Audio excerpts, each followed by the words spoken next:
My mother and sister crashed my wedding, insisting I give up my fiancé because they believed he was perfect for my sister, not me. Hello, everyone, I'm 25, female, and I'm furious. I'm very confident this will be my last conversation with my family, and I was wondering if you would do the same if you were in my situation. The main characters in this narrative include, I am 25 years old and female. My sister Ellie, 23, female. My mother, 47, female. Growing up, my mother was considerably closer to Ellie than to me. I think it was because I was far more manly than either of them. I had diverse interests and goals. I'd been playing soccer since middle school, and as I got older, I became interested in other sports such as volleyball and swimming. I eventually won a soccer scholarship, allowing me to attend a university 4 states away. While I was away at university, Ellie decided she did not want anything to do with further education. She dropped out of high school and was proud of it. She had been more concerned with romantic affairs than academics since her early high school years. Somewhere along the way, my mother encouraged her to keep doing this. In my mother's opinion, the finest thing a girl can do is have multiple men fawning over her, because life is easier with admirers than when you settle down with just one person. My parents split up due to my mother's strong beliefs about what a guy should be and how he should behave. My father was emotionally mature and available, which she found overwhelming. When they parted, I was the only one who remained in contact with my father. Ellie, on the other hand, believed all Mom had told her. She concluded Dad was a sissy and that she'd be better off without him around. She stated he wasn't much of a father to us anyway. I cannot say I agree with her. I tried to sway her mind about our father, but she had no desire in that relationship. In her opinion, he had dug his grave by deciding to burden Mom with his emotional needs. Her weird beliefs about masculinity and the male mindset troubled me. Deep down, I suspected she was developing a corrosive, nearly man-hating worldview as she grew older. While Ellie was bouncing from one romantic connection to the next, I was working on my undergraduate degree. I had a lot on my plate, balancing my studies and my sports scholarship, so I simply didn't have time to date. That fact concerned Ellie and Mom tremendously. In their perspective, what do I value if I can't marry someone wealthy? It was weird hearing them utter those things. My mother even went so far as to give me bad dating advice, including manipulative tactics. How I should target men's weak points, console them, and then use it as power to dominate them. She claimed that I needed to control someone in order for them to stay with me, select me, or like me. Her statements seemed so weird to me. Her advice was very strange. I thanked her for her advice, but never followed it.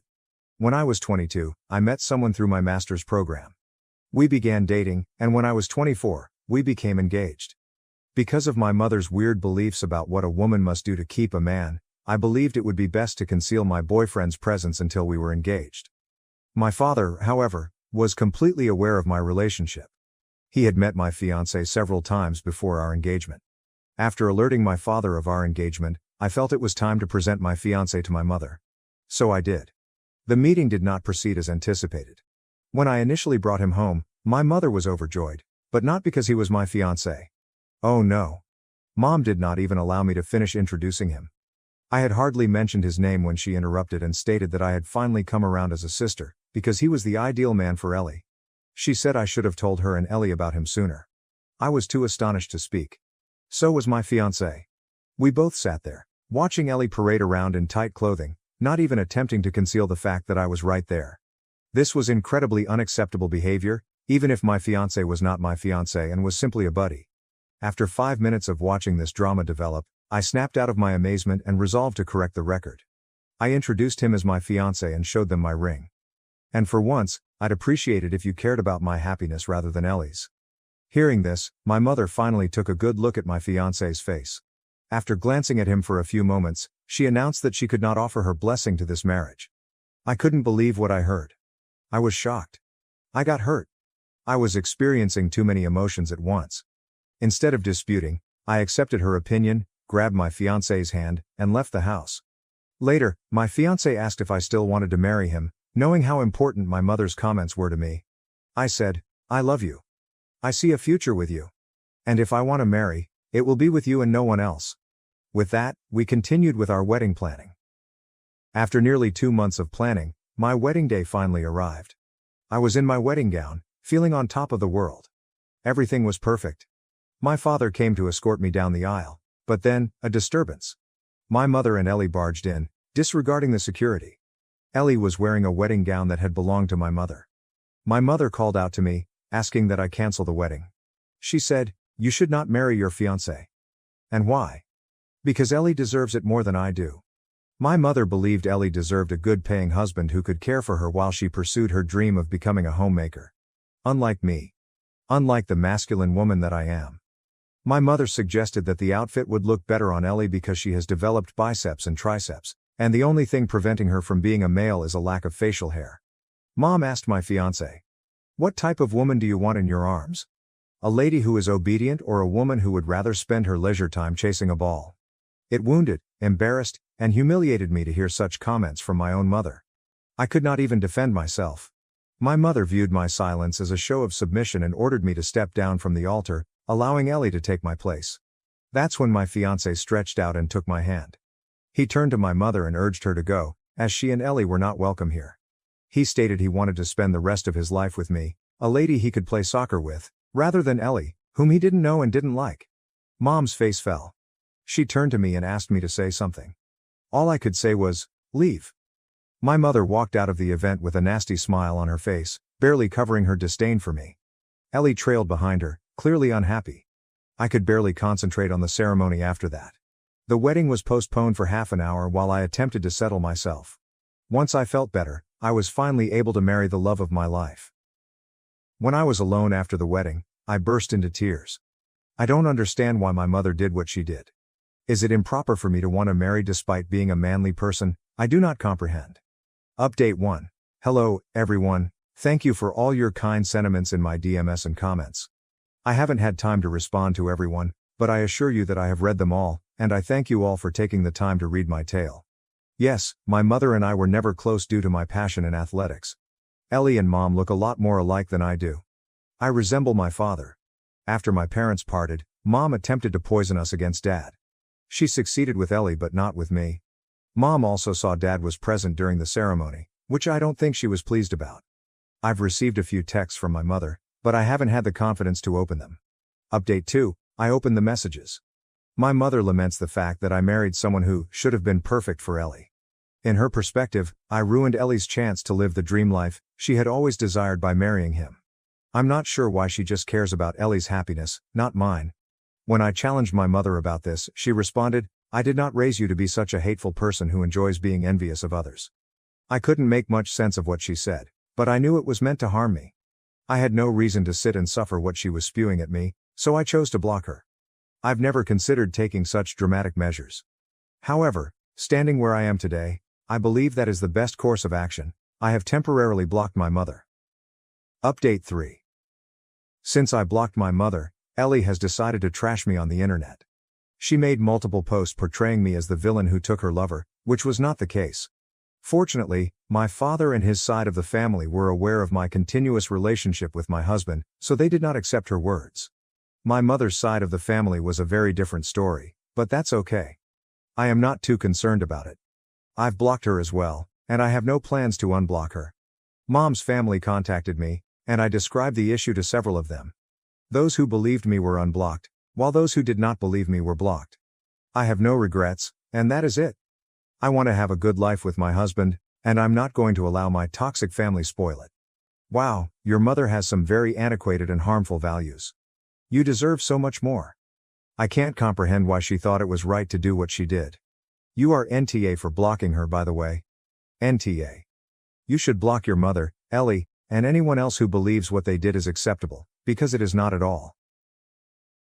Now to the next story, story 2.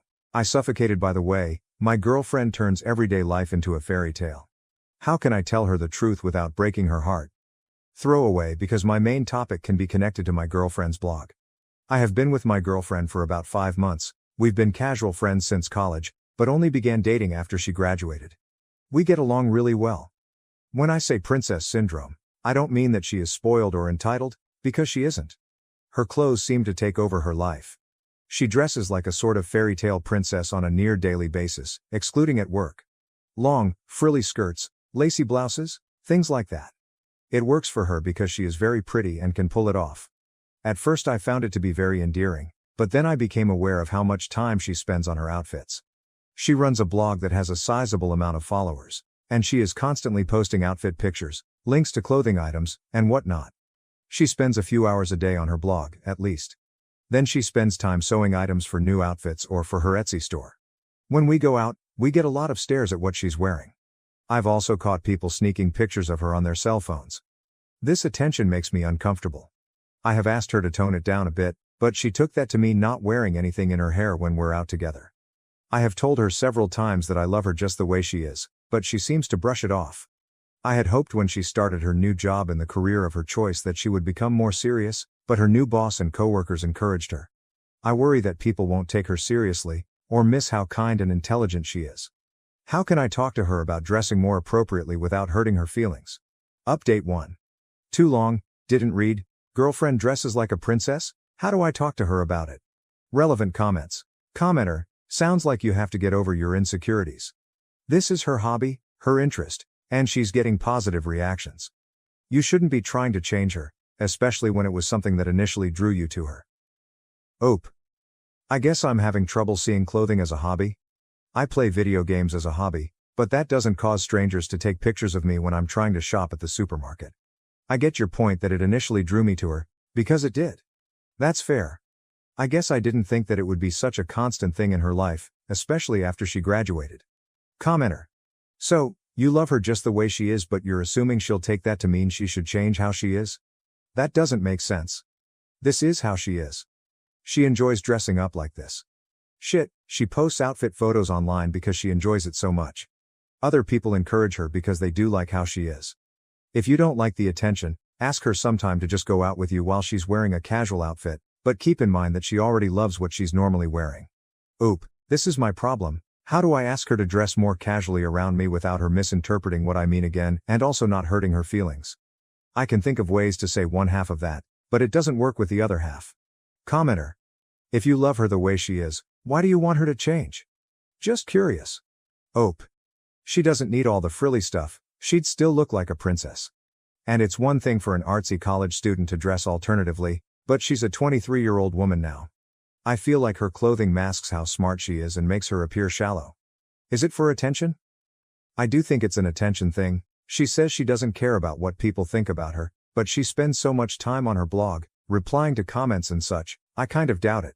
She also has told me that she loves being approached by little girls while she's dressed up, which definitely makes me think it's about attention. She doesn't dress inappropriately by those standards, she is well groomed and doesn't show much skin. But is it appropriate to wear lacy dresses and flower crowns to the supermarket? Again, it attracts unnecessary attention. Update 2. I didn't plan on updating, but things changed. I realized from my last post that I needed to be more supportive, but also communicate on how she could dress down on certain occasions so we could both be comfortable. Well, I never got a chance to talk to her about it. Last week she called and wanted to stop by my apartment after work. When she got there I offered to make dinner, but she said she couldn't stay and we had to talk. I jokingly asked if she was breaking up with me, and she looked really guilty. You can see where this is going. We talked about how we were in different places in life and had different goals for the future. Well, she talked, but I agreed. It was a pretty amicable breakup, even though I felt blindsided. We agreed to stay friends. I've never been dumped before, and it's fucking awful. I'm having trouble with the whole social media thing post-breakup. I want a way to keep in touch with her, but as soon as her relationship status changed, all these alternative-looking guys have been liking her posts and commenting on her pictures. I don't think she's seeing these guys, but it still hurts.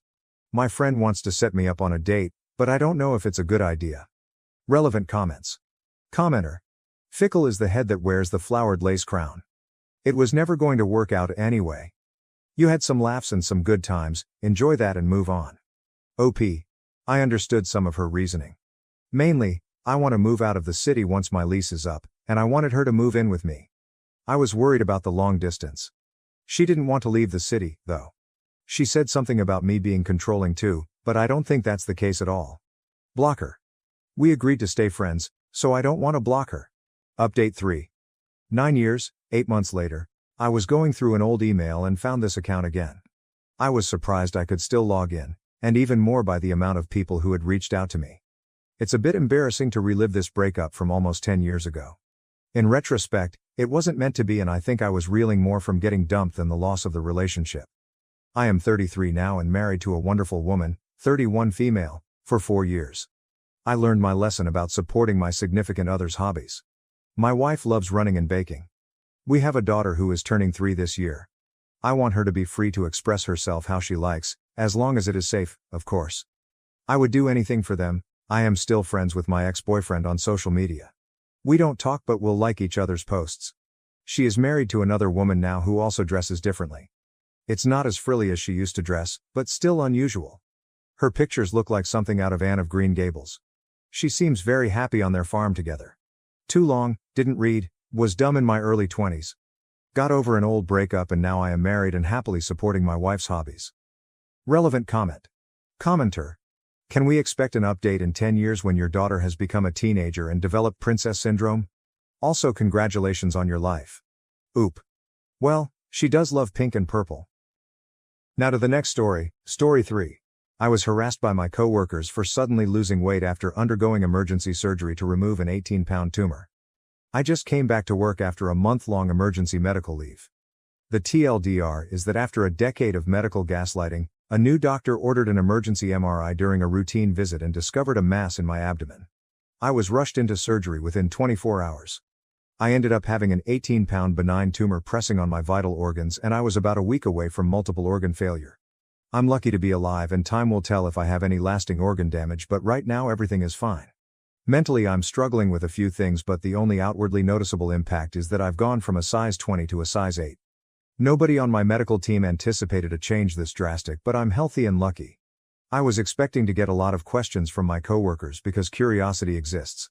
I had a basic emergency surgery but I'm fine now. Answer that almost everyone accepted but one coworker who I hardly speak to, Aubrey. On my first day back to work, Aubrey came up to me and said, "I wish you had come to me to lose weight instead of resorting to such drastic measures. You're going to gain it all back. You know, I'll be waiting." I was aware of Aubrey's reputation, but since we never worked together I didn't think it would be an issue. She's one of those people who thinks they're a fitness expert and calls herself a health coach, nothing to do with the company we work for. She has a reputation for giving out unsolicited and incorrect health advice, and is always commenting on people's food choices. I was speechless when she asked why I opted to get butchered instead of putting in the hard work to lose the weight. There's nothing wrong with someone choosing surgical weight loss options, but that's not what happened to me and I really resented her aggressive attitude spreading rumors. During my second week back, she came by my office at the end of the day in athletic gear offering to go with me if I was too afraid to go to the gym alone. At the time I wasn't even cleared to lift my kid, do laundry, or climb a flight of stairs, let alone go to the gym with this crackpot. I don't remember what I said to her, but she left saying I'd gain the weight back because I'm lazy.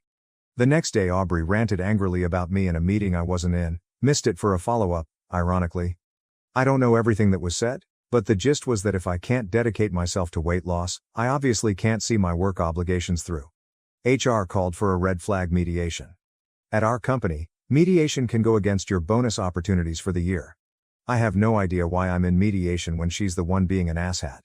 At the mediation, Aubrey stated that she was triggered by my new body, and I should have thought of other people's feelings and warned her before my surgery. I hardly had time to warn my husband and get my kid out of daycare. I don't owe Aubrey anything. I have empathy that she's obviously struggling, but that does not excuse her behavior. HR said that while they can't ask me to explain my medical history, it might clear the air if I told her what kind of surgery I had and why. I said I wasn't obligated to share my medical information with anyone and that Aubrey having bad coping skills doesn't entitle her to a coworker's personal health information. Their response was kind of, "Well, then we can't stop her from bullying you." After Thanksgiving, my doctor helped me put in ADA accommodation paperwork so I could work from home. I was having some mild complications from surgery but also to avoid Aubrey. This company hates remote work so they're really not happy. Aubrey still emails me workout videos and diet plans and when I forward them to HR their response is, "Noted. Do you know when you're coming back to the office?" I've been thinking about escalating this to corporate with an employment lawyer. Is that overkill? I'm still in a sensitive place after my surgery and I have no energy for this, especially since Aubrey is fixated on weight loss, which was the primary way doctors gassed me for years. I've been with this company for 5 years and I'm just exhausted and disappointed in how they're handling this and I want it over yesterday. Update 1, all I have to say for this update is hold on to your banana pants. I saw a lot of comments asking where management was in all this, so I'll address that first. My boss, George, was getting ready to retire while this was going on. George is roughly my grandfather's age, So this entire situation bewildered both him and his replacement, who he was training at the time. Both of them met with Aubrey's boss, because believe me, I was documenting everything she did from the jump, and they all assured me that Aubrey would be dealt with. None of them recommended the red flag mediation. That was HR's idea. I was given details of the meeting where Aubrey ranted about me and it was horrible, but apparently Aubrey was asked to leave by her own boss while several other employees told her to stop. So managerially and in the office in general, people were trying to rein her in from many different angles. HR is where the ball dropped and dropped hard. This company just has a poor HR structure and bad entry to mid-level HR. When Aubrey's boss referred her to HR regarding her negative behavior, HR took it upon themselves to consider it a mediation situation, which, remember, at our company can go against your bonus for the year. Despite communication from George, his replacement, and Aubrey's boss saying I wasn't in the wrong. When George found out about this, he spoke to the HR generalist manager, who said that my absence probably caused a lot of strain and extra work for Aubrey, when Aubrey's not even credentialed to do what I do.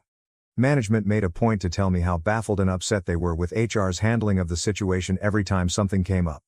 My company mentor was also a huge support during this time until she decided to take another job elsewhere. When my doctor extended my ADA work from home accommodation a second time, HR responded by telling me my attendance was a concern. I emailed their boss's boss, the HR director, and asked for clarification. He said I hadn't come into the office, so of course my attendance was a problem. I reiterated I had medical documentation stating that if WFH wasn't available then they could refer to the FMLA documentation my medical team also sent. He replied that medical documentation, including both FMLA and ADA reasonable accommodations, doesn't hold much weight with the company. That's when I got a lawyer. Aubrey as a problem kind of drifted to the background when HR started their medical documentation doesn't matter campaign. On my lawyer's recommendation, I contacted the HR executive team, which is where this whole cursed situation came to light. And I did check with my lawyer about emailing this update and they laughed and said I couldn't leave people hanging after all that. I called the chief HR officer, which for my company is going over like 5 people's heads, but I did it with George's and my new boss's blessings, who is the head of HR, and asked why my attendance was an issue when I had reasonable ADA documentation. She had no idea what I was talking about, so I filled her in on all of it, including the mediation meeting and Aubrey's harassment and the HR director, her direct report, saying medical documentation didn't hold any weight with the company. She was speechless and asked to meet with me and my lawyer as soon as possible. My lawyer hardly had to do anything during the meeting because the CHRO was horrified at everything I told her. I've never actually seen steam come out of someone's ears, but if it was physically possible it would have happened here. My lawyer didn't need to say a word but just nodded and smiled when the CHRO offered an extended paid medical leave so I could handle my recovery and said Aubrey constantly sending me fitness plans would be dealt with swiftly. I didn't hear anything out of Aubrey for a long time, but I did hear through some gossip channels that the HR staff involved in the red flag meeting threatening to write me up were let go. Aubrey wasn't fired because they believed she was misled by HR, so I understand that part even if I don't agree with it, but she was on a tight PIP for a while. Then she showed up at my house. Now we move from banana pants to full-on banana ensembles. I'm still on leave and out of the blue, Aubrey showed up at my door on a weekend with 2 other women in tow and the commenters guessed it. She's in very deep with an MLM, or maybe a cult, I can't be sure at this point. Aubrey came over to demonstrate some workout techniques and give me some diet supplement samples and discuss a career opportunity, because she was worried about my physical and professional health. She didn't make it past my mother-in-law, who has been a godsend right now. My mother-in-law made it clear where Aubrey could stick her demonstration and they left in a hurry. I notified my lawyer and the CHRO and suffice it to say, Aubrey is now a full-time wellness coach.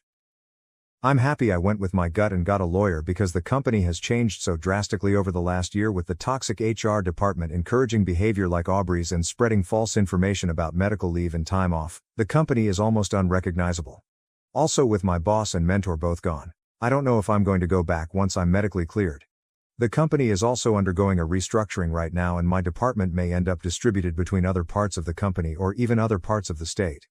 I have been looking at jobs and doing some resume drafting for a full-time remote position since it feels like it might be a better fit.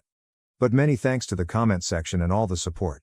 Update 2, I got an offer from a local company that's going fully remote with administration and management meeting up once a month. The salary was right, it's 90% remote, it's a good fit, so I'm happy with it. My role is HR adjacent as head of payroll. I reported to the COO and was hired by the CEO and COO. I walked into our first admin meeting and who was sitting across from me but the HR director who told me medical documentation doesn't matter and orchestrated my red flag meeting. Let's call him Bob. Bob is the interim HR director for this company. Bob looked very uncomfortable when he saw me. We went through some employee files, including several who are on maternity leave and 2 who were injured on a job site. Bob got quieter as we began reviewing medical documentation and approving paid leave. I smiled and looked him in the eye every time I asked, "And does Jill have her medical documentation?" "Great. Medical documentation holds a lot of weight. That's important stuff to have." He looked like he wanted to melt into his seat. At one point he tried to argue against someone using their PTO to provide end-of-life care for a parent when they had ample PTO. I smiled and said, "You're right, our employee support fund should cover half this time. It's a shame for them to have to lose all their PTO when they're obviously going to need it to heal and grieve over the next few months. Why don't you get me the paperwork for the support fund this afternoon? That's so generous." Everyone was happy and in agreement. He looked like he swallowed a lemon but everyone was like, "OMG Bob, how thoughtful." He had to eat it so bad and got me the documentation an hour later. Bob can suck it. Bob is also only a contractor so he'll be moving on soon anyway. Medically I'm doing better, and very happy to move on from where I was. Aubrey's been full on radio silence which is perfect for me. Thanks AAM team and commenters. Now, on to the next story, story 4. My wife left for a month with the hot new neighbor. I filed for divorce, she tried to fix it, but I'm not a backup. I guess I'm writing this to get it out of my system. My name is Mike, I'm 31 and until lately, I felt I had my life under control. I've always been a simple guy, no big dreams, no crazy drama. I had a regular career as a software developer, a decent house in a quiet neighborhood, and, until recently, I believed I had a strong marriage with a woman I truly loved. Laura and I met almost 8 years ago. Looking back, it seems like a lifetime ago. I was 23, fresh out of college, working my first job, and frankly, naive about life. She was 22, working as an assistant at a marketing agency while trying to figure out her own career path. For the record, she never did and eventually became a stay-at-home wife. We met at a mutual friend's barbecue, one of those casual backyard gatherings when everyone is using cheap paper plates and someone is always burning the burgers. She approached me and made a snarky jest about how I appeared to be planning my escape. I can't recall my response, but she laughed, and we ended up talking for the rest of the evening. From then, everything went quickly. We started dating, and it felt like she gave some excitement to my otherwise mundane and routine life. Laura was adventurous and spontaneous, always planning last-minute road trips or bringing me to a new restaurant she had heard about. Meanwhile, I remained the grounded one. I'd be the one to figure out the budget, check the weather, and double-check the gas tank before we hit the road. It seems to work. We balance each other out. She brought excitement into my life, and I offered her the steadiness she stated she lacked in previous relationships. After 3 years of dating, we decided to get married. The wedding was intimate, with only relatives and close friends. We didn't come from wealthy households, so there was no grand ballroom or extravagant catering, but that didn't matter. After the wedding, we began to establish a life together. We purchased a little 2-bedroom house in a quiet suburb, not the fanciest location, but it had potential. For the most part, things seemed stable. When I got home from work, Laura was generally in the kitchen or on the couch, browsing through her phone. She would tell me stories from her day. She worked in marketing at the time, so there was always some drama with clients or coworkers, and I listened. This was our dynamic. She was the storyteller, and I was the listener. We did not have children, but it was a joint decision. Laura wasn't in a rush, and neither was I. We both preferred to wait until we were more financially stable and prepared for the next major step. We seemed to agree on the majority of issues. Looking back, I wonder if I became too comfortable. It's easy to get into a pattern, especially when life feels stable. I would get up, go to work, return home, and repeat. Of course, we had date nights, which usually consisted of supper at one of our favorite restaurants or a movie. But I believe I stopped noticing the small details, like how Laura seemed to thrive on attention. It wasn't too horrible, at least not at first. She's the type of person that can brighten a room, and people instinctively draw towards her. I guess I began to take her vitality and warmth for granted, expecting they were a continuous part of our lives together. At the moment, I wasn't concerned. I assumed we were solid. Sure, we had disagreements now and then, what marriage doesn't? Most of the time, it was about little matters, such as me forgetting to take out the garbage or her leaving her shoes scattered throughout the home. Nothing significant. But there's this issue about relationships. They can appear fine on the outside while cracks occur quietly underneath. If you don't pay attention, those cracks might expand and cause the entire foundation to crumble. I didn't see it coming, at least not then. I thought we were constructing something robust and long-lasting. But sometimes life has a way of proving you incorrect. Jake, a new character, entered our lives. Jake moved in next door when his former neighbors, an elderly couple, downsized and relocated to Florida. He was roughly 28 years old at the time, making him younger than the majority of the residents in the neighborhood. He was a personal trainer, fit, confident, and admittedly a little too attractive for his own good. He had the type of body that made people look twice, as if he had just stepped out of an action film. Jake was easy to notice from the moment he moved in. Not just because of his appearance, but because he was always outside doing something, washing his car, mowing the lawn, erecting a pull-up bar in his yard. There was always a reason for him to go shirtless. He quickly became the buzz of the neighborhood. Laura spotted him right away. How could she not? We first met Jake when he came over to introduce himself while we were in the yard one Saturday morning. He was pleasant, the type of person who could charm anyone. Laura started up a discussion with him almost immediately, asking where he was from, what he did for a living, and how he liked the neighborhood. I recall standing there, smiling and nodding, barely able to say anything while the two of them chatted like old friends. At the time, I didn't think much of it. Laura was outgoing, she spoke to everyone. She'd be just as chatty with the mailman or the guy at the hardware store. It never seemed to me that there was anything unusual about her interest in Jake. But, looking back, I can see the subtle alterations that occurred after that. It started with casual talks. Laura always found a cause to join Jake outside. At first, it was small tasks like getting the mail, watering the plants, and putting out the trash. However, these brief jobs invariably led to 10 or 15-minute conversations with Jake. I once arrived home from work and discovered them conversing in the driveway. Laura was holding a basket of laundry that she had been carrying to the garage, and Jake was lounging casually against his car, laughing at something she said. When I stepped up, they both turned to me, and Laura pretended it was no big deal. Jake was just telling me about his new gym equipment, she explained casually. It did not stop there. A few weeks later, Laura decided to bake cookies, which she hadn't done in months. I didn't think much of it until I noticed her heading across the yard, a dish of cookies in hand. Just being neighborly, she remarked when I asked her about it. I shrugged it off.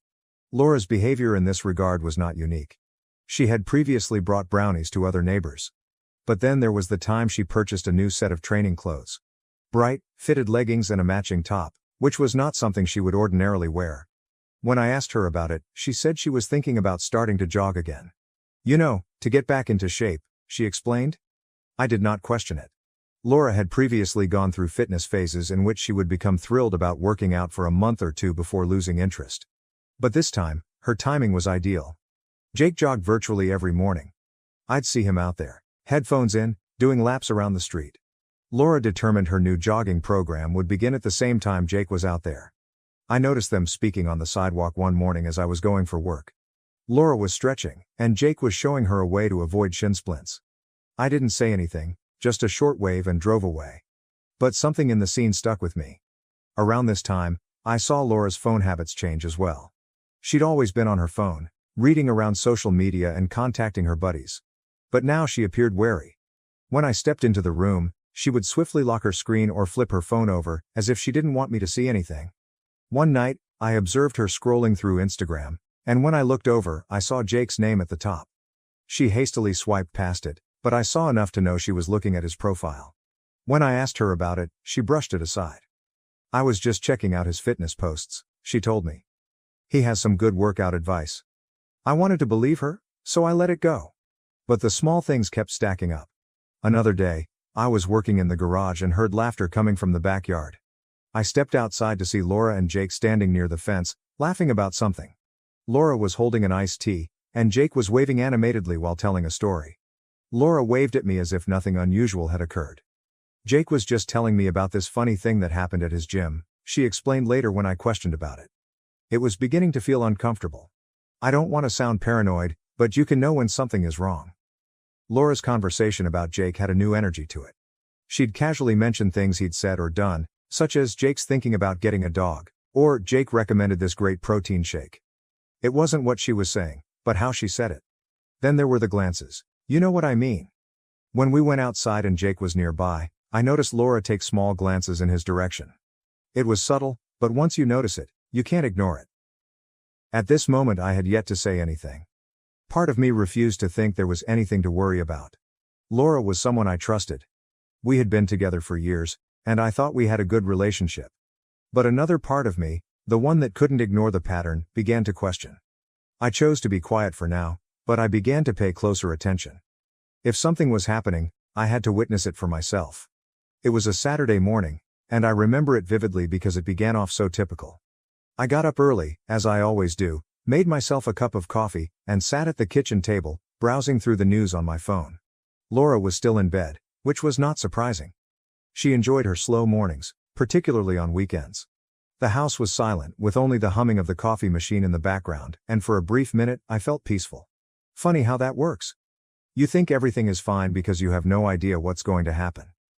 Laura entered the kitchen around an hour later.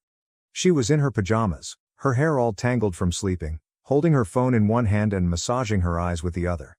She sat across from me at the table, and I could tell something was up right away. She exuded nervous energy, drumming her fingers on the table and gazing at her phone as if she were avoiding eye contact. "Are you okay?" I inquired, setting down my phone. She nodded hastily before shaking her head. "Actually, no," she responded with a big sigh. "We need to talk." Anyone who has been in a relationship understands that those 4 words rarely mean anything good. My stomach nodded, but I tried to keep it cool. "All right," I murmured, reclining in my chair. "What's going on?" Laura paused, her gaze flitting around the room as if she was looking for the proper words. Finally, she looked at me and said, "I don't know how to say this, so I'm just going to say it. I think I have feelings for Jake." For a moment, I believed I had misheard her.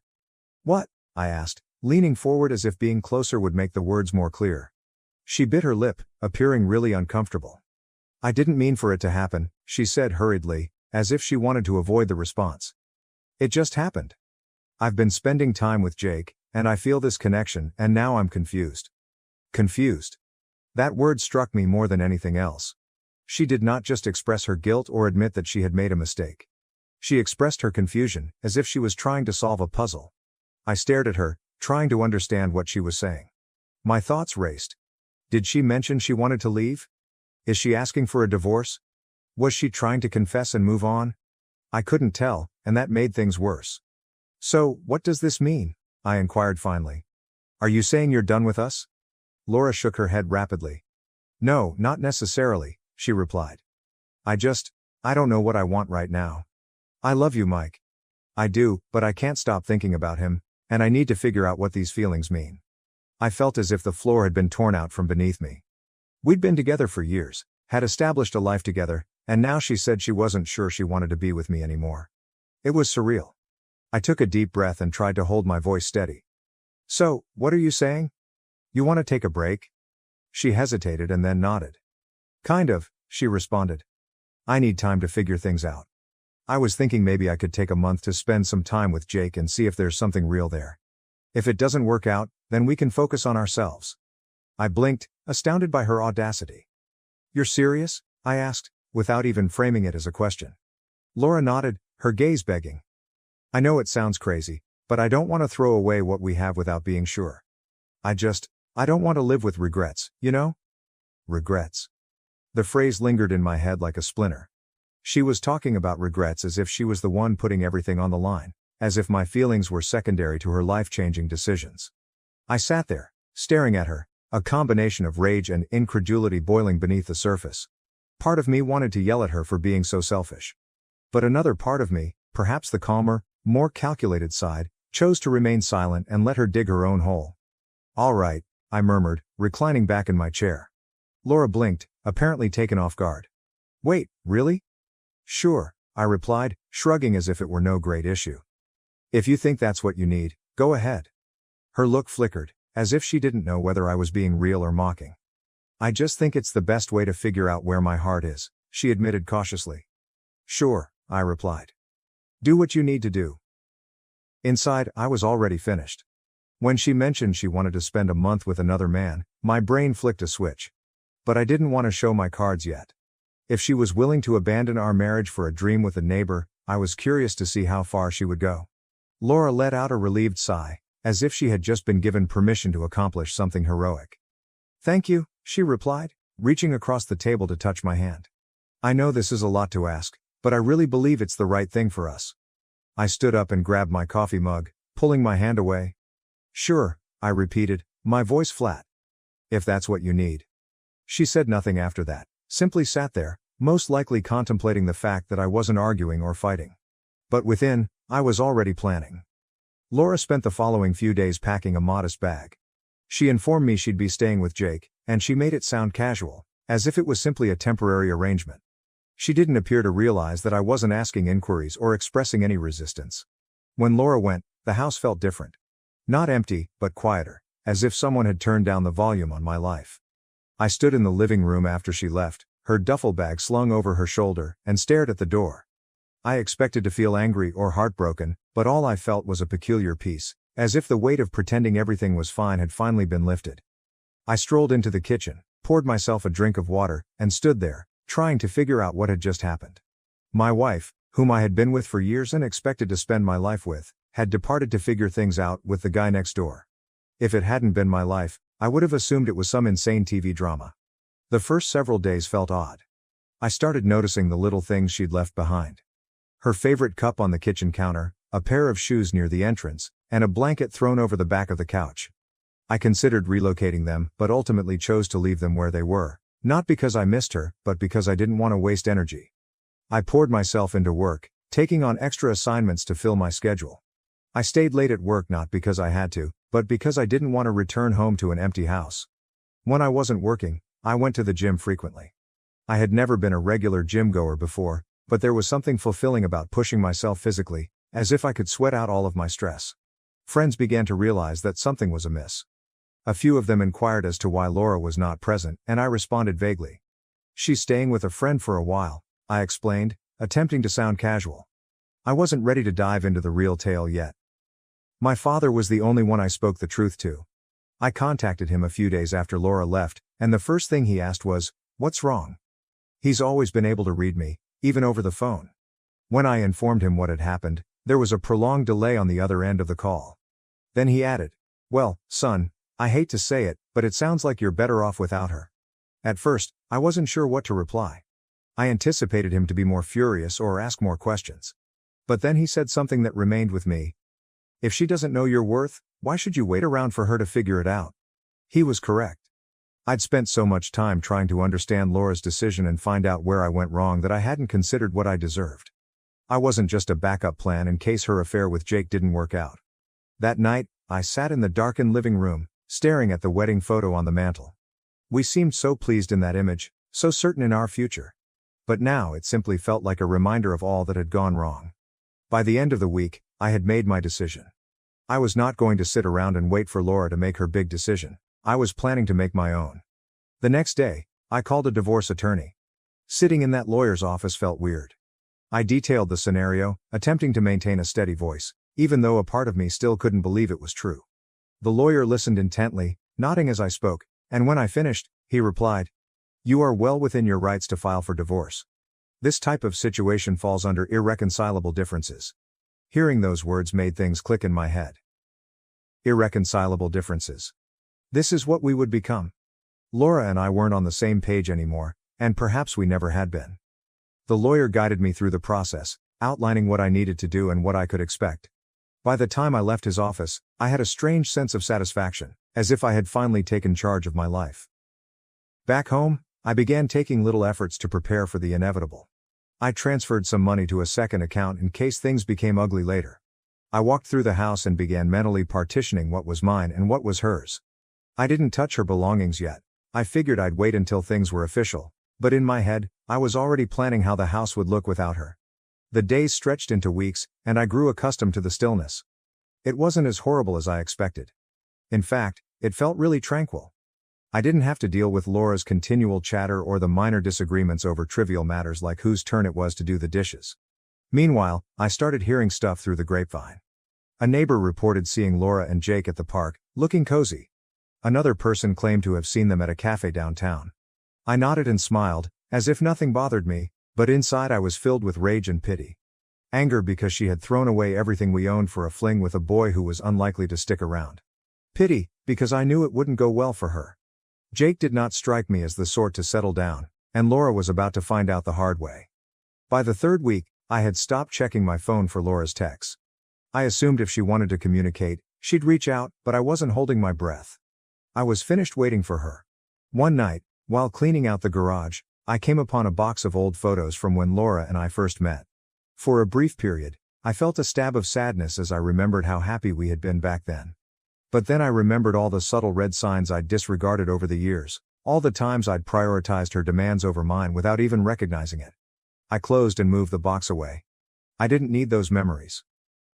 Laura decided to make her spectacular reappearance almost exactly a month ago today. I had not heard anything from her during her brief trial with Jake. The few texts she sent were vague at best. "Hope you're doing okay," or "we'll chat when I get back."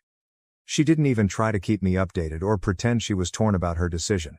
It was as if she had already dismissed me as Plan B. By this point, I had ceased caring. I wasn't waiting by the door for her to come to her senses. I wasn't pacing the house, wondering what she and Jake were doing. I had filed for divorce, and my lawyer had already begun drafting the paperwork. As far as I was concerned, the marriage was ended. But I didn't tell her that just yet. When she went through the door, nothing seemed to have changed, at least for her. She had her bag draped over her shoulder, her hair nicely done, and a confident expression on her face, as if she'd just returned from a trip and was expecting me to roll out the red carpet. "Hey," she said, placing her luggage by the door. "I'm back." I was sitting on the couch, scrolling between channels and scarcely looking up. "Welcome back," I murmured, my tone remaining neutral. She paused, as if she was anticipating more of a response. When I didn't jump up or inquire how it went, she walked over and perched on the couch's arm. "We should talk," she stated quietly and carefully. I turned to face her and muted the TV. "All right," I replied, crossing my arms. "Talk." Laura smiled, the kind of smile she used when she was trying to make things better. "I've done a lot of thinking," she told me. "And I've realized some things. About myself. About us, about what I want." I simply nodded, waiting for her to continue.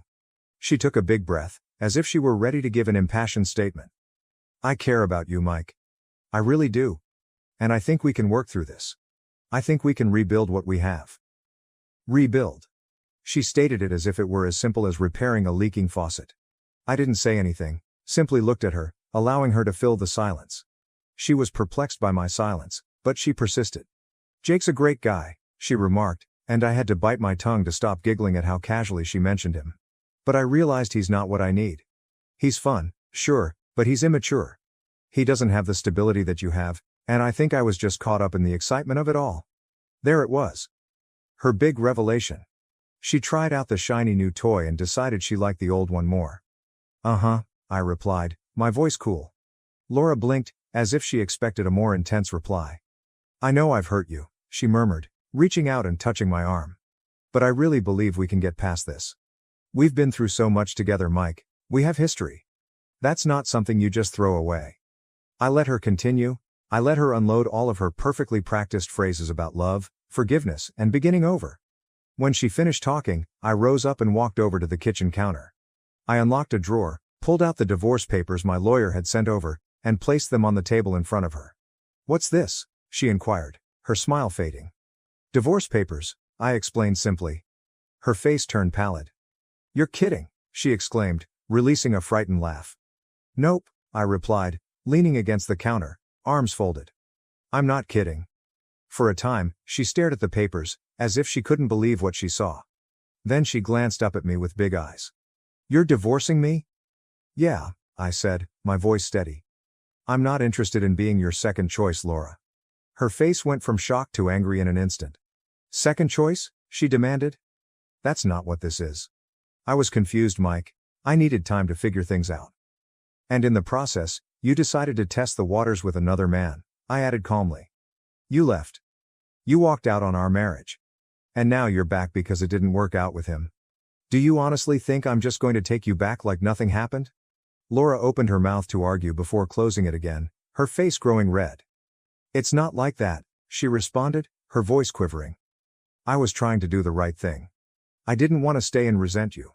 I thought..." She trailed off, her gaze darting across the room. You thought you could have it both ways, I said for her. She stood up and crossed her arms. You're making a mistake, Mike. We can fix this. I know we can. No, I replied firmly. We can't. You made your choice, and now I'm making mine. She appeared to be about to cry, but I didn't let that affect me. I had already made up my mind.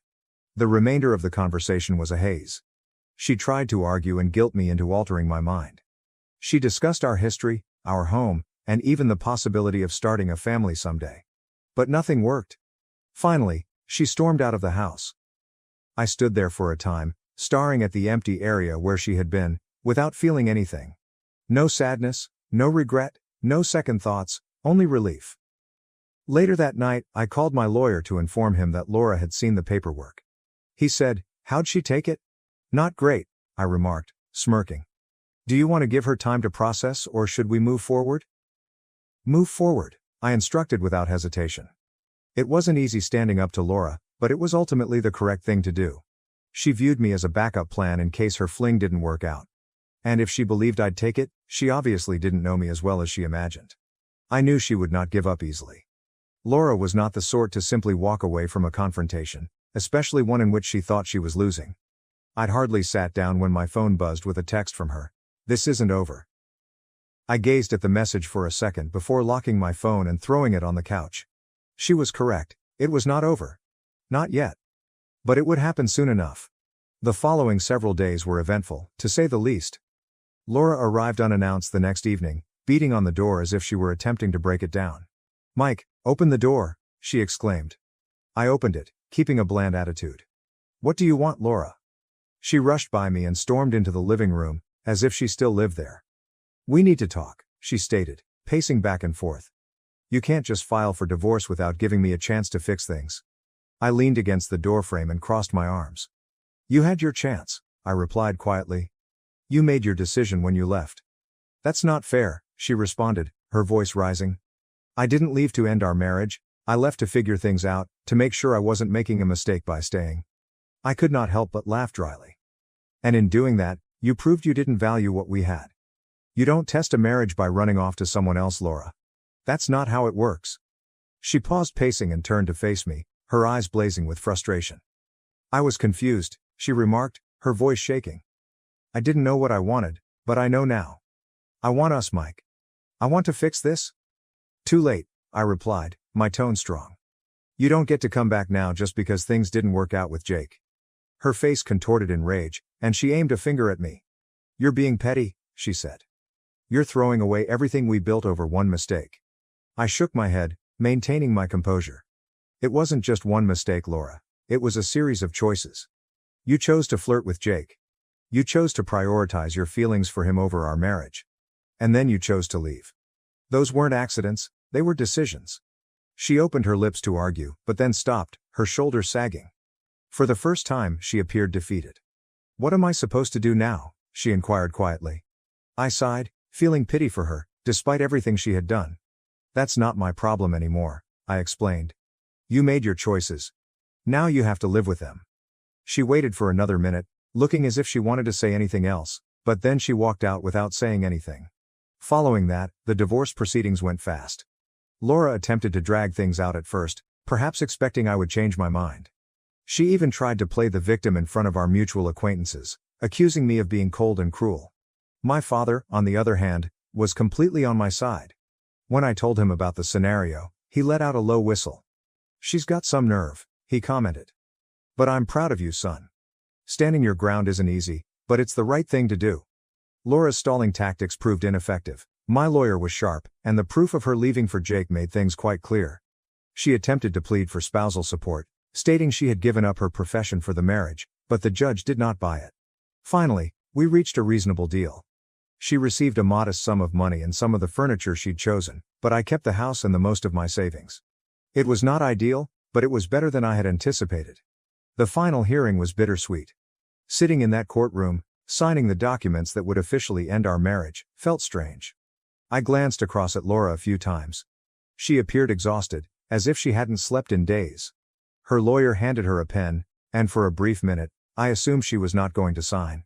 But eventually, she scribbled her name at the bottom of the sheet, completing the transaction. Following the hearing, she approached me in the hallway. "Mike," she spoke softly, just above a whisper. "I'm sorry for everything." I stared at her, hoping to recognize the person I'd fallen in love with all those years ago, but all I saw was someone I used to know. "I know you are," I replied. "But sorry doesn't fix this." Her eyes welled up with tears, and she reached out to hug me, but I pulled aside. "Take care of yourself, Laura," I whispered, starting to walk away. I'd occasionally hear tidbits about Laura through the grapevine. Jake obviously moved on to someone else shortly after she returned to me. According to one common friend, she was currently living with a relative and figuring out her next moves. I didn't feel satisfied hearing about her problems, but I also didn't feel sorry for her. She had made her decisions, and now she was dealing with the consequences. One day, I ran into her at the supermarket. We locked eyes briefly, and I could see remorse written all over her face. She gave me a little hesitant wave, but I simply nodded and moved past. There was nothing more to say. Looking back, I don't regret how I handled situations. Laura believed she could have it both ways. She could go, pursue her feelings for someone else, then return to me if it didn't work out. But life does not operate that way. I've learned a lot about myself along this process. I realize now that I deserve someone who cherishes me and does not consider me as a last resort. And if that individual is out there, fantastic. If not, that's okay too. For the time being, my primary goal is to reconstruct my life on my own terms. Laura's trial run with Jake may have been her way of gaining clarity, but it was a wake-up call I didn't realize I needed. Thank you for watching. If you haven't subscribed yet, please do so and hit the notification bell to stay updated with more shocking real-life stories happening around you. Now to the next story 5. My fiancé left me for the neighbor's daughter, but his father secretly rewrote his will, leaving everything to me. My fiancé abandoned me for the neighbor's daughter, but his father secretly modified his will due to his disgust with his son's behavior. I, a 28-year-old female, can't believe I'm writing this. I've been gazing at my laptop for hours, trying to make sense of what happened. I met James, 30 male, at a tech company 5 years ago. I had recently moved to Boston for a job after finishing college in Seattle. James worked in product development, while I was in marketing. He was charming, successful, and appeared great. We started as pals. James would converse at my work during coffee breaks, and we finally had lunch together. 6 months later, he asked me out on a date. I was apprehensive about office connections, but he made them seem natural. We dated for 3 years before becoming engaged. I became close to his parents, Tom, 58 male, and Sarah, 55 female, who treated me like a daughter. They had no other children, and Sarah was overjoyed to gain a daughter. Their beautiful historic home, passed down through generations, became the setting for our Sunday family dinners. During one of these dinners, James proposed with his grandmother's ring, and Sarah presented me with a family necklace as a formal welcome. The wedding planning process was flawless. James' parents insisted on donating, despite the fact that my family was already covered. Sarah assisted with everything, from dress fittings to decor, and bonded with my mother. Everything felt wonderful in the week leading up to the wedding. James appeared excited, so we arranged a honeymoon to Europe, which his parents generously offered us. At the rehearsal dinner, James delivered a moving speech about our future. Sarah hugged me, proud of having me as her daughter-in-law. Tom appeared emotional, despite his reserved demeanor. On the wedding day, as I was getting ready, James' best man arrived, visibly apprehensive. He handed me a message from James, stating he couldn't do it and wanted time to think things through. I called James, but his phone was turned off. His best man admitted that James had left early in the morning. The aftermath was chaotic. My parents rushed to cancel everything. James' parents were stunned. Sarah attempted to reach him, but Tom looked glum, almost unsurprised. I sat in my wedding dress for hours, devastated. The guests were sent home, and all we had prepared went to waste. My parents wasted thousands in non-refundable deposits. 2 days later, when I was still in bed, a friend sent me an Instagram screenshot. James had shared a photo with Kelly, 26 female, a neighbor's daughter who resided 3 homes down from his parents. They were obviously together, looking happy and comfortable in what appeared to be her residence. Kelly had always been there at family functions because she lived so near to James's parents. The caption said, "Sometimes the right path isn't the easy one." I never noticed that she frequently joined us for Sunday dinners with her parents. She was constantly nice, inquiring about the wedding plans and even offering to assist with the arrangements. Now I understand why she was so interested in the details. I found out from common friends that James and Kelly had been seeing each other behind my back for months. They apparently became close after she joined the local tennis club where James played. They had been practicing early in the morning before going to work. What hurts more than James' betrayal is his parents' reaction. Instead of being furious with him, they embraced his new relationship. Sarah called me a week after the wedding catastrophe, not to apologize or check on me, but to explain why I shouldn't be upset with James' decision. She claimed Kelly was a better match for James because her family had connections in the computer world. Kelly's father had a thriving software company, and James was certain to receive a sizable share of the family business one day. Sarah had the nerve to imply that, while they liked me, they needed to consider James's future, and Kelly could provide him with better prospects. She noted that sometimes parents must support their children's decisions, even if they appear harsh to others. The mother who had cried with excitement when I announced my engagement and helped me arrange every detail of my wedding was suddenly acting as if I were simply a stepping stone on her son's journey to prosperity. Then came an unexpected twist. James' father's attorney phoned me 2 weeks after the wedding. Tom updated his will 2 months before the wedding. The lawyer indicated that Tom saw through James's actions and was repulsed by them. He gave me documents demonstrating that Tom had left everything, the family business, properties, and investments, to me rather than James. This was done in secret, without anyone's knowledge, including Sarah. When I questioned the lawyer why Tom would do this, he explained that he had been seeing James' behavior shift over the previous year. He hired a private investigator to investigate some of his suspicions. The lawyer brought me a letter Tom had written to explain everything. Tom had learned James' tendency of exploiting others to his advantage and was ashamed of the guy his son had become. The letter stated that he observed how sincere and hardworking I was and believed I would be a better steward of the family legacy than his own son. I have not notified anyone about the will yet, even my parents. James and his mother still believe he is going to inherit everything. I'm simply trying to digest everything while watching them enjoy his new relationship with Kelly as if nothing happened. Sarah publishes images of them together on Facebook, expressing her joy that her son has discovered his true love. The toughest part is witnessing my almost mother-in-law, who I assume loved me like a daughter, act as if I never existed. Update 1. The last 2 weeks have been an absolute disaster. Just when I thought things couldn't get much worse, I discovered new lies and betrayals that made my head spin. Yesterday, I learned that James' parents mortgaged their historic family house shortly after our engagement. They took out a large debt since James promised to help them with payments after he received his inheritance. Sarah was so sure about James's future with Kelly's family that they not only mortgaged the house, but also took out additional loans to refurbish it and purchase a vacation home on Cape Cod. Sarah had been gloating to my mother about their restoration plans during the wedding preparations, which led me to this discovery. My mother mentioned this to me while we were sorting through wedding gifts that needed to be returned. Curious about how they could afford such expensive upgrades, I inquired. One of Tom's colleagues informed me about the mortgage predicament, stating that he had cautioned Tom against it. But it isn't the most devastating part. Emily, one of my bridesmaids who works at the wedding venue, visited me yesterday. She seemed uneasy and admitted to withholding something from me. She disclosed that James' parents had known about his intention to abandon me at the altar for weeks. They didn't just know. They actively helped him plan the entire affair. Emily overheard Sarah talking about the idea with the venue planner 3 weeks before the wedding. Sarah inquired about their cancellation policy and whether they might receive a partial refund if the wedding was called off at the last minute. The coordinator noticed something weird and told it to Emily, but they assumed it was just an anxious mother-in-law being meticulous. Sarah and James had planned this for more than a month.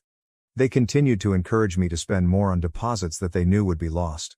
Sarah even persuaded me to enhance the floral arrangements 2 days before the wedding, knowing full well that her son would not attend. She assisted me in selecting additional decorations and even suggested that I purchase a more expensive wedding gown, all while being aware of their plans. The more I study, the worse I feel. They sat there at family meals, assisted with wedding preparations, and claimed to be enthused about our future together, all the while preparing to embarrass me in front of everyone I know.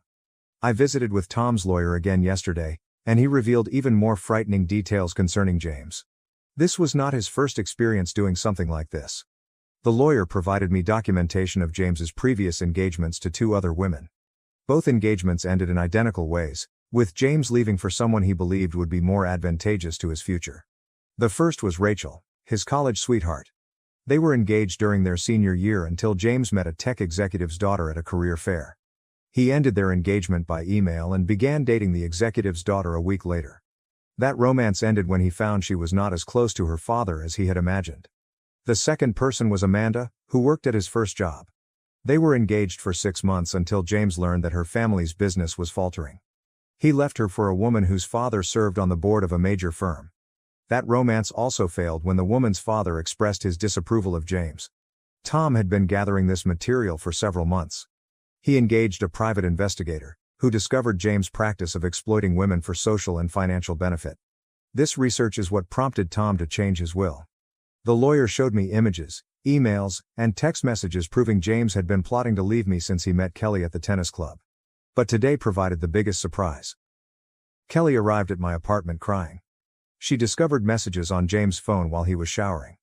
The communications revealed that James was already chasing Emily, her wealthy cousin who is destined to inherit her family's multi-million-dollar technology company. Emily evidently visits from California every summer, and James had planned to meet her on her next visit.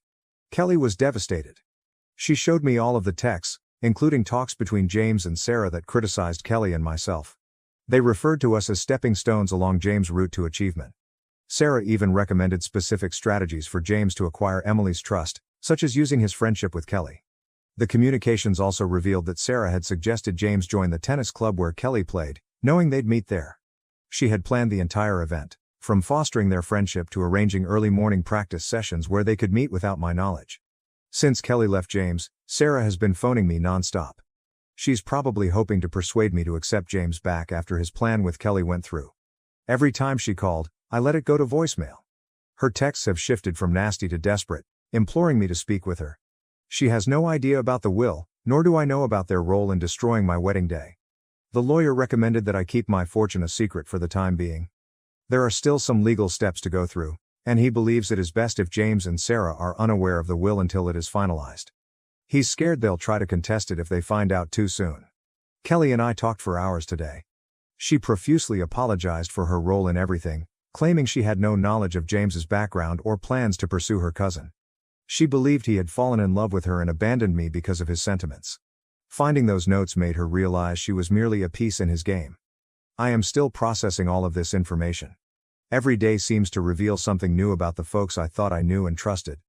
According to the lawyer, we should have all of the inheritance documentation in order within a few weeks.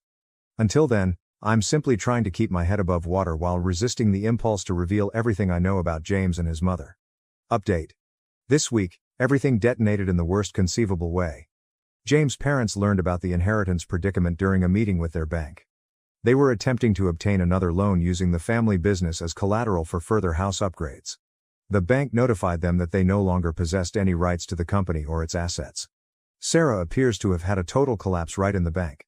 Sarah arrived at my workplace, screaming. She got past security by claiming to be my mother-in-law and started causing a commotion in the middle of the workplace.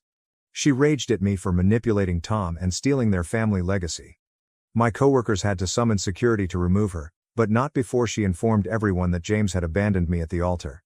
I had been keeping it quiet at work, telling everyone that the wedding had been postponed. After Sarah's outburst, James began phoning and messaging non-stop. His messages alternated between begging pardon and accusing me of wrecking his family. He stated he made a tremendous mistake by leaving me and that he still loved me. According to him, Kelly meant nothing, and he only left because he was afraid of commitment. This dramatic change of heart occurred shortly after Kelly moved out, and his efforts to contact her cousin Emily had failed terribly. Kelly informed me that Emily had laughed when James attempted to ask her out. She had already learned everything about him from Kelly and alerted their entire extended family about his actions. James is now unable to access the family business that he was so interested in. Tom eventually ended his quiet this week. He organized a family meeting at his place, inviting Kelly's parents, who had been close family friends for years. Tom revealed everything, including the private investigator's findings, James' pattern with his ex-fiancées, and Sarah's role in allowing his behavior. He explained why he had modified his will, providing everyone the information he had obtained about James and Sarah's scheme. Sarah burst into tears when Tom told her that their home will be foreclosed in a matter of weeks. They had taken out numerous loans, banking on James' fortune to pay them off. They were now drowning in debt, unable to make their payments. Their flawless plan had gone totally wrong. James attempted to explain himself, claiming that he was under pressure from his mother to find someone affluent. Tom pulled out printed copies of James' messages to Sarah, revealing that he had boasted about influencing both Kelly and myself. There were communications discussing how he intended to exploit Kelly's family ties to meet Emily and how he had estimated how much he might profit from each relationship. The most alarming discovery was that Sarah had produced thorough spreadsheets comparing the possible financial benefits of James being with me, Kelly, and Emily. She had kept track of everything, including our family income and possible business contacts. Kelly's father was upset when he discovered this, especially since Sarah was one of his wife's closest friends.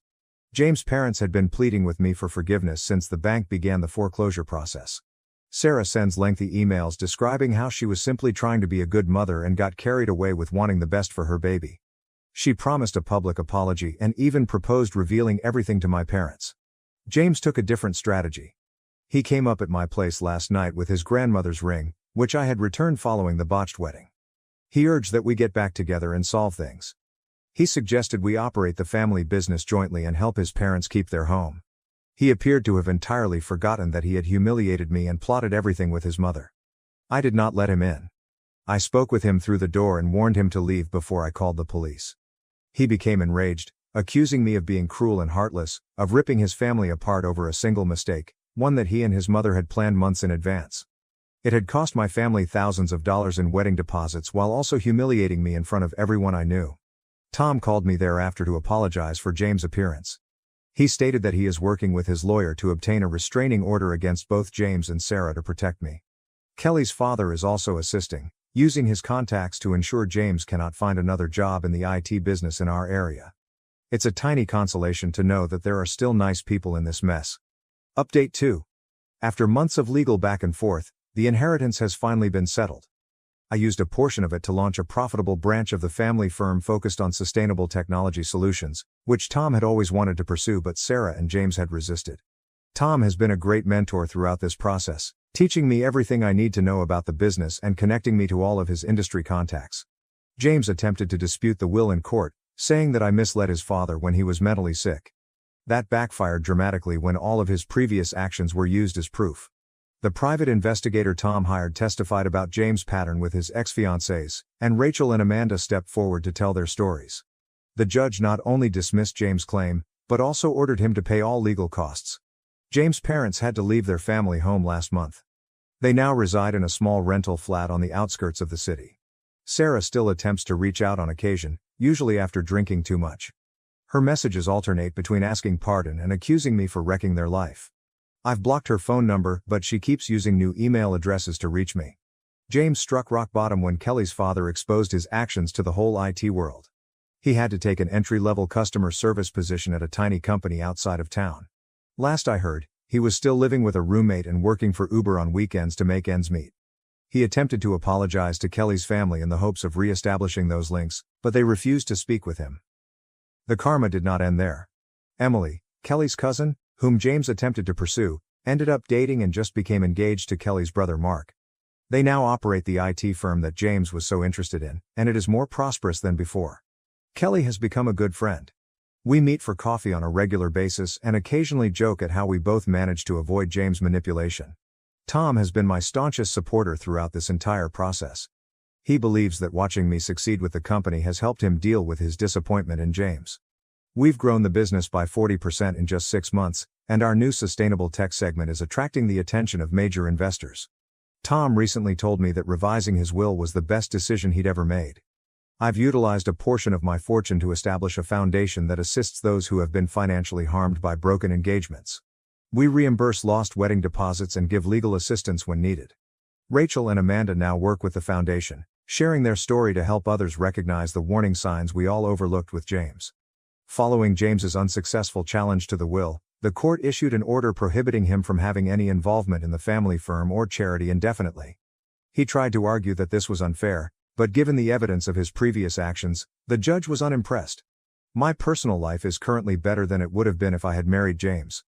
I've started dating again, but I'm taking things cautiously. My parents are proud of how I've handled everything, and watching the company prosper under my leadership has helped them move over their resentment over the wedding tragedy. Sometimes I wonder what would have happened if James had been honest from the start. But then I recall what Tom told me: sometimes the worst things that happen to us are actually blessings in disguise. He was correct. Losing James inspired me to discover my own strength, pursue a great career, and create something significant to benefit others. That is worth more than any wedding could have been. Thank you for watching. If you haven't subscribed yet, please do so and hit the notification bell to stay updated with more shocking real-life stories happening around you. Now to the next story 6.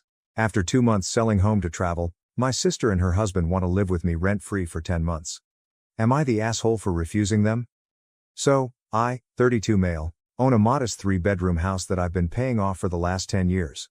It's nothing fancy, but it's mine and I'm proud of it. My sister, 29 female, and her husband, 31 male, are the typical free-spirited types. They've always talked about quitting the rat race, living life to the fullest, all that. Well, a few months ago, they finally did it. They sold their house during a booming market, thinking the profit would fund a year-long break to travel. They believed they could stretch the money by traveling cheaply, staying in hostels or Airbnbs, and getting by with occasional odd jobs. At first, they stayed in nicer places and ate out a lot, thinking they had plenty of cushion, but within 2 months, they were out of money. They underestimated how quickly expenses would pile up, especially with 2 young kids, 7 female and 5 male, to feed and care for. Now that their funds are drained, they've decided to stop full-time travel but don't want to settle down yet. Instead, they asked to live with me, rent-free, for the next 10 months while they figure things out. They say they'll still try to take some occasional trips if they find super cheap deals, but for the most part, they want to stay at my house. I told them no. My house isn't big enough, I don't want the disruption, and I certainly don't think it's fair for them to live off me because their plan failed.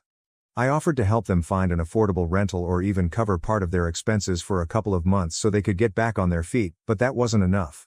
My sister blew up at me, calling me selfish and accusing me of being jealous of their adventurous lifestyle. To make it worse, my parents are siding with her, saying that family should help the family and that I'm being too rigid.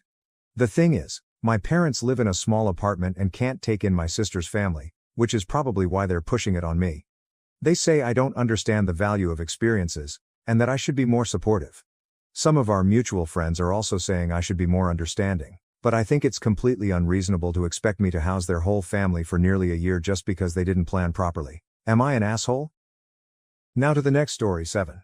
My own family organized an intervention to disown me for the sake of the family. Sadly, they were unaware of the covert business I owned. Hello everyone, before we begin, a small favor? If you love this type of work, please subscribe. It's free, helps the channel, and ensures you never miss out on great videos. Okay, let's get started. Let me set the scene. My name is Alex, and I've always been referred to as the black sheep of my family. My family is all about appearance. We're talking about an entire clan that is completely infatuated with flashy objects. My parents own a network of jewelry stores where wealthy individuals may spend a year's rent on something they'll only wear twice. Jewelry is more than simply a business for them. It is a part of their personality. Apparently, I am the flaw that tarnishes their flawless image. It's not like I'm a slacker who spends his days playing video games in the basement. Far from it. I own a business that designs and customizes high-end bikes. I'm not referring to the kind you acquire in a sports goods store. These are handcrafted, elegant machines with incredible attention to detail, bikes that are more expensive than some cars. My clientele? CEOs, celebrities, and collectors seeking something one of a kind. But here's the thing, I keep a fairly low profile. I do not drive flashy automobiles or wear expensive watches. My workshop isn't in a flashy office park. It's in an old industrial building that I purchased outright.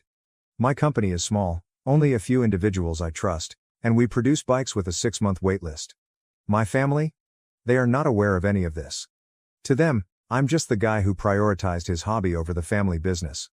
Growing up, my parents made it apparent that they prioritized achievement, money, and maintaining appearances. My older brother Ethan was groomed to take over the jewelry empire.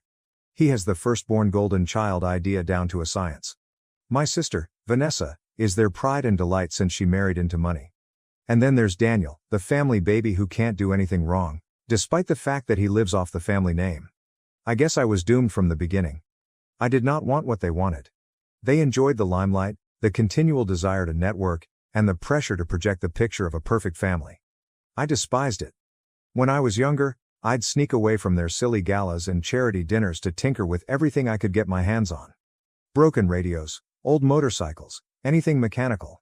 That is how I discovered my passion. As I grew older, it became clear that I did not fit in. My parents wanted me to join the family business, but I couldn't think of anything worse. Selling jewelry to people who value money over quality? No, thanks. I wanted to build something with a meaning. After college, which they only paid for because they expected me to come to my senses, I began working on my bike designs. At first, it was just me in my garage, but the demand quickly rose. I invested everything I had in the business, time, energy, and money, and it paid off. My ideas began to gain traction, and I soon had clients eager to pay exorbitant fees for my work. Here's where it gets funny. My family knows I'm self-employed, yet they believe I'm barely getting by. They are unaware of my achievement since I do not brag about it. I drive a regular automobile, dress regularly, and avoid their small networking events like the plague. They see my modest lifestyle as proof that I failed. The truth is that I outperform all of them combined. My business has reached 7 figures. I have collaborations with major brands, a class that has been scheduled for months, and a reputation that is spreading worldwide. But none of that matters to them because, in their opinion, success isn't real unless it's on your wrist or parked in the driveway. The protocol is the same every time I visit them. Ethan brags about his latest strategic partnership, which is really a fancy way of stating he inked a deal set up by his father. Vanessa hints about her glamorous life, which primarily entails being a socialite. Daniel behaves like a frat dude who has never outgrown his college glory days. And me? I receive nice phony smiles and passive-aggressive comments about my potential. Are you still working on those bikes? Dad asks with a disappointed tone. Yeah, I'll reply, keeping things brief because there's no use in explaining myself. Vanessa once asked me directly if I needed help obtaining a real job. I chuckled and told her I was fine, but she gave me a look as if she had just done me a favor by proposing it. The worst aspect is that they never ask about my business. Not really. They think it's just a phase I'll go through, as if I'm a naive adolescent. It's offensive, but also sort of funny.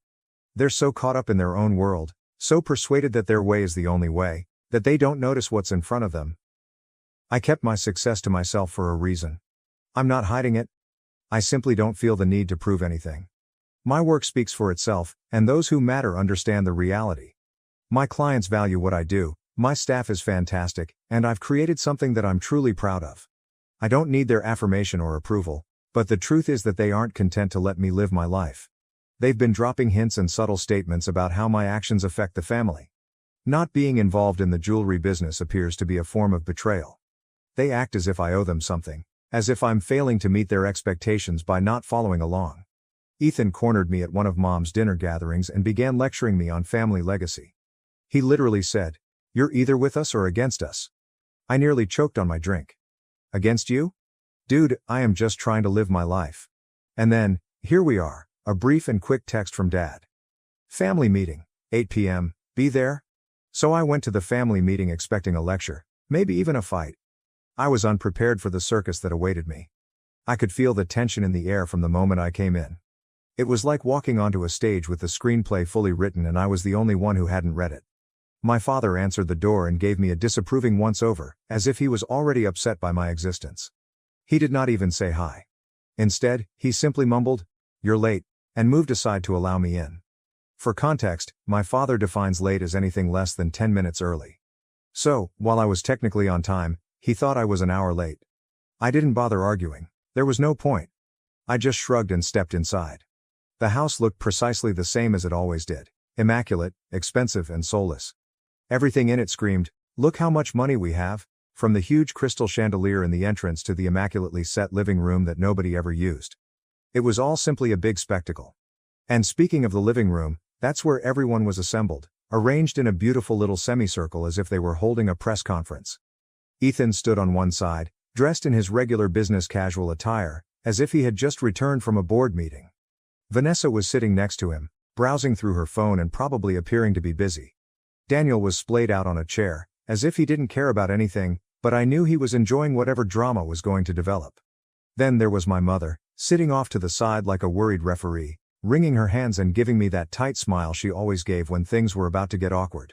Of course, there was my assigned chair, a single lonely seat positioned deliberately in the center of the room, facing everyone. It was so clear that this was an ambush that I nearly laughed. Almost. Dad did not waste any time. As soon as I sat down, he began his speech, emphasizing the value of family unity and heritage preservation. It was all extremely official and rehearsed. At one point, Ethan weighed in with phrases like long-term strategy and brand image, which made me roll my eyes so hard I feared they would get stuck. Vanessa wasn't far behind, commenting on how my decisions were troublesome and how they impacted on the family as a whole. She continued using terms like reputation and status, as if these were the only things that mattered. Daniel didn't say much, and he didn't need to. He was simply sitting there smirking, as if he were watching his favorite television show. I didn't say anything. I simply listened to them, nodding occasionally to give the impression that I was paying attention. To be honest, it was intriguing to see how much effort they had put into the entire process. They truly believed they were conducting some sort of intervention, rescuing me from a life of failure and shame. Finally, Vanessa handed me a folder. She slid it across the coffee table, as if she were presenting me with some sacred document. "This is for the good of the family," she remarked, her tone condescending. I opened the folder and realized how far they were willing to go. Inside were legal papers that were carefully ordered and filled with jargon. I did not need a lawyer to comprehend. The gist was simple. They were cutting me off. No inheritance, no ties to the family business, and no connection to the family name. For a second, I just stared at the papers, not because I was surprised, I could see this coming from a mile away, but because it was ridiculous how serious they were taking this. They truly believed this was some sort of retribution. Dad leaned forward, his voice serious and forceful. "This isn't personal, Alex, it's about business. Your actions have consequences." I raised an eyebrow. "My actions?" "You've made choices that don't align with the family's values," Ethan stated, as if reading from a script. Vanessa nodded. "It's not just about you, Alex, it's about all of us. We have to protect the family name." I wanted to laugh but didn't. Instead, I glanced through the documents, appearing to read them thoroughly. Their eyes were fixed on me the entire time, waiting for my reaction. Finally, I looked up and asked, "Where do I sign?" The room went completely silent. I don't think they expected that. My mother was the first to break the stillness. "Alex, wait, don't you think you should?" "Nope," I replied, cutting her off. "This is exactly what you want, right? To cut me loose? Let's get it over with." Vanessa blinked, apparently taken aback. "It's not about cutting you loose, it's about setting boundaries." "Boundaries," I said, smirking. "Sure, let's call it that." Dad motioned to the bottom of the page. "Just sign there." So, I did. I took the pen, scribbled my name at the bottom, and returned the folder to Vanessa. She appeared unsure whether she was relieved or irritated. "Is that all?" I inquired, straightening up. Dad frowned. "This isn't a joke, Alex. One day, you'll understand that this was necessary." I nodded, having already gotten halfway to the door. "Yeah, I'll be sure to send you a thank you card when that day comes." As I went away, I could feel their gaze on my back, but I didn't glance back. They believed they were making a statement, but all they did was prove what I already knew. They did not understand me, and they never will. When I returned to my workshop that night, I felt neither upset nor defeated. Honestly, I was relieved. That family meeting was simply confirmation of something I'd known for years. I was not one of them. They had no notion who I was or what I had built, and they had no desire to find out. I turned on the lights in my workshop, and the hum of the fluorescent lamps was more soothing than anything I'd felt while sitting in that over-decorated house. The place was my sanctuary, with walls lined with tools, shelves packed with bespoke components, and rows of partially completed motorcycles waiting for me to finish them. It was entirely mine, created with my own two hands. My helper, Ben, was still there, working on some late orders. He looked up when I stepped in. "Hey, how'd it go?" he inquired, wiping his hands on a shop rag. "They disowned me," I nonchalantly stated, laying my bag on the workbench. Ben blinked. "Wait, like officially?" "Yep," I answered, taking a half-finished frame from the rack and scrutinizing its welds. "Signed the papers and everything. I'm no longer part of the family." He let out a low whistle. "Damn, you okay?" I shrugged. "Honestly? Yeah. They think they cut me off, but I'm the one who's been carrying them emotionally for years. They did me a favor." We worked in silence for a while, with the only sounds being the buzz of tools and the odd clang of metal. It was peaceful, the kind of peace I had never experienced with my family. A few hours later, I logged onto my business dashboard, and the results made me happy. Orders had skyrocketed. One of our latest designs had become popular in a niche cycling community, and suddenly people were literally throwing money at us. Custom orders, bulk sales from international clients, and even queries from a couple of well-known brands looking to cooperate. It was overwhelming, but in the greatest way. My inbox was swamped with emails, and while the majority were business-related, a couple stuck out. One was from a journalist who wanted to write a piece about me for a lifestyle magazine. Another came from a professional rider who needed a custom bike for their next competition. Then there was the one that gave me pause. A private client offering an insane sum of money for a one-of-a-kind design. I slumped back in my chair, laughing. My family believed I was wasting my life experimenting with bikes, yet it was more profitable than their jewelry business. The truth is, I never cared about money. Don't get me wrong, it's good to be financially secure and not have to worry about bills or debt, but that wasn't the reason I started this. I started it because I like it and wanted to make something with my hands that was both utilitarian and beautiful, something meaningful. What about the money? That was a pleasant bonus. The nicest thing was that it allowed me to keep growing without compromise. I didn't have to answer to anyone, not investors, shareholders, or my family. The following morning, I met with Josh, my business partner, at our favorite diner. Josh is the type of person who is constantly 10 steps ahead of everyone else. He is the reason we have been able to grow the firm so swiftly. All right, he murmured, sliding into the booth across from me. What is the plan? For what? I asked as I sipped my coffee. For dealing with your family, he explained. They'll come crawling back eventually, do you know that? I shrugged. Allow them, I'm not going to spend my time worrying about them. I have more important things to focus on. Josh smirked. Fair enough. Speaking of broader matters, we need to discuss this. He took out his laptop and showed me an email from one of our vendors. They had offered us an exclusive price on some new materials, but we'd have to commit to a larger manufacturing run than usual. Can we manage it? I asked. Easily, Josh replied. With the orders flowing in, we could treble our output while still having room to breathe. This is an obvious choice. Do it, I instructed. Josh grinned. Done. Things improved over the course of several weeks. The magazine feature debuted, and it was a game changer. The journalist produced a wonderful article about how I transformed a passion for motorcycles into a thriving business, complete with images of our workshop and some of our most popular designs. The answer was crazy. Orders increased overnight, and our social media platforms were flooded with new fans. We had to hire 2 more individuals merely to meet the demand. Ben, who had been with me since the garage days, began teaching the new hires while I focused on developing our next major project. It was exhausting, but in the greatest possible manner. Every now and then, I would think about my family, not in a sad or nostalgic sense, but rather with interest. I wondered if they had read the article or heard about the company. Part of me wanted to tell them simply to see how they reacted, but another part of me wasn't concerned. I was too preoccupied with creating something real, something they would never understand. One day, I received a call from a firm that manufactured high-end outdoor gear. They wanted to collaborate on a limited edition bike for their upcoming product range. It was the type of collaboration that could propel us to the next level, and I couldn't say yes quick enough. Josh and I spent weeks ironing out the details, working late nights to ensure that everything was flawless. By the time the prototypes were completed, I knew we had something unique. The launch was tremendously successful. The bikes sold out in hours, and the hype surrounding the cooperation propelled us to new heights. Suddenly, we were no longer a modest niche business, we were a brand. And during it all, my family remained mute. No call, no text, nothing. I wasn't sure if they were ignoring me or just didn't understand what I was doing. It didn't matter. Their silence did not last long, however. It began with a text. We need to talk. Urgent family matters. Vanessa was the first to break the stillness, as I expected. My siblings were predictable in that regard.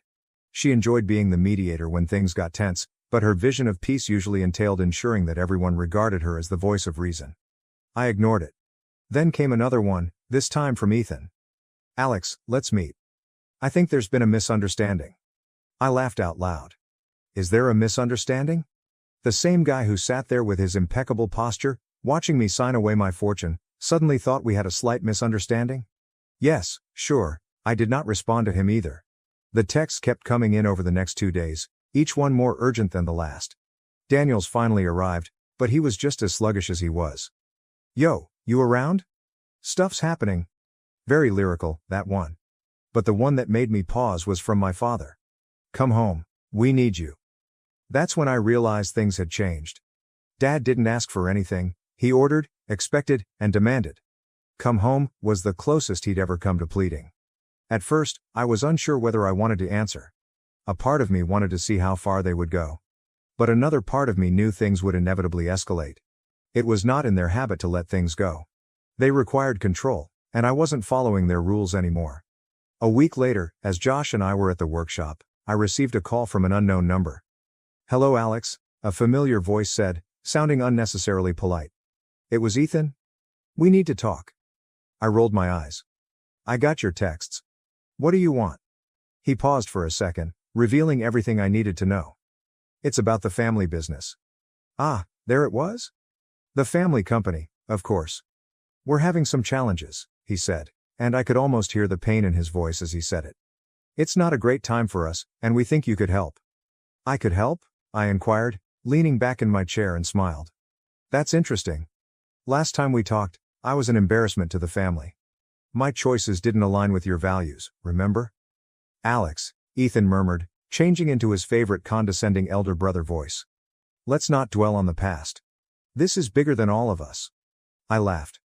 "No, it's not. It's about you, Ethan, and Vanessa, and Dad, and the fact that none of you have any idea how to adapt to a world that's moving faster than you are." He attempted to push back, but I cut him off. "I'm busy, Ethan.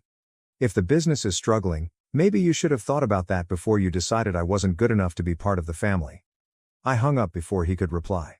That was satisfactory. Vanessa made her next move a few days later, when she unexpectedly arrived at my workshop.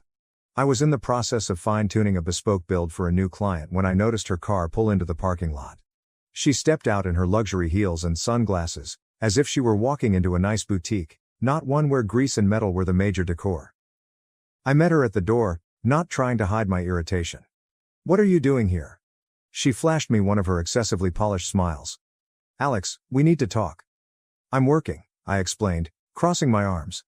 "This won't take long," she said, moving past me into the workshop. She looked around, evidently displeased with the ordered mess. "So this is what you've been doing? Bikes?" "Yep," I replied, not giving anything else. She groaned and turned to face me. "Look, things aren't great right now. The business is struggling, and Dad's not handling it well. Ethan's trying to hold things together, but..." She trailed off, waiting for me to intervene and save the day. I did not. Finally, she stated, "We need you, Alex." Those comments affected her in a different way than she expected. For years I'd been rejected as the one who didn't measure up. And now? They now needed me. "What exactly do you think I can do?" I inquired, leaning against one of the workbenches. "You've always been good with creative ideas," she added, her tone a touch too sweet. "And you've clearly been doing okay for yourself here." "Okay?" I asked, raising an eyebrow. She flinched, realizing her error. "I didn't mean it like that. I just..." "We're in trouble, Alex. The market's changing, and we didn't adapt fast enough. Sales are down, and Dad's, well, he's too proud to admit we need help. But Ethan and I think you could bring something new to the table." I stared at her for a long time, letting her words linger in the air. This was Vanessa, the same person who used to mock my small project and once told me I was squandering my talent. And now she was asking for my assistance. It felt nice. "Let me get this straight," I finally remarked. "You want me to come back and fix the business after everything you guys pulled?" She nodded. "We made mistakes, I'll admit that, but we're trying to make things right." I inclined my head, appearing to think about it. "Yeah, no. I'm good." Vanessa's face fell. "Alex, please. This isn't just about us. It's about the legacy." "Your legacy," I corrected her. "Not mine. I already have something I'm proud of, and it doesn't involve begging people to buy overpriced necklaces." Her immaculate mask slipped for a second, and I saw a glimpse of frustration. But before she could say anything else, I unlocked the door and motioned for her to exit. "Have a nice day, Vanessa." Then, a week later, Dad arrived at the workshop, looking more exhausted and worn out than I had ever seen him. He didn't even bother with politeness. "We need to talk," he remarked quietly and seriously. I leaned against the doorframe and crossed my arms. "Do we, though?" He groaned and ran his fingers through his graying hair. "Alex, I'll admit it, we were wrong about you. About everything. The business is failing. I can't fix it. Your brother can't fix it. We need your help." I stared at him for a long time, allowing the weight of his words to settle in. This was the man who had always preached about pride and reputation, and now he was virtually pleading for my help. "I'll think about it," I finally answered, moving aside to let him enter. And that's when I understood the tables had completely turned. When I promised my father I'd think about it, I didn't intend to let them off the hook. If they wanted me to salvage the family business, they'd have to work for it. For the first time in their lives, they needed to know what it was like to not have all the cards. Over the next few days, I let them stew. There are no calls, texts, or anything. I wasn't ignoring them for petty reasons. Okay, maybe only a little. I wanted them to recognize that they were no longer in control. They disowned me like it was nothing, and now they're circling back, trying to bring me on board. I wasn't going to make things simple. Josh, of course, found the whole thing amusing. So let me get this straight, he began, leaning on the workbench as I adjusted a frame. They need you to preserve their business, but they haven't apologized, and they certainly haven't admitted how badly they messed up. Pretty much, I replied, smirking. And you just let them twist in the wind? I shrugged. Feels fair. Josh laughed. I wish I had your patience. I'd be sticking it in their faces every chance I had. Oh, don't worry, I said. They'll get what's coming, but it's not going to be on their terms. A few days later, Vanessa called again. This time, I picked up. Alex, she exclaimed, sounding too joyful. Thank you for finally responding. I was beginning to suspect you were avoiding us. I snubbed the bait. What do you want? She paused, and I could tell she was trying to figure out how to word the plea she was about to make.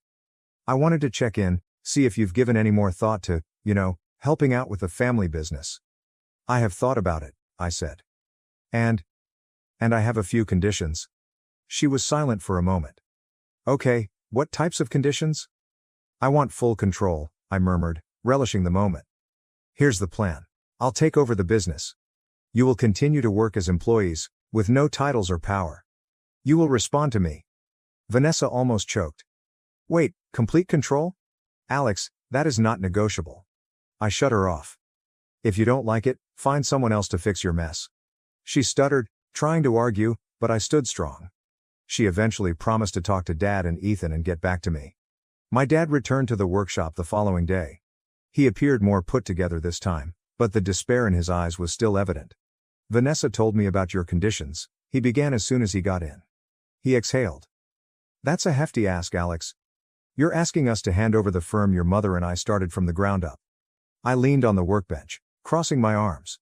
No, I'm asking you to hand over the company that is failing because none of you understand how to change.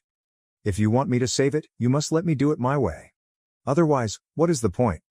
He said nothing. For a long time, I could see the inner conflict on his face. Eventually, he nodded. Fine, you can have full control, but there's one condition, he told me. Here we go, I mumbled. I want you to keep the family name attached to the business, he told me. That's all we have left. I thought about it for a bit. It wasn't an outrageous request, and to be honest, I didn't care about the name either way. Deal, I said. The real fun began after the family reluctantly agreed to let me take complete control. I did not waste any time diving in. If they expected this to be a slow, peaceful transition in which they could dispute or second-guess my actions, they were mistaken. This was not a democracy. It was a dictatorship, and I was in charge. The first thing I did after taking over was demolish their beloved hierarchy. Ethan had been conducting operations as if he were auditioning for a reality show about dumb executives. His concept of leadership involved shouting at people when things went wrong and claiming credit when things went right. That was not going to fly. I called a staff meeting in the main office. All managers, department heads, and key personnel were invited. My family also showed up, but they seemed uneasy, sitting off to the side like school children waiting for the principal to scold them. All right, I said, standing at the head of the meeting table. Let us get one thing straight. The previous manner of doing things is obsolete. This company will now be driven by outcomes rather than nepotism. A few others looked anxiously at Ethan, who was staring at me as if I had insulted his entire being. I pointed to the whiteboard behind me, where I had outlined a clear strategy. We are streamlining everything. No more bloated budgets, superfluous overhead, or out-of-date practices. I am interested in hearing your views. If you've been buried beneath layers of bureaucracy, that ends now. This is your moment to show what you are capable of. One of the managers raised their hand. And how about the family? I smirked. They will be held to the same standard as everyone else. No exceptions. Ethan scoffed, but I ignored him. Vanessa appeared to want to burrow beneath the table, while Daniel was half asleep. Classic. I then tackled the stores. Half of them were losing money because they had not been updated in decades. The exhibits were worn, the layouts were unclear, and the employees appeared to be just waiting for someone to put them out of their misery. I instantly shut down the locations with the lowest performance. Some employees were disgruntled, which I understood, but I made sure to provide severance compensation and job placement aid. This was not about punishing somebody, it was about saving the organization. The remaining stores received a comprehensive renovation. I hired designers to remodel the premises, transforming them into clean, minimalist showrooms that focused on products rather than gimmicky sales practices. I also implemented a new inventory system, making it easier for customers to browse and buy, whether in store or online. Speaking of online, this was another key area where the corporation had struggled. Their website appeared to be trapped in 2005, complete with clumsy navigation and fuzzy photos. I scrapped it all and hired a team of developers to create a new website from scratch. It was quick, easy to use, and smartphone optimized. Within weeks of launch, internet sales surged. Then came the product line. This was where I truly put my mark on things. For years, the company produced the same old designs, gaudy, costly jewelry aimed at an older audience. It was okay for the older set, but it utterly ignored younger customers seeking something new and current. I launched a new line centered on minimalist, ecological designs. Consider exquisite items crafted from recycled materials, with an emphasis on craftsmanship and storytelling. Each piece included a card explaining where the materials came from and how they were recycled. It was a hit. People appreciated the concept of owning something unique that didn't harm the environment. Vanessa first despised the idea. She claimed that it was too hazardous and did not meet our clients' expectations. But after the numbers started flooding in, she had to concede I was correct. Of course, not everything went well. I had to deal with a lot of criticism, especially from my own family. Ethan, in particular, seems determined to undercut me at every opportunity. He'd pull me aside after meetings and say things like, "Are you certain this is the best decision? I mean, you're new to this level of management?" I'd just smile and say, "You're welcome to step down if you believe you can't handle the changes." That typically silenced him. And Daniel? Honestly, I had no idea what he was doing half the time. He'd arrive at meetings late, if at all, and offer nothing. I eventually assigned him a tiny responsibility maintaining the company's social media profiles, which kept him busy enough without inflicting any significant damage. Despite the hurdles, the outcomes spoke for themselves. Within 6 months, the company was unrecognizable, in a positive sense. Sales were up across the board, the new product lines were receiving fantastic reviews, and we'd even begun to attract younger, more tech-savvy clients. What is the best part? My family was beginning to sense a power shift. They had spent their entire lives at the top of the food chain, but now they were just like any other employee. They responded to me. One day, I arranged a meeting for just the 4 of us. Myself, Dad, Ethan, and Vanessa. I wanted to make sure they knew exactly where we stood. "Let me be clear," I stated, leaning back in my chair. "I now own this corporation. If you decide to stay, you will do things my way. If you don't like it, there's the door." Dad grimaced, but said nothing. Ethan appeared to want to argue, but Vanessa placed a hand on his arm and shook her head. "I'm serious," I added. "I'm not here to continue the family legacy. I'm here to make something better. If that requires letting go of the past, so be it." For once, nobody had anything to say. The turning point came when one of the industry's largest trade exhibitions encouraged us to present the new collection. It was the type of event that could make or destroy a company's reputation, and I was determined to leave an impression. I designed the booth myself, providing a sleek, immersive experience that emphasized the company's sustainable innovations while also telling the tale of its transformation. My family was present, of course, but this time I was the star of the show. Customers, journalists, and industry experts rushed to our exhibit, admiring the new approach and questioning how we'd turned things around so rapidly. I made every effort to give credit where it was due, particularly to the staff who had worked tirelessly to make it happen. As I saw people admire the pieces I helped make, I felt a surge of pride that I had never felt before. This wasn't just about preserving a business, it was about showing to myself, and to them, that I was capable of far more than they had previously given me credit for. By the end of the show, we had secured several new collaborations, and the brand was more popular than ever. My family was finally realizing that I wasn't just the black sheep anymore, I was leading the charge. Then one day, it occurred. This was the moment I had been waiting for. We had just finished a quarterly review meeting, and I had delivered some of the best data the company had ever seen. My father cleared his throat just as I was about to finish the lecture. "Alex," he whispered, his voice as gentle as I had ever heard it, "I just wanted to say how proud I am of you. You have accomplished something that none of us could have done. You did more than just salvage the business, you improved it. The room became silent. Even Ethan and Vanessa appeared astonished. Thanks, I replied, keeping my tone neutral. Vanessa joined in. Dad is right, we should have seen your potential sooner. You've taken this company to places we never imagined possible. Ethan nodded, grudgingly. You proved everyone incorrect. I can admit that. It was weird to hear them admit it out loud. We've been talking, Dad said, looking at the others. We'd like to fix things, not just the business, but us, the family. There it was, the apology and the olive branch. I sat back in my chair, allowing their comments to hang in the air for a minute. I appreciate that, I said. But let's be honest, you didn't want me in the family until I proved useful. That is not something I can forget. Vanessa looked down, obviously uncomfortable, but she did not object. I'm not interested in pretending things are fine. Our current system is functional. We're working together, and that's it. I don't need anything else. Ethan frowned. Come on, Alex, we are family. We made mistakes, but we're striving to make things right. You're trying to make it right because you have no choice, I responded calmly. If this firm had failed, you would not be here today. Let us not change history. Dad seemed to want to argue, but then sighed and nodded. Fair enough. Here's the deal, I explained, rising up and gathering my notes. I will remain operating the firm, and you will continue to do your tasks, but aside from that, we're okay where we are. No more pretending to have a happy family. We tried that, but it didn't work. When I left the meeting, the room was quiet, but I didn't feel awful about it. I wasn't angry, nor was I resentful. I knew exactly where I stood, and I was not going to let them cross that line again. Now to the next story 8. My jealous sister accused me of being a gold digger and tried to ruin my boyfriend's career. My parents took her side as always. Hello, everyone, I don't know where to start. I suppose I've always been the other sister. My name is Lindsay, and I'm 29 years old. I grew up in the shadow of my older sister, Melanie, who is now 34. It feels like my entire life has been spent trying to measure up to her, but I never could, at least not in my parents' eyes. Melanie has always been the golden child. I recall as a child seeing how easily everything appeared to fall into place for her. She was the star of every school play, the captain of her soccer team, and the straight-A student who my parents couldn't stop talking about. Meanwhile, I was simply Lindsay, the quiet one.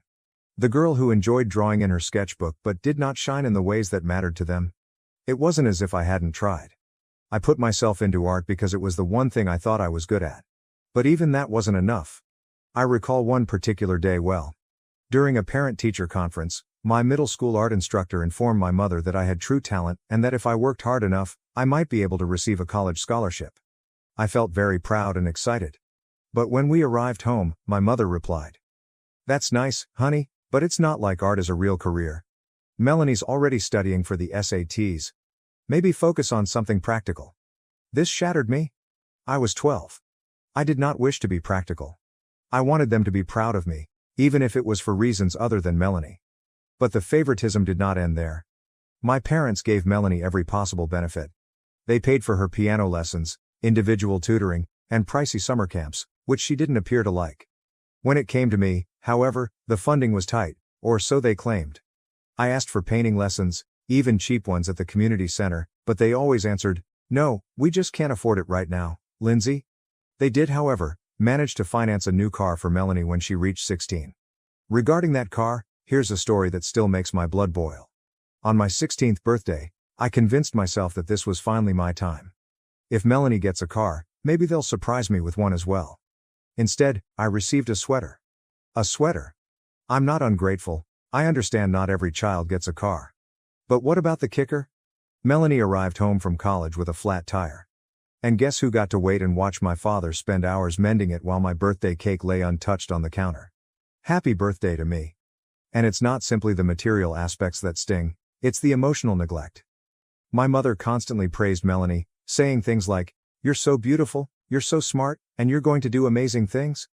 I can't remember the last time she said that to me. I was ecstatic to get my first job at a tiny graphic design agency. But my mother's response was, "That's nice, but when are you going back to school?" You know, Melanie got her master's degree. I tried talking to my father about it once. He's quieter than my mother and more passive. I asked him why it seemed like they loved Melanie more than me. He groaned, looked uneasy, and continued.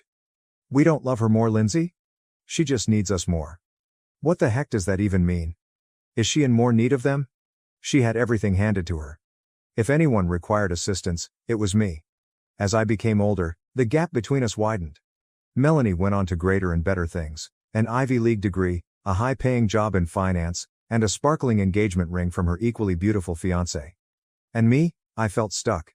My art career didn't take off as I had hoped. And every time I saw my folks, they'd say, "So, what's next?" As if what I'd done so far wasn't enough. One of the most humiliating experiences occurred last Thanksgiving. Melanie and her fiancé, Jason, came over for supper, and my parents went all out: prime rib, fine wine, the works. I brought a pumpkin pie that I had made myself, which I was very proud of considering I am not much of a cook. When I placed it on the table, my mother gave me a tight little smile and said, "Oh sweetie, that's nice, but Melanie brought a cheesecake from that bakery downtown. Everyone loves their desserts." Guess which one was devoured first? Melanie not only receives all of the adulation, but she also appears to ignore it. She pretends not to notice the partiality, but I believe she enjoys being the center of attention. Years ago, I tried to confront her about it. I told her it was unfair that Mom and Dad treated us differently. She stared at me with wide-eyed innocence and said, "Lindsay, you're being ridiculous. Mom and Dad love us equally."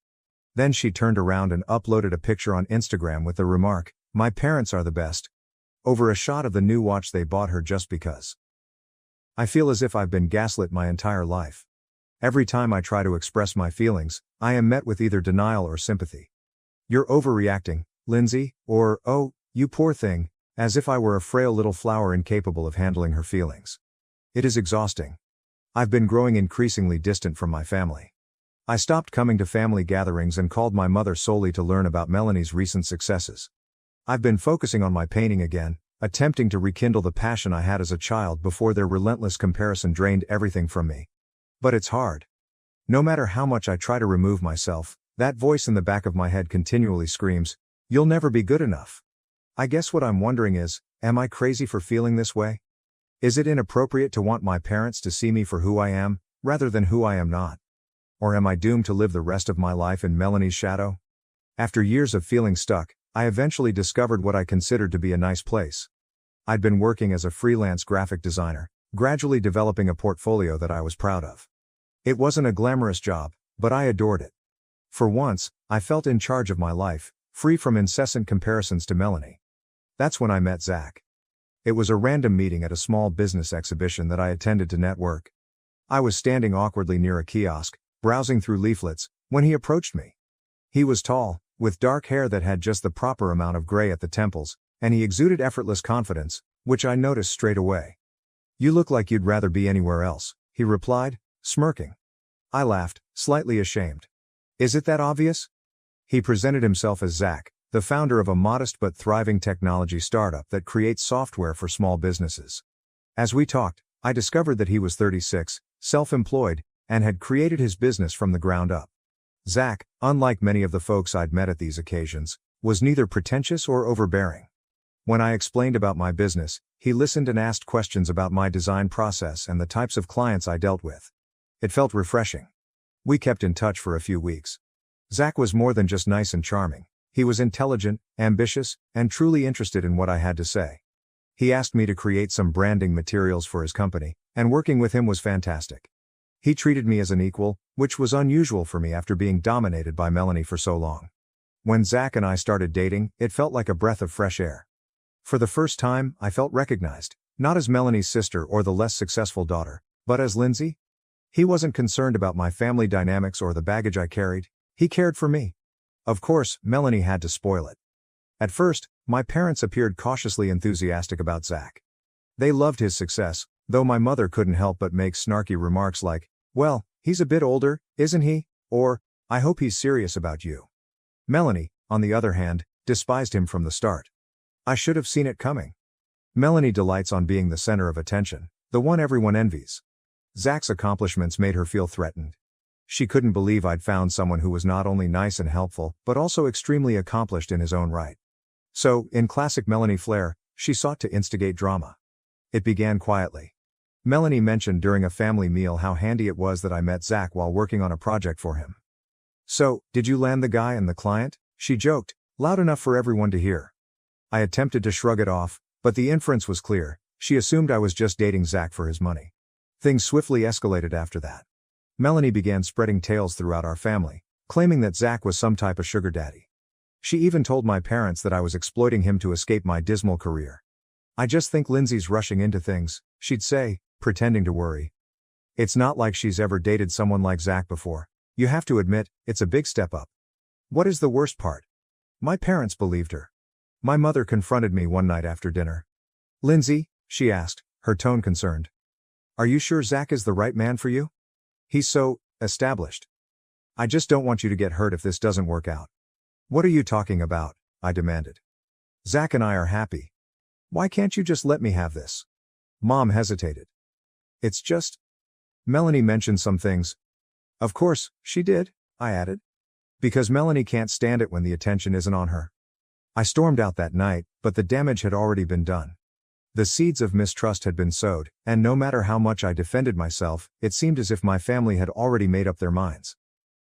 The rumors did not end with my family. Melanie began sharing them around mutual friends. People I hadn't spoken with in years. One day, I received a phone call from Sarah, an old high school classmate I hadn't spoken with in years. "Hey, Lindsay," she said nervously. "I just wanted to check in. I heard some things about Zach and wanted to make sure you're okay." "Wait, what things?" I inquired, puzzled. Sarah hesitated. "Well, Melanie mentioned that Zach might be, controlling. She said you've been spending all your time with him and barely talking to your family anymore. I just wanted to make sure everything's all right." I was infuriated. "Sarah, that's not true. Zach is nothing like that. Melanie's just..." I paused, recognizing there was no use in explanation. Melanie had already caused harm. When I challenged her about it, she claimed to be the victim. "I was just worried about you," she explained, wide-eyed and innocent. "I didn't mean for it to get blown out of proportion. You know how people love to gossip. You're the one who started the gossip," I yelled. "Why can't you just be happy for me for once?" Melanie didn't care. She never does. All she cared about was bringing me down and keeping me in the shadow, where she believed I belonged. Throughout it all, Zach was my rock. "Lindsay," he remarked one night as we sat on his couch, "you don't owe anyone an explanation for our relationship. Not your parents, not Melanie, not anyone. The people who really care about you will see the truth." He could see how much it was hurting me and did everything he could to encourage me. I wanted to believe him, but it was difficult. Melanie's falsehoods made me feel increasingly lonely. Even some of my closest friends became distant, as if they didn't know what to think. It seemed like I was waging a lost battle, while Melanie was winning. But Zach was correct in one thing. Those who genuinely cared about me stood by my side. My best friend Emily was among them. When she heard what Melanie was saying, she quickly called me. "Lindsay, this is ridiculous," she said. "Anyone who knows you knows you're not that kind of person. Melanie's just jealous. She can't stand that you're happy." Hearing those words meant more to me than I could convey. For the first time in weeks, I felt less alone. Zach, for his part, refused to be swayed by the reports. If anything, they only strengthened us. He saw through Melanie's tactics and refused to allow her harm our relationship. "She can say whatever she wants," he told me. "At the end of the day, the only thing that matters is us." He was correct. Melanie could spread as many stories as she wanted, but she couldn't take away what Zach and I had created together. For the first time in my life, I wasn't simply Lindsay, the other sister. I was Lindsay, the woman who had found love and happiness despite everything Melanie had thrown at her. I used to believe that things couldn't get worse following Melanie's initial rumors about Zach. I was mistaken. Melanie wasn't simply out to ruin my family's opinion of me.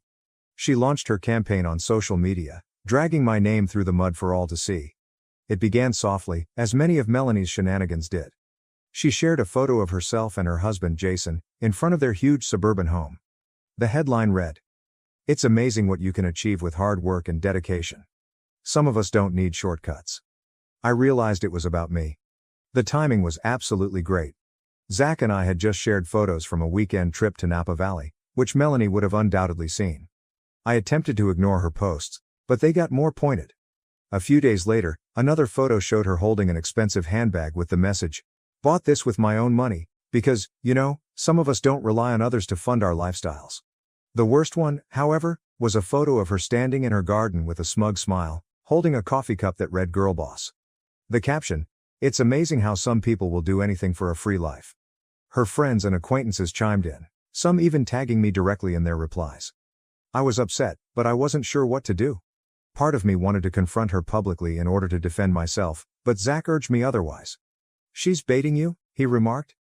If you respond, you're giving her exactly what she wants. He was correct, of course, but that didn't make things any easier. Every time I opened my social media, there it was. Her smug expression, passive-aggressive captions, an army of accomplices. It felt like she was waging war against me, and I didn't even have a weapon to defend myself. A few weeks later, things escalated during a family meal. My parents had invited everyone over for what they called a relaxing evening. I should have known better. Nothing about being in the same room with Melanie could possibly be relaxing. Melanie was on edge from the time Zach and I stepped in. She welcomed us with a phony smile and an overly bright, "Oh, hi, you too." But her tone was tinged with sarcasm. She hardly acknowledged Zach, instead concentrating her entire attention on Jason, making a huge deal of questioning him about his career, their forthcoming vacation, and his plans to remodel their already exquisite kitchen. Dinner began uneventfully enough. My mother had prepared one of her hallmark dishes, roast chicken with all the fixings, and the discussion was primarily small talk. However, Melanie, ever the limelight seeker, felt it was time to stir the pot. She leaned back in her chair, whirling her wine glass like a villain from a soap opera, and said, "You know, it's funny. I was talking to one of my friends the other day, and she mentioned how some people are living the dream of all money hunters." The table became silent. My father coughed awkwardly. My mother gave Melanie a warning glance, but she disregarded it. "I mean," she continued, her gaze riveted on mine. "Imagine finding someone who's willing to pay for everything. Your vacations, your lifestyle, even your career. Must be nice, right?" Zach stiffened alongside me. I could feel the heat rising in my cheeks, but I wouldn't let her see me crack. "Are you trying to say something, Melanie?" I inquired, keeping my voice as quiet as I could. "Oh no, of course not," she responded innocently. "I'm just making an observation. Some people have all the luck." "Luck has nothing to do with it," Zach interrupted, his voice low but forceful. "Lindsay works hard, and she doesn't need to rely on anyone to support her." Melanie smirked. "Oh, I'm sure she does. I mean, graphic design is such a stable and lucrative career path. I'm sure you don't help out at all, right?" "Enough." My mother's voice sliced through the tension like a dagger. "Melanie, stop it, this isn't appropriate." But Melanie wasn't done. She slammed her glass down with a bit too much vigor, the sound reverberating around the room. "I'm just being honest, Mom. Isn't that what we're supposed to do as a family? Be honest with each other?" I could not handle it anymore. I sprang up so rapidly that my chair almost crashed over. "Honesty? You wouldn't know honesty if it hit you in the face. All you know how to do is tear people down because you can't stand it when the spotlight isn't on you." "Lindsay, don't," Zach murmured calmly, placing his hand on my arm. But I was beyond the point of caring. "Do you know what your problem is, Melanie?" I asked, my voice quivering with wrath. "You can't stand the fact that someone else might actually be happy for once. You thrive on making other people feel small because that's the only way you can feel big." Melanie's face flushed hot, but she did not answer. My father said something about everyone needing to calm down, but I didn't want to hear his half-hearted attempts at mediation. I grabbed my coat and turned to face Zach. "Let's go." We went without saying anything, the tension in the room so heavy that I felt like I was suffocating on it. I burst into tears as soon as we arrived at the car. "I can't do this anymore," I wept. "I can't keep pretending everything's fine when she's destroying my life." Zach drew me into his arms, his words calming. "You don't have to. You don't owe her or anyone else in your family anything. You've worked hard for what you have, and you don't need to justify it to anyone, least of all Melanie." He was correct, of course, but as much as I wanted to wipe Melanie out of my life entirely, I knew it wouldn't be that easy.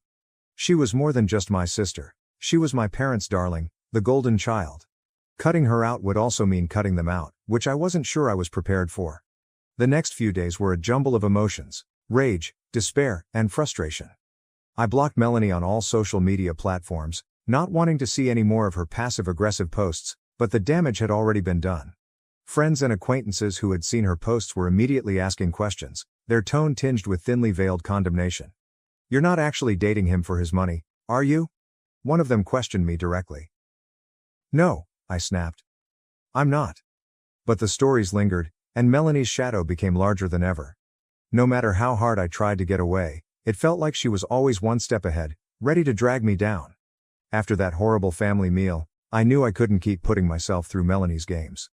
Every interaction with her seemed like a landmine about to detonate, and I was done falling into her traps. Zach and I talked about it, and we both agreed I needed to take a step back for my own sanity. I needed to set some boundaries, even if it meant missing family occasions. The first test came a few weeks later, when my parents said they would be having a cookout.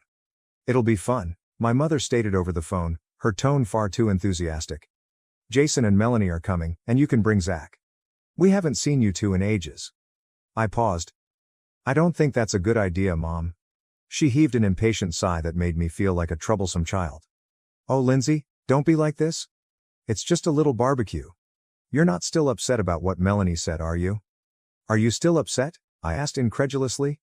"Mom, she basically accused me of being a gold digger in front of the whole family, and that's not even mentioning all the crap she's been posting online." Mom dismissed it with a giggle. "Oh honey, you know how Melanie is. She doesn't mean half of what she says. You two just need to talk things out." "No, Mom," I replied firmly. "What I need is for her to stop attacking me every chance she gets. Until that happens, I'm not going to any event where she's present." There was a prolonged pause. Finally, she remarked, "Well, I think you're overreacting, but if that's how you feel." It wasn't the answer I was hoping for, but she didn't go any further. Zach and I spent the weekend hiking instead, enjoying the solitude and quiet of the trails away from Melanie's toxic presence. But my absence was not unnoticed. A few days later, my father called, his tone pleasant but with that hint of disappointment I'd heard so many times before. "Lindsay, your mother told me you didn't come to the barbecue because of Melanie. Is that true?" "Yes, Dad," I said, bracing myself for the scolding I knew was coming. "Lindsay," he replied. "She's your sister. Families fight sometimes, but that doesn't mean you just walk away. Your mom and I raised you both better than that." I felt a knot form in my throat. "Dad, this isn't just a fight. This is years of Melanie tearing me down, and I'm not going to put up with it anymore. I have to protect myself." He exhaled. "I get that you're upset, but don't let this destroy the family. You two need to find a way to work things out." Destroy the family? The word struck me like a punch in the gut. It was the same guilt trip strategy my parents had used throughout my life to keep me in line, and I was sick of it. "I'm not the one destroying the family, Dad," I murmured, my voice trembling. "If you want to blame someone, blame Melanie." However, he did not. He never would. Over the next 2 months, I stuck to my decision. I denied any invitations from my parents to events attended by Melanie. "Let us know when you're hosting something without Melanie," I'd propose. They never did. Every time I turned them down, they'd say I was being harsh, Melanie was doing her best, and I was letting a minor misunderstanding destroy everything. What they didn't realize, or refused to recognize, was that this was not a misunderstanding. This was a pattern of conduct that had persisted throughout my life, and I was not going to continue submitting myself to it merely to keep the peace. The distance from my family was difficult, but it also allowed me to focus on myself. I immersed myself into my business, accepting new clients and developing my portfolio. Zach was my biggest supporter, always there to encourage me and remind me of my worth when I was doubting myself. Slowly but steadily, I began to feel like I was reclaiming my identity. Lindsay, the artist, the partner, the woman who did not want her family's approval to be complete. Melanie, on the other hand, was not satisfied with the status quo. One afternoon, my dearest friend Emily called me. "Hey, have you seen Melanie's latest post?" she inquired, her tone tinged with alarm. "No," I replied, my stomach sinking. "What did she do now?" Emily hesitated. "She posted this picture from your parents' anniversary dinner, and the caption said, 'Some of us actually show up for our family. Watch your family first.'" I groaned. "Unbelievable. She can't stand that I'm not playing her game anymore, so now she's trying to make me look like the bad guy." Emily sighed. "I know it's hard, but don't let her get to you. You're doing the right thing by setting boundaries." I wanted to believe her, but guilt was gnawing at me. Every time I saw a picture of my family without me, every time I heard my mother's disappointed tone or my father's angry sighs, I felt as if I had failed them. It didn't matter that I was defending myself. Part of me still craved their acceptance and validation. The breaking point occurred a few weeks later, when my parents asked Zach and me to supper. "It'll just be the four of us," Mom said. "No, Melanie, no drama." I reluctantly agreed. I wanted to believe they were finally listening to me and understanding where I was coming from. However, when we arrived, there was a fifth place setting on the table. My heart fell. Please tell me that's not for who I think it is, I requested. Before my mother could respond, the doorbell rang. Melanie strolled in moments later, smiling. "Oh, Lindsay, I didn't know you'd be here," she remarked, her tone full of feigned astonishment. I turned to my parents. "Are you serious? You lied to me." "Lindsay, please," Mom begged. "We just thought if you two spent some time together, you could work things out." I shook my head, tears of fury and betrayal welling up in my eyes. "You don't get it, do you? I'm not the problem here." "She is." Melanie gasped and clutched her chest in mock indignation. "Me? What did I do?" I could not handle it anymore. "You know exactly what you did, Melanie. You've spent our entire lives tearing me down, and I'm done pretending it's okay. I'm done being your punching bag." She smirked. "Oh, please. You're so sensitive, Lindsay. Maybe if you stopped playing the victim all the time, people would actually take you seriously." That was it. I grasped Zach's hand and turned to face my parents. "If you can't respect my boundaries, then I can't be part of this family anymore." My mother started to cry.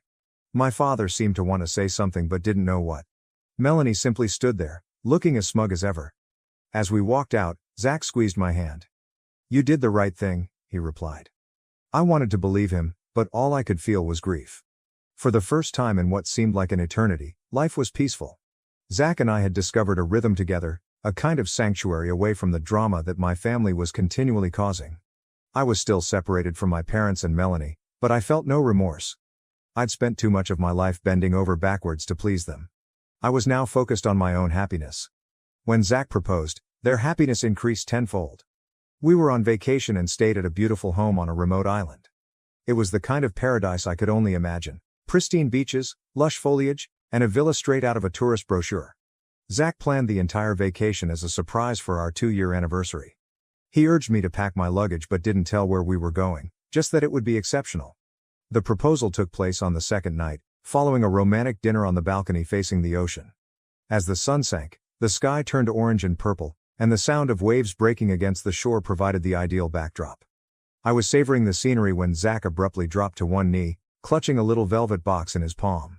"Lindsay," he replied, his voice steady but full of passion. "The last 2 years with you have been the happiest of my life. You have shown me what it means to truly love and be loved. I hope to spend the rest of my life with you. Will you marry me?" I was so overwhelmed that I could barely speak. As I nodded, tears flowed down my cheeks, and my heart felt like it was about to burst with excitement. "Yes," I eventually managed to say. "Yes, of course, I'll marry you." The ring was stunning, a basic yet elegant design featuring a single diamond that glittered like the stars above us. It wasn't gaudy or over the top, and I appreciated that Zach had chosen something so perfect for me. We spent the remainder of the evening partying, sipping champagne beneath the stars, and fantasizing about our future together. For once, I felt like my life was mine, not defined by my family's expectations or Melanie's shadow, but by the love and pleasure I'd created with Zach. When we returned from our trip, we began arranging the wedding. Neither of us wanted anything large or ostentatious. We both preferred closeness over show. We settled on a small ceremony with only 25 guests, close friends and family members who had been supportive of our relationship since the beginning. Melanie was clearly not on the guest list. My parents' invitation required a more hard decision. I struggled with it for weeks, divided between wanting them to be there and fearing the drama they may cause. Finally, I decided to accept them, but I made it clear that if they brought Melanie as a guest, they would be instantly uninvited. "This is my day," I informed them honestly. "I'm not going to let her ruin it." The site was ideal, a quaint winery secluded in the countryside, with rolling hills and scenic views. The wedding would be held in an outside garden, followed by dinner and dancing beneath a canopy of fairy lights. Zach and I collaborated closely with Amanda, a wedding planner who helped us bring our vision to life. She was a godsend, keeping things on track and making sure no details were neglected. Of course, Melanie learned about the wedding. I'm still unsure how. My parents said they didn't tell her, but I wouldn't put it past them to accidentally reveal it. Once she knew, the sabotage began. It all started with rumors. Melanie called up extended family members who hadn't been invited, explaining that I had purposefully excluded them because I thought I was too good for the family. She informed one cousin that the wedding was being held at a fancy, costly vineyard and that I was wasting Zach's money like it was going out of style. "She's always been jealous of me," Melanie allegedly stated. "This whole wedding is just her way of trying to one-up me." I learned about the rumors from my Aunt Karen, who contacted me one evening, apparently disturbed. Is it true, Lindsay, that you are not inviting anyone from your family except then your parents? She asked. Aunt Karen, that's not true, I exclaimed, my wrath boiling over. We are having a simple wedding, that is all. It's not about excluding somebody. It's about maintaining intimacy. Well, Melanie's been saying some things, she admitted. I just thought you should know. I thanked her for the heads up and hung up, my hands quivering in anger. Zach spotted me pacing the living room and grumbling under my breath. She's unbelievable, I complained. She's spreading lies about me to the entire family just because I didn't invite her to my wedding. Zach wrapped his arms around me, his calm presence grounding me. Let her say whatever she wants, he muttered. The individuals that matter understand the truth. Do not let her steal your joy. He was correct, of course, but it didn't make things any easier. Melanie's rumors sparked a chain reaction, and I soon found myself getting calls and messages from distant relatives demanding to know why they hadn't been invited. It was exhausting, but I wouldn't let it impede my plans. When the wedding day arrived, I was a bundle of jitters.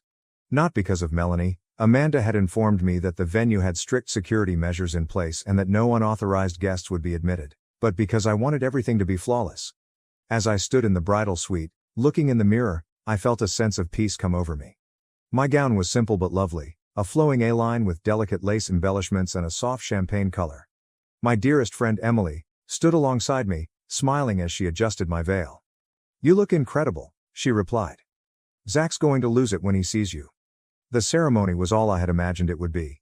As I came down the aisle, my heart leaped when I saw Zach waiting for me, his eyes full of love and pride. We exchanged meaningful and highly personal vows, and when we said I do, there wasn't a dry eye in the yard. The reception was equally as wonderful. The meal was exquisite, the wine flowed freely, and the dance floor was filled with laughing and happiness. My parents behaved appropriately, though I could sense my mother was uncomfortable without Melanie. Still, for once, the spotlight was on me. Not on family conflict or sibling rivalry, but on the love Zach and I shared. As the night came to a close, I found myself sitting with Emily and a few other close friends, reminiscing on everything that had led up to this point. You did it, Emily remarked, raising her glass in toast. You stuck up for yourself and achieved pleasure. That is what matters. Following the wedding, Zach and I hoped Melanie would finally leave us alone. But of course, that was too much to ask. Instead, her toxic behavior worsened. She began spreading even more ridiculous accusations, not only about me but also about Zach.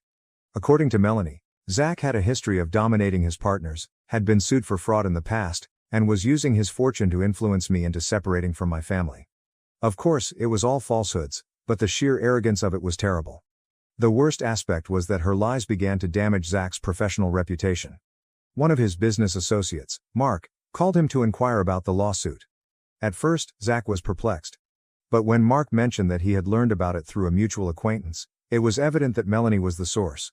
This was the last straw for Zach. He was not the kind to exacerbate situations unnecessarily, but this wasn't simply petty family drama anymore. It was defamation, and it was beginning to harm his livelihood. Zach decided to pursue legal action.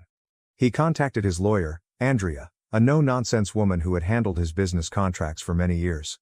Andrea acted quickly when Zach explained the problem.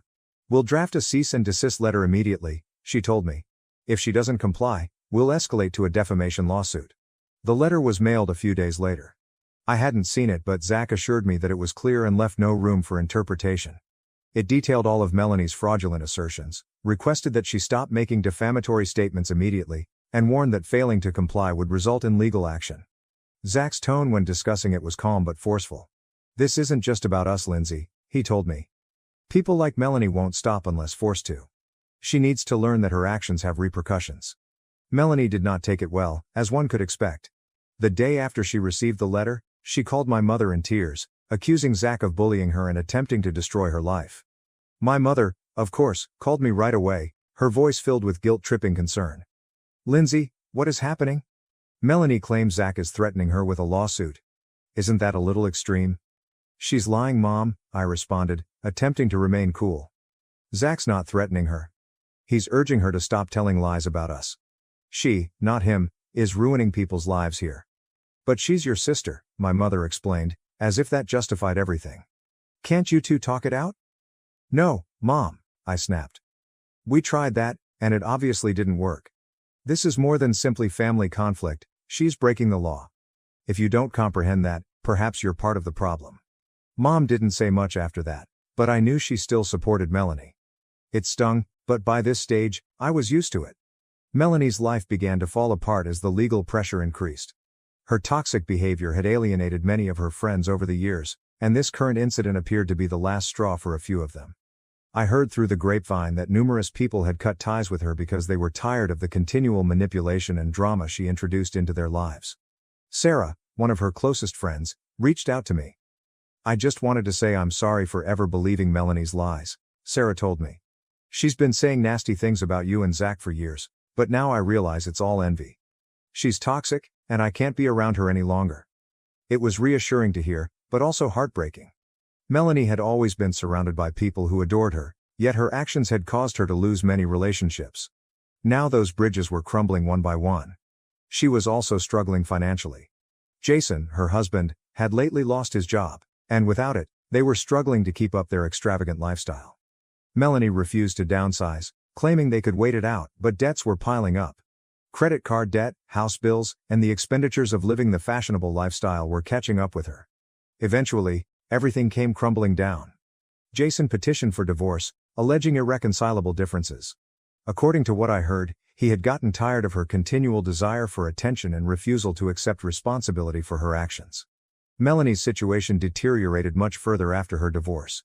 She lost her house and most of her belongings and was forced to move in with my parents. I wish I could feel sorry for her, but I don't. Melanie had spent her entire life putting others down in order to boost her own status, and now she was reaping the benefits. Even yet, it was difficult not to feel some residual anger when I heard my mother discuss assisting Melanie in getting back on her feet.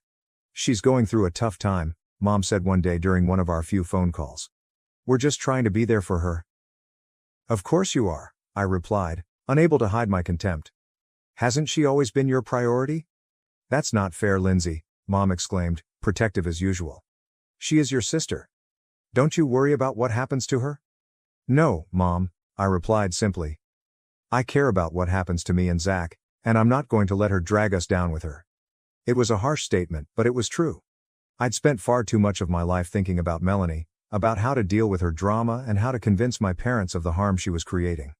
I was now focused on defending myself and the life I had created with Zach. Melanie appeared to fade away from my radar over time. The legal letter had worked. She ceased spreading lies about us, and we were finally at peace. Zach and I immersed ourselves into our profession and our relationship, creating a life founded on love and mutual respect. My relationship with my parents remained tense, but I had come to realize that certain things would never change. Every now and again, I received updates about Melanie from family members. She was still living with my parents and struggling to reconstruct her life. Part of me wondered if she'd learned anything from this, but I doubted it. Melanie is the type of person who rarely changes. Finally, I understood I didn't need her to provide me with closure. I didn't require an apology or recognition of the grief she had inflicted. What I needed to do was move forward, leave the past behind, and concentrate on the future. And this is exactly what I did. It took years, literally years, for my parents to understand what I had been attempting to tell them throughout my life. For as long as I could remember, they had overlooked, justified, and even glorified Melanie's behavior, regardless of how toxic or harmful it was. However, as the consequences of her acts became apparent, they were unable to ignore the reality any longer. I initially noticed the shift when on the phone with my father. Melanie had returned to live with them months before, and I had kept my distance. My parents periodically tried to contact me, but our chats were difficult. This time, however, my father sounded different. Tired and worn out in a way I had never heard before. "How are you doing, Lindsay?" he inquired, his tone surprisingly mild. "I feel like we haven't really talked in a while." "I'm fine, Dad," I replied cautiously. "Busy with work, you know." There was a gap before he sighed. I wanted to say I'm sorry." The words took me off guard. "I'm sorry for what?" "For everything," he said.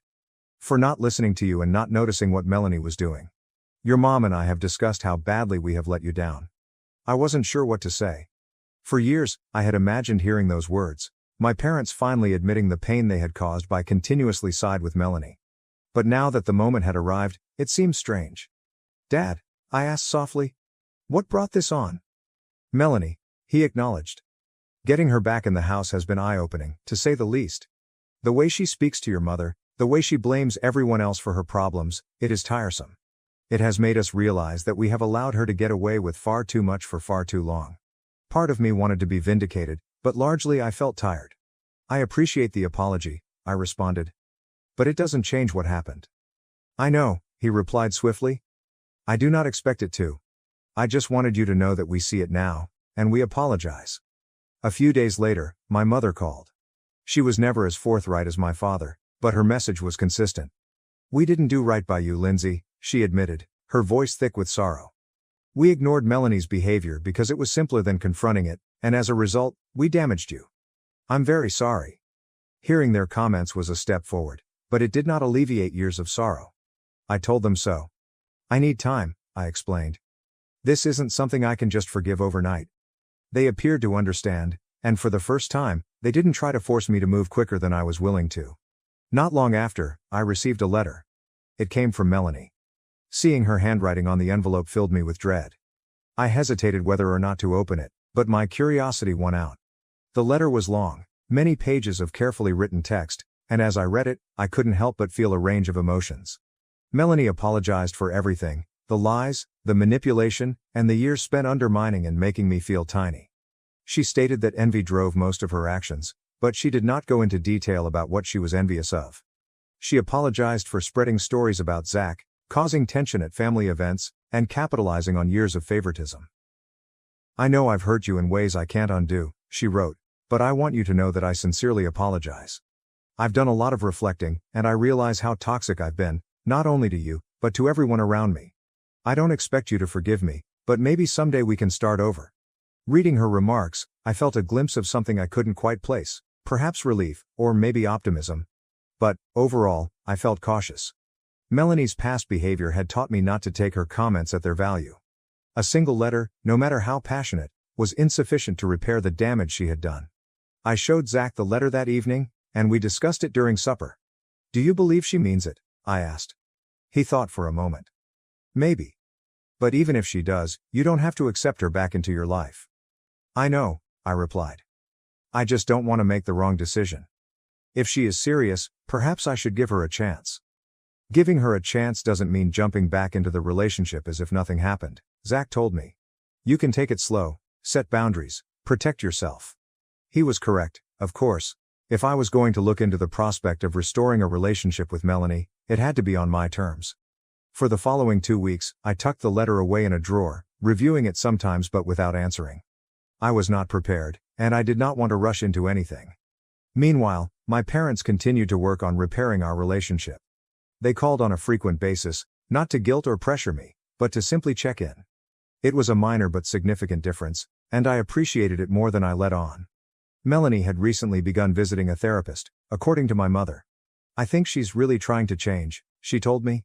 She's been talking about all the things she wants to do differently, how she wants to make amends.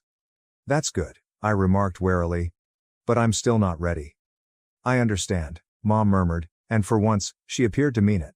Months passed, and I began to experience a feeling of closure, not because I had forgiven Melanie or repaired our relationship, but because I was finally enjoying life on my own terms. I was doing well in my career, my relationship with Zach was better than ever, and I had surrounded myself with people who genuinely cared about me. My connection with my parents was gradually improving, and while not ideal, it was a step in the right way. I eventually decided to write Melanie back. My letter was brief and to the point. I thanked her for her apology and acknowledged her efforts, but I made it clear that I required time and distance. If we're ever going to rebuild our relationship, I declared, it has to be on new terms. Terms that respect my boundaries and my well-being. I had no idea how she would react, and honestly, I didn't care. For the first time in my life, I wasn't looking for her approval or attempting to please her. I was living for myself, which felt liberated. In the end, I recognized that forgiveness isn't about condoning someone's behavior or pretending the damage never occurred. It's about releasing yourself from the weight of that pain and choosing to move forward in a way that preserves your serenity, which is exactly what I plan to do. Life has a tendency of shocking you when you're least expecting it. After years of struggling with my own issues, dealing with family dysfunction, and questioning my worth, I suddenly found myself in a position where everything was fitting into place. Not because life had suddenly become flawless, but because I had stopped striving to meet everyone else's expectations. Professionally, my graphic design career was flourishing. Over the years, I developed a strong portfolio and received praise for my work. The true turning point came when I entered an industry competition with a campaign I produced for a sustainable fashion firm. I had thrown my heart and energy into that project, creating a visual identity that reflected the brand's essence while also pushing the boundaries of what was considered traditional design. When I received an email alerting me that I had won the coveted International Design Excellence Award, I couldn't believe it. At first, I assumed it was an error. I must have read the email a dozen times before it sank in. Winning that prize was more than just a recognition of my abilities. It reminded me that I could achieve greatness on my own terms. The ceremony was held in New York City, and Zach insisted on accompanying me. "This is your moment," he stated proudly. I wouldn't miss it for the world. The event was a whirlwind. I strolled into the large ballroom, feeling both nervous and delighted, surrounded by some of the most prominent personalities in the design industry. When my name was called and I walked up to the stage to receive the prize, the cheering was thunderous. I delivered a brief statement thanking those who had helped me along the way and dedicated the award to the mentors who had pushed me to pursue my goal. Following the ceremony, numerous industry executives approached me, including Isabelle Marchand, creative director of a large advertising agency. She said my art was refreshing and bold, and she wanted to collaborate on a new project. That conversation marked the start of a professional connection that would lead to innumerable opportunities for me in the years ahead. Winning the award also spurred me to launch an initiative I had been planning for years. A mentorship program for budding designers. I termed it Creative Futures.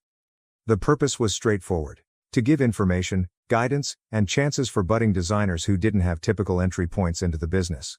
Setting up the application was no easy task.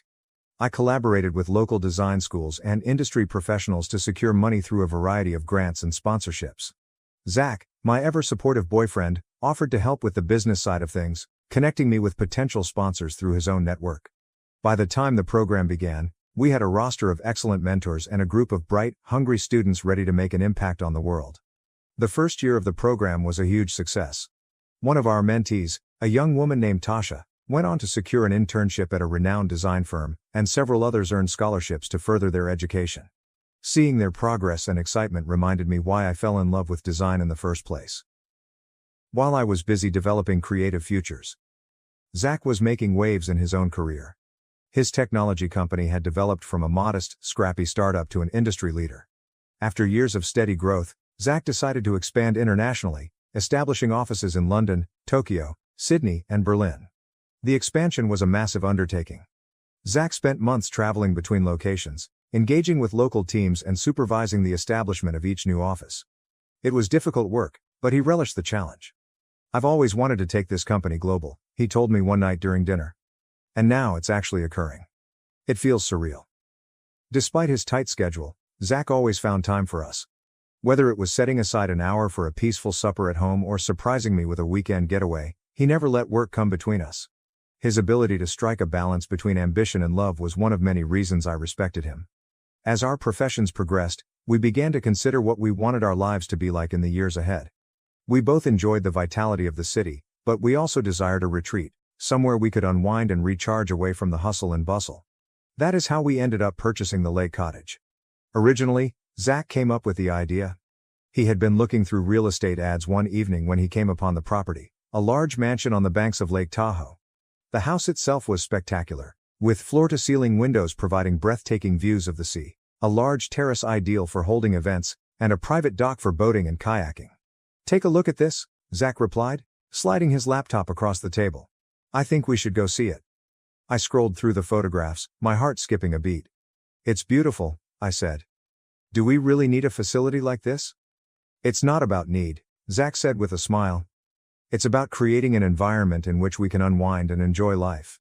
We've worked hard, Lindsay. I believe we deserve this." A few weeks later, we flew to Tahoe to tour the property. The instant we stepped inside, I knew it was the one. The house felt like a dream come true, luxurious but intimate, with every detail carefully planned. By the time we departed, we'd made an offer. Having the lake house felt like the pinnacle of everything we'd worked toward. We spent our weekends there, having friends for barbecues on the deck, taking long walks down the beach, and relaxing by the fire pit beneath the stars. It became our haven, a spot where we could unwind from the stresses of our hectic lives and simply enjoy each other's company.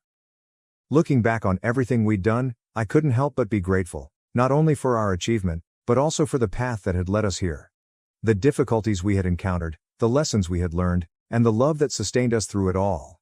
I knew there were more chapters to our narrative to be written, but for now, I was pleased. Life was not ideal, but it was ours, which was more than enough. Thank you for watching. If you haven't subscribed yet, please do so and hit the notification bell to stay updated with more shocking real-life stories happening around you. Now to the next story 9. Am I the asshole for breaking off my engagement with my fiancé after he made inappropriate and unsettling comments about my 14-year-old sister? I, 20 female, am in a tough situation, and I'm not sure if I'm overreacting, so I need some outside perspectives. I've been with my fiancé, Charles, 35 male, for about 2 years, and everything seemed fine until recently. A few weeks ago, my 14-year-old sister Amy came to stay with us for just a few days while our parents were out of town. During her stay, I started noticing some really unsettling things. At first, I thought I was imagining it, but Charles started making comments that made me feel incredibly uncomfortable. He would call her so hot, and would say things like, "You're going to turn heads when you're older," and "You've got such a body on you already." The worst part was when he said, "I'd be jealous if I were your boyfriend. Every guy will be looking at you soon." I tried to ignore it at first, but it kept happening, and I began to feel sick to my stomach. Then, one evening, I overheard him telling a friend on the phone, "Amy's got that look now. It's like she's starting to bloom." It was honestly one of the creepiest things I've ever heard. I felt like I was losing my mind, and I just knew I couldn't stay in that relationship anymore. I confronted him about his behavior, and he immediately got defensive. He denied it and said I was being paranoid, and that I should trust him. He insisted that he was just being nice, and that I was overreacting. I didn't care. I packed my things, broke off the engagement, and moved back in with my parents. Now, my friends and some family members are telling me I overreacted. They say I should have talked it out with him first, but I don't see how that would have changed anything. So, am I the asshole for breaking up with my fiancé because of his creepy comments toward my little sister? Now to the next story 10. My dog saved my life when a stalker broke into my house.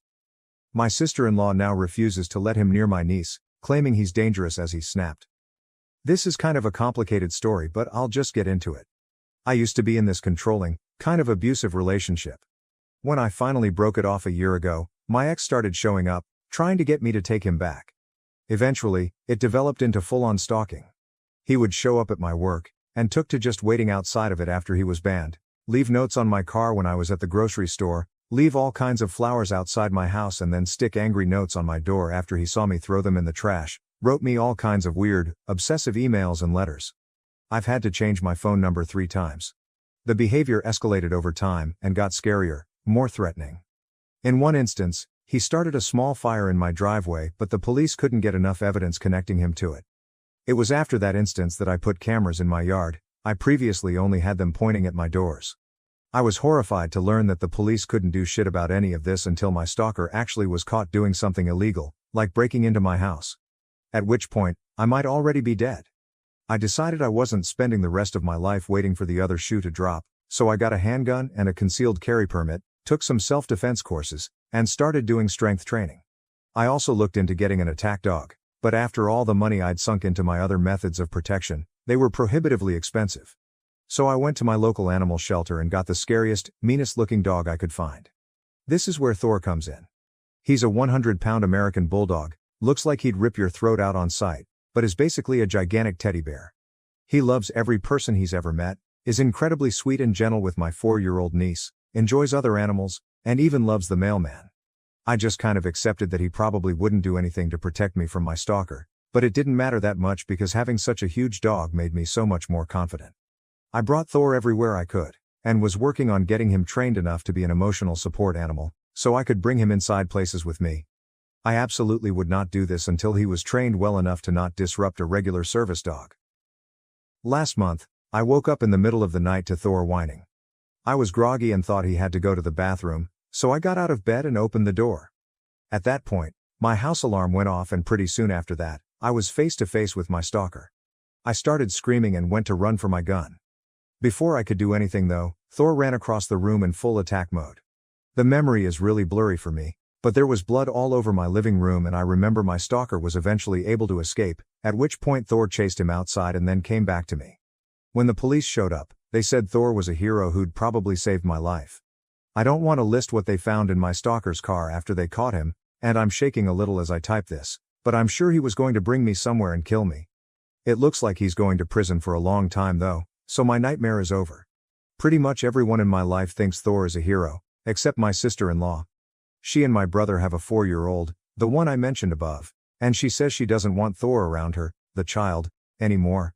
She says since Thor has snapped in the past, he could do it again, so he's not safe to have around kids. We used to see each other a few times a week before she decided Thor was dangerous. The way she words this makes me really angry because Thor didn't snap. He saw a stranger break into his home, heard his owner scream in terror, and reacted to defend me, himself, and his house. Nothing about that screams dangerous around children, to me, unless my niece is also going to break into my house and threaten me. This is also a very emotional issue for me because Thor isn't just a dog to me. He's my safe place, my hero, the one who protected me and kept me safe when no one else could. I've also gotten increasingly anxious since this happened, and I can't go anywhere without Thor. I barely leave my house, pay to pick up my groceries from the store instead of going in because I know Thor isn't allowed inside, and all my friends know that if Thor isn't welcome in their house, I'm not coming either, although they're perfectly welcome to come hang out at my house instead. I am really going through it, and am working with a therapist to overcome this. Luckily my office is still fully remote, but I need to be able to go back to work once we're in person again. But I really need my brother and sister-in-law's support.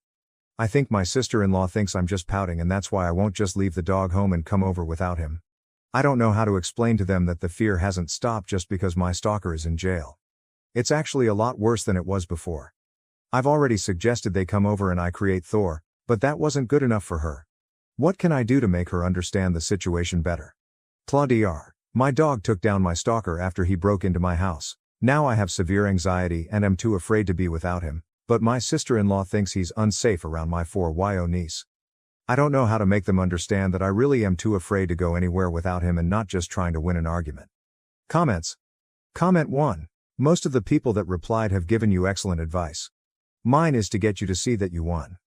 As I read your post, I realized that you have no idea how smart and strong you are. You were threatened and took action. You got a gun, permit, training, cameras, alarm system, a dog and all the things that I usually have to talk people into. For years I provided a service to victims of stalkers. I would first inform them of their legal rights, tell them their options, help them with filing reports, do a deep background on the stalker, inspect the home for security, advise then on a proper alarm system and changes, find a contractor, help them select a handgun and training, train them what to do at home, at work, on the street, help find a dog, therapist and many other things. Over the years, I developed a thorough understanding of the mind of stalkers and how to deal with them. I know how helpless you feel when the law says you have to be beaten or killed before they can do anything. Today, most major cities have a support group for people that are harassed by stalkers. Sometimes, I would even have a discussion with the stalker, but that only worked 10% of the time. Stalkers know the law, aren't afraid of much and are driven by things most people don't understand. I could list the many things we did, including staking out the house and catching them. I was licensed and permitted in everything. I only share this background so that you know that I have more experience at this than most people. The reason I'm replying to your post is to tell you that you did things on your own, that I had to push clients to do, because they either were paralyzed with fear, lived in denial or were passive and had to be pushed into protecting themselves. Some even wanted to move away. Never run from a stalker and you didn't. In 15 years I never had one client that took the initiative like you have. You did almost everything right and you should be proud of your efforts and know that you are strong enough to deal with this and anything else life throws at you. You won. Don't let this piece of trash know that he caused you pain. These sick people get pleasure from your fear. So as you go forward, don't let your sister-in-law get to you.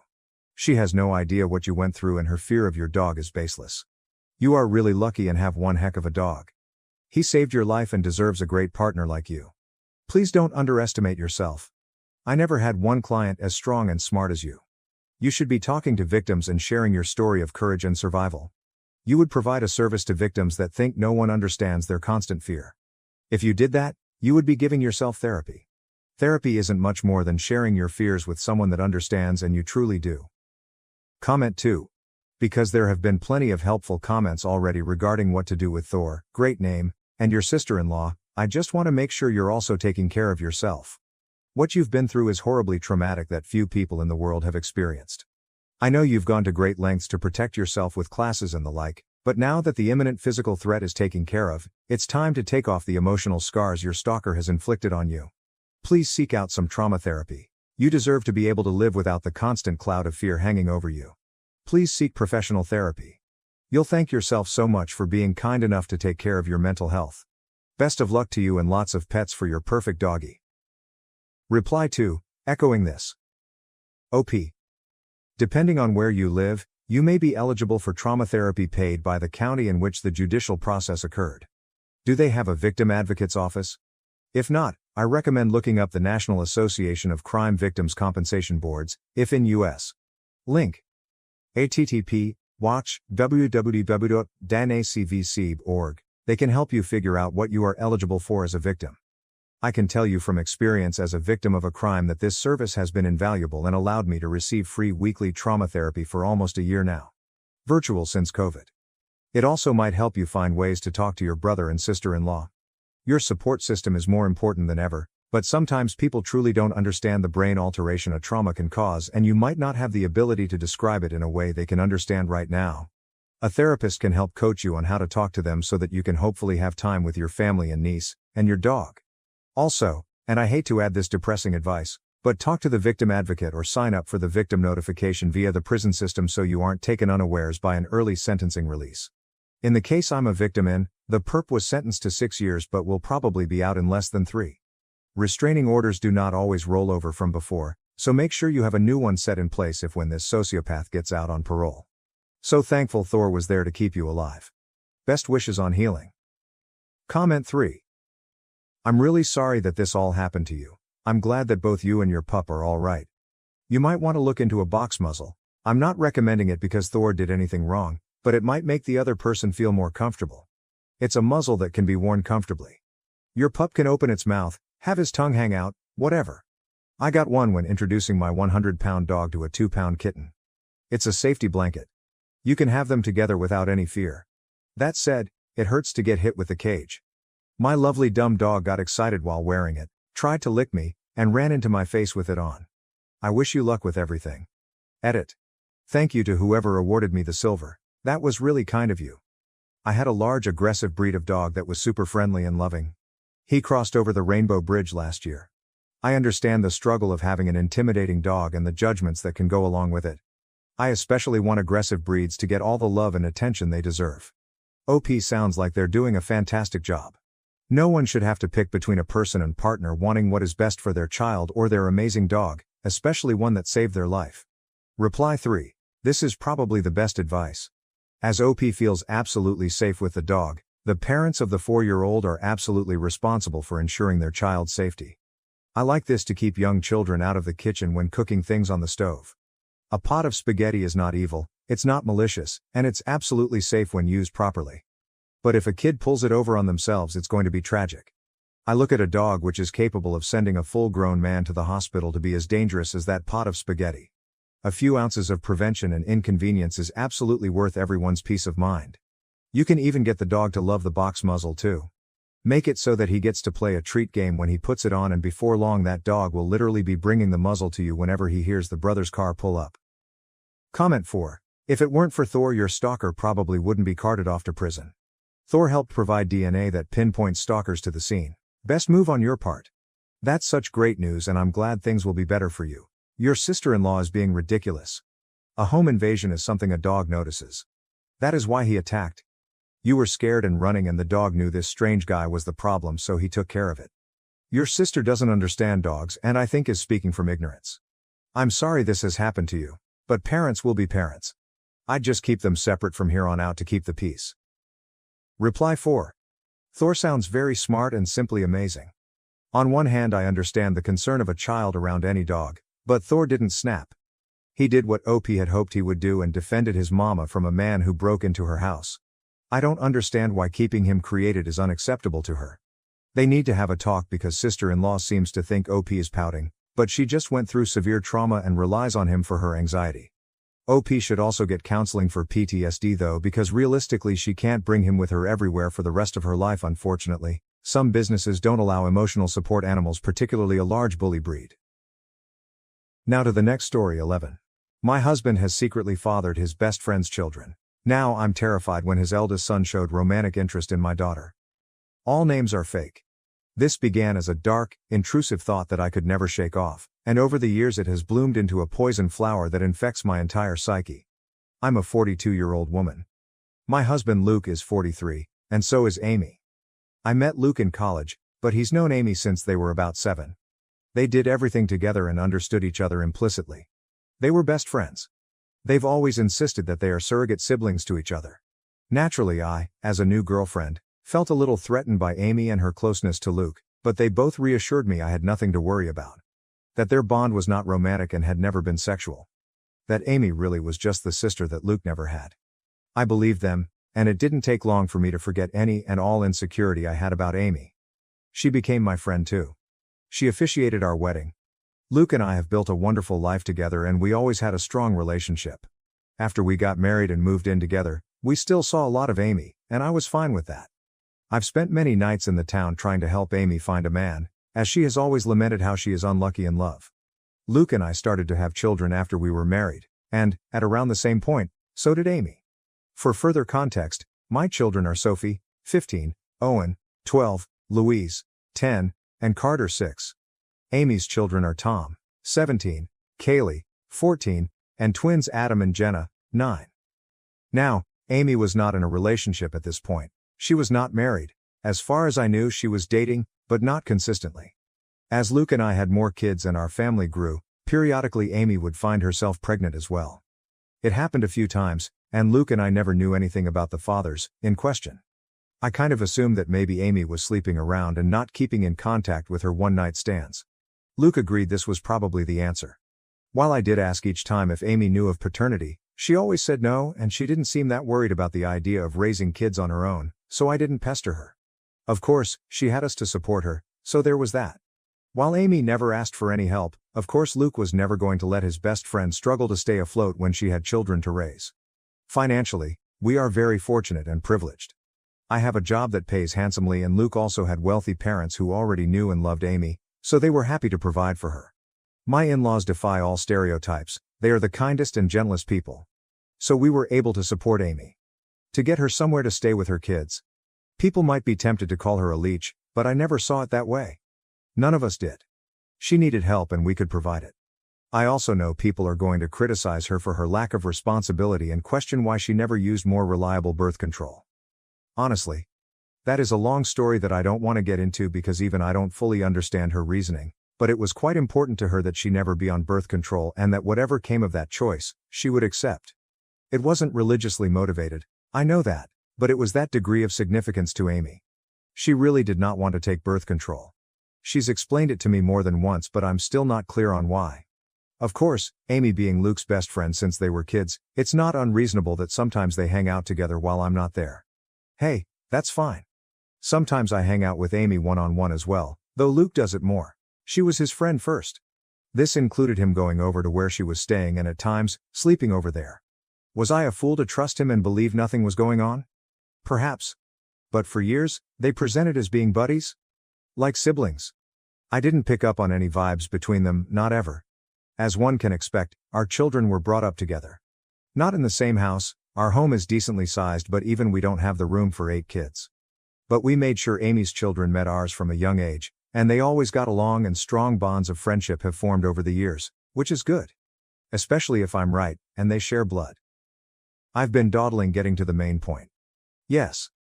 I have come to suspect that Luke fathered at least one of Amy's kids, if not all of them. Frankly, I do suspect they are all his. I would never have believed my husband to be capable of such a thing, and he's given me no indication that he is the unfaithful sort. But he does spend a lot of time with Amy, and I have to confess I cannot remember seeing her with any real boyfriend over the years. She would talk to men at bars and parties, I would try to be her wingman, and so on. But nothing ever seemed to really happen, so when she got pregnant the first time, I was curious. When it happened again and again, I began to wonder if she had some sort of secret fella who she didn't want us to know about for whatever reason. But I couldn't think of any reason why she would hide him, especially from her children. After Carter, our youngest, was born, Luke and I agreed that the time had come for him to have a vasectomy. Amy's twins had come just a couple of years prior. Of course, after the procedure, Luke and I continued to make love, but I no longer had to think about pregnancy. Meanwhile, Amy never got pregnant again, after the twins. Is it a coincidence that Luke had a vasectomy and then both of us stopped getting pregnant? I don't know. But Luke would still visit her, and he wasn't just going to see her, but checking up on her children as well. In general, I should have paid more attention to it sooner, but Luke has always acted like a father to them, especially as they've gotten older. He's the father they never had. He doesn't neglect me, or our children, not one bit. He's doing double duty. On its own, the idea that he is a surrogate father to Amy's fatherless children isn't inherently suspicious. One could call it noble. But it combines with a lot of other little things. There is appearance as well. I won't go into specifics of hair color, eye color, or unique physical traits, because I'd rather limit the identifying factors of the people involved and keep this whole thing as vague as possible. But suffice it to say, Amy's children, they certainly look like they could be Luke's. Kaylee has a very unusual allergy that Luke also has. The twins look very much like him, Adam in particular. The older Tom has gotten, the more of Luke I can see in his face and personality. While their race doesn't matter, the reality is that Luke is a different race than Amy, and Amy's children look pretty biracial. I could easily believe their father is the same race as Luke. Doesn't mean Luke has to be the father, but it sure seems like it. I have never voiced my anxieties to either Amy or Luke. I don't want to be the bad guy, and, guilty or innocent, I already know they would flatly deny my accusations and be hurt by them. Imagine if that drama reached the ears of my kids, or Amy's kids. Either way, Luke continues to spend time with Amy and her children, just as her children spend time with mine. I have hinted to Luke that I feel needy for more attention and wish he wouldn't give as much to Amy. But he either missed my cues or pretended that he missed them. I don't want to push this idea that he's favoring her, because it's not even really true. He's never neglected me for her. I can't shake the feeling that Luke and Amy have been intimate before, likely numerous times. So far as I know, Amy never really wanted to be a mother either. She wasn't opposed to it, and when each of her children came into the world she instantly fell in love with them, but motherhood was never really a major part of her life plan or identity. In the grand scheme of things, when we would talk about the future, she would sometimes mention a husband and children, but it never seemed like something she had her heart particularly set on. So, I don't think this is a case of Luke just giving Amy children. I doubt that was the motive for the infidelity. That would have been a side effect. I've been letting this go and turning a blind eye for years. It was a dark thought in the back of my mind after Kaylee's allergy was discovered, but I dismissed it. Got worse after the twins were born. I dismissed it. Then, when Amy stopped having babies, I wanted to feel reassured by that. But, Luke had gotten a vasectomy, so if anything, that made my anxiety worse. There have been nights that I wished the twins were younger, that they had come along after Luke's procedure. It's been twisting me into knots for a long time, but I don't want to be the one who rips our family apart, especially since, technically, I could be wrong. Except now I'm very afraid, because in the last few months we've had a new development in our kids' social circle. Tom, Amy's eldest, asked Sophie out. Sophie? My eldest. She's really blossomed over these last few years and become quite the outspoken beauty, so I'm not shocked to see she's getting male attention, but Tom asking her out had me thrown. Sophie said no, but only because I'm quite protective when it comes to her exploring dating, and she knew she'd have to ask me first. I could tell she was flattered and intrigued by his interest and wanted to say yes. She approached me to talk to me about it. Bless my girl, she did everything right. I think she expected I would see things her way and agree that she could date Tom. Much to her surprise, I very firmly said no. That caused a bit of conflict. She didn't even want to date him that badly, she just couldn't understand why she wasn't allowed to. And I couldn't explain it to her. All I could come up with was, he's too old for you, which he is, but it's not really about that.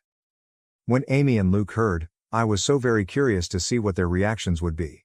If either of them had agreed with Sophie and tried to convince me that the two of them should be allowed to date, I think I would have been relieved and taken that as proof that I was wrong about something going on between them. Wrong about who fathered Amy's children. But, the ambiguity continued. They took my side. Both of them put their foot down, though not as fiercely as I did. Luke agreed with me, but he also worried that trying to forbid such a romance would only make Sophie want it more. He's probably right about that. Amy seemed more apathetic to the idea. She didn't want Tom to date Sophie either, and she backed me up. But I don't know, she just wasn't taking it as seriously. She seemed to think it was a fleeting crush. Well, it wasn't. In the months following those conversations, Tom would spend more and more time with Sophie. They would be alone, or with other friends, any time they possibly could. It's become abundantly clear that Tom is crazy about Sophie and wants to be with her. And he definitely wants to be physical. I've been watching them like a hawk and noticed his eye wandering many times. And while I'm doing everything I can to kill this budding romance in the crib, I also am feeling somewhat powerless. Sophie hasn't outwardly defied me, she's still just hanging out with Tom as friends. So forcing them to stop spending time together would be unreasonable, and probably encourage more sneaking around. But I'm so afraid that they're already doing that. My nightmare is that they're secretly dating, and doing God knows what when no one is looking. I've observed Tom being rather handsy with Sophie, and she presents no objection whatsoever. And I just don't know what to say. I had considered trying to convince Sophie that Tom is like her brother, but if she doesn't see him that way, I don't really have the power to rewrite their emotional dynamic or the history of their friendship. I always saw Amy and her children as being like family, but my kids might see Amy's kids more as best friends. The problem is, of course, that if my husband has indeed been carrying on an affair over the years and I'm right about the paternity of Amy's children, then Tom and Sophie cannot be anything more than friends under any circumstances, end of discussion. It can never happen. I feel powerless to stop it though. Luke has apparently talked to Tom about this, as has Amy, but he is unrelenting and he won't give up on Sophie. I think she enjoys that attention and devotion. Tom has also confronted me and asked why I'm so against this when I know him very well and I know he would be good to Sophie. I didn't know what to say other than to fall back on her being too young for him. But that won't work forever. If, God forbid, they're still attracted to each other in a few years, then they'll pursue this with abandon, and once they're legal adults, there's nothing I can do about it. Amy and Luke agree with me that Tom cannot date Sophie, but that's all they've really done. They feel just as powerless as me to prevent teen love. It genuinely feels sometimes like they've just given up and will bury their heads in the sand about this. Just do nothing and hope the feelings pass as Tom and Sophie get older. Which, yeah, they're in high school. It's unlikely Tom will be in love with Sophie forever. But my fear is that she'll let him do something intimate with her before that time comes, something neither of them can take back. I am this close to opening a door I cannot close, this close to screaming at Luke that all this wouldn't be happening if he hadn't cheated on me these many years. If he hadn't been all but raising a second family with his surrogate sister behind my back. Now Luke's son wants to fuck our daughter, his actual sister, because as far as he knows, she's just his childhood friend. And it's all Luke and Amy's fault for what they've done. If I speak up, everything gets blown to hell. On the off chance that I am wrong, I'm a horrible monster who accused the love of my life and one of my closest friends of doing something horrible. If I'm right, it still tears our entire structure apart. The family and social unit we've become over the last several years is gone, and everyone will be stressed and upset even if Luke and I don't divorce. If I do nothing, Sophie's eventually going to sleep with Tom and be his girlfriend. And I'm low-key terrified it will happen sooner than later, or worse, that it's already happened under my nose. I hope to hell this relationship fades as they mature, but what if it doesn't? What if they wind up being together for years? What if they marry, want to get pregnant someday? And if I tell Sophie the truth about Amy's kids, then everyone else finds out too, and that's going to ruin so many lives. It would shatter my kids' perception of their father, and their Aunt Amy. Luke is Owen's hero. I don't even want to think about how much this would hurt him. And what about Amy's children? They are innocent. They didn't ask for this. They don't control where they came from, and I don't want to hurt them. Admittedly, I'm not happy with Tom at the moment. A week ago I saw him put his hand on Sophie's butt and I wanted to knock his teeth out. But even he doesn't deserve to be burdened by the knowledge that it's his half-sister he's been fantasizing about. It's all so fucked up and I don't know what to do. I've been looking the other way and letting my husband and his best friend insult me for such a long time now. I thought I could live with it. But this business with Tom and Sophie has me distressed. Judgment, NTA. Update 1. First of all, wow. I did not expect my post to get as much traction as it did. I was half worried that someone in my family or social circle might find it, especially when someone alerted me that the post had been shared to Facebook. But, as far as I can tell, no one in my family has seen it. I want to thank all of the kind commenters who wished me well. To those who were more frustrated with my indecision, I get it. But I was operating with an uncertain situation and the stakes were incredibly high. I feel like no matter what choice I made, something could and likely would go wrong. I've spent the last 5 years imagining different scenarios based on different ways I could go about this if I ever decided to act on it. To everyone who was clamoring for an update, I have one for you. I previously said that I was going to do a secret DNA test, that I had decided on that course of action. In the end, I couldn't go through with it, and now I am regretting that, because the window to do so is essentially closed. I just felt like it would be out of line for me to do that to another person's child behind their back. Ethically, it was dicey. I've since consulted with my lawyer as many commenters suggested, and she advised me against doing so, because no matter what the results were, it would make me look bad in a potential divorce proceeding. But I really wish I had done it anyway, and just not told anyone. Because I really, badly need to know, and I still don't know for sure. Likewise, I wanted to tell Sophie in confidence, but the more I thought about it, even that seemed over the line. Like I had no right to plant such ideas in her mind about her father without even talking to him first. So, what I ended up doing was confronting Luke and Amy. Many comments suggested this as well. I finally told both of them that we needed to have a serious talk.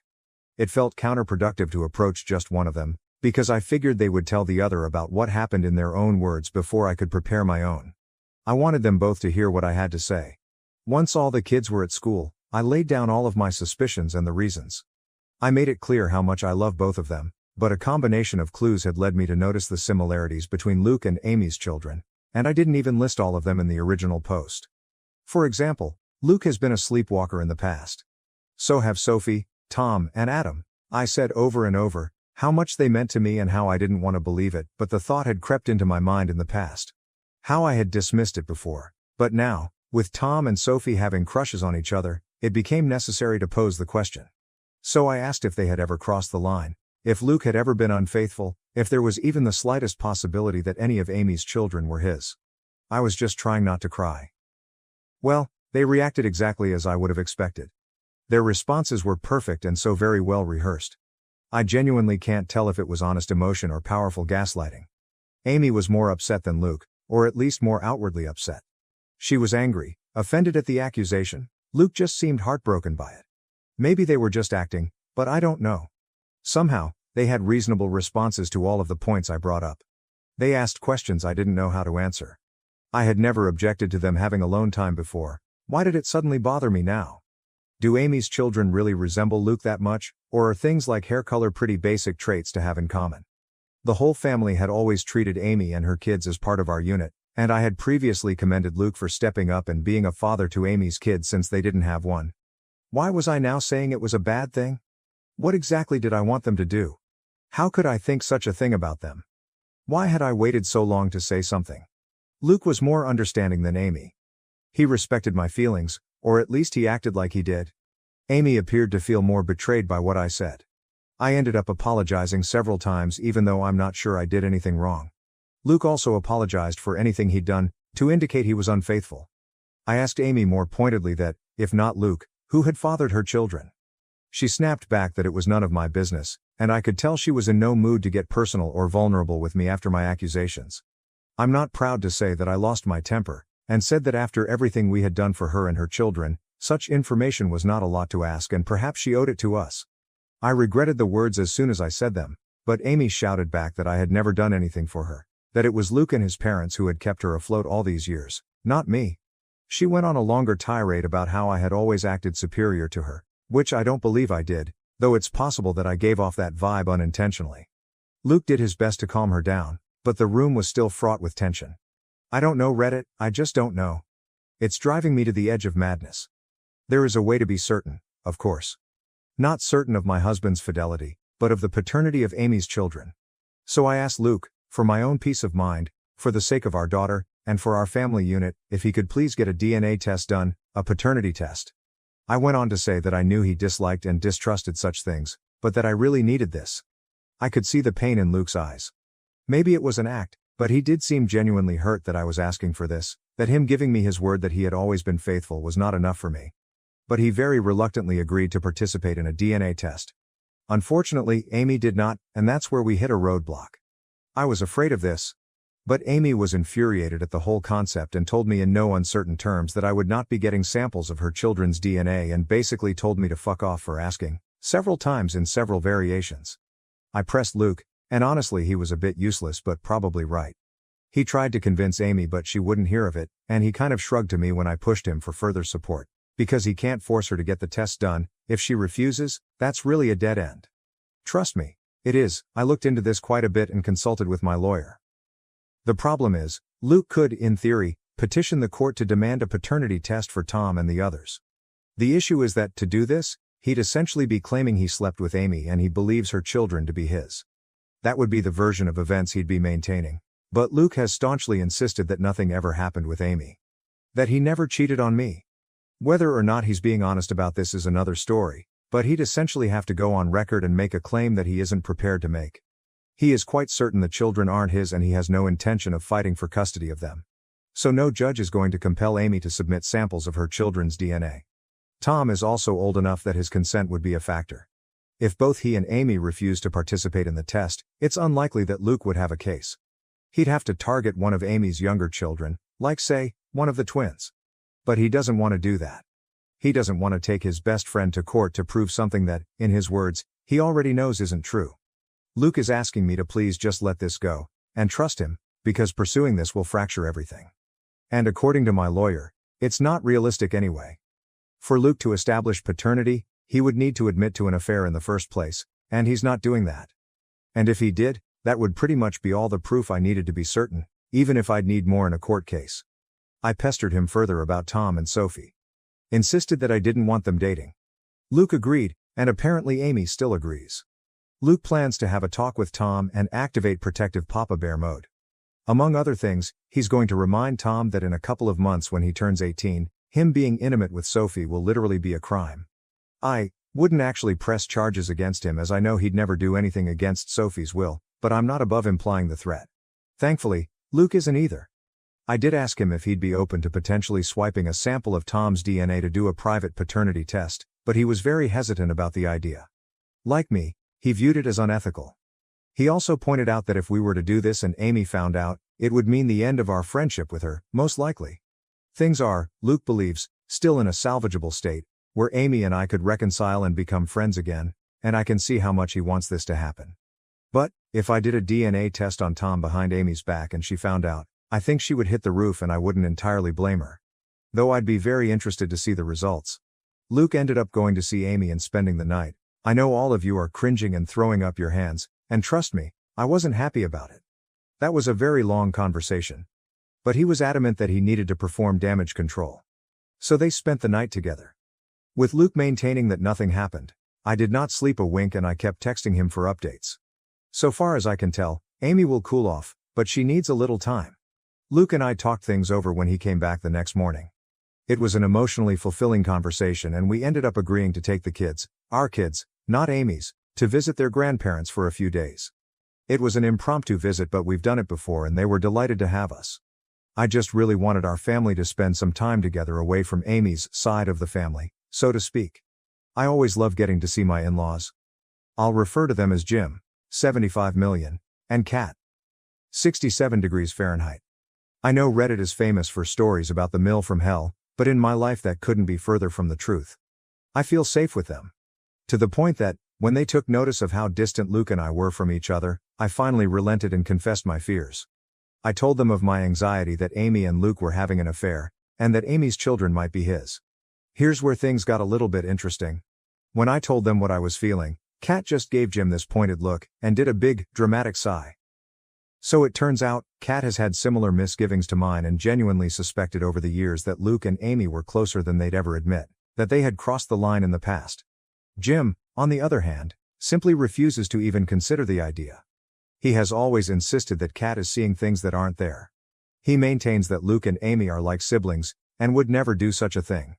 Kat thinks his stance on this is naive and that, even if she and Jim had taken Amy in and loved her like a daughter, that didn't mean Luke viewed her as a sister or that she viewed him as a brother. But Jim just continued to insist that this is what they are and had always been. I could tell that he and Kat have already had this conversation before, and they kept going in circles, with Kat getting exasperated. She pointed out that, surrogate siblings or not, Luke and Amy were not actually brother and sister, so nothing was stopping them from being physical together if they felt a mutual attraction. At that point, Jim just sighed and walked away from the conversation.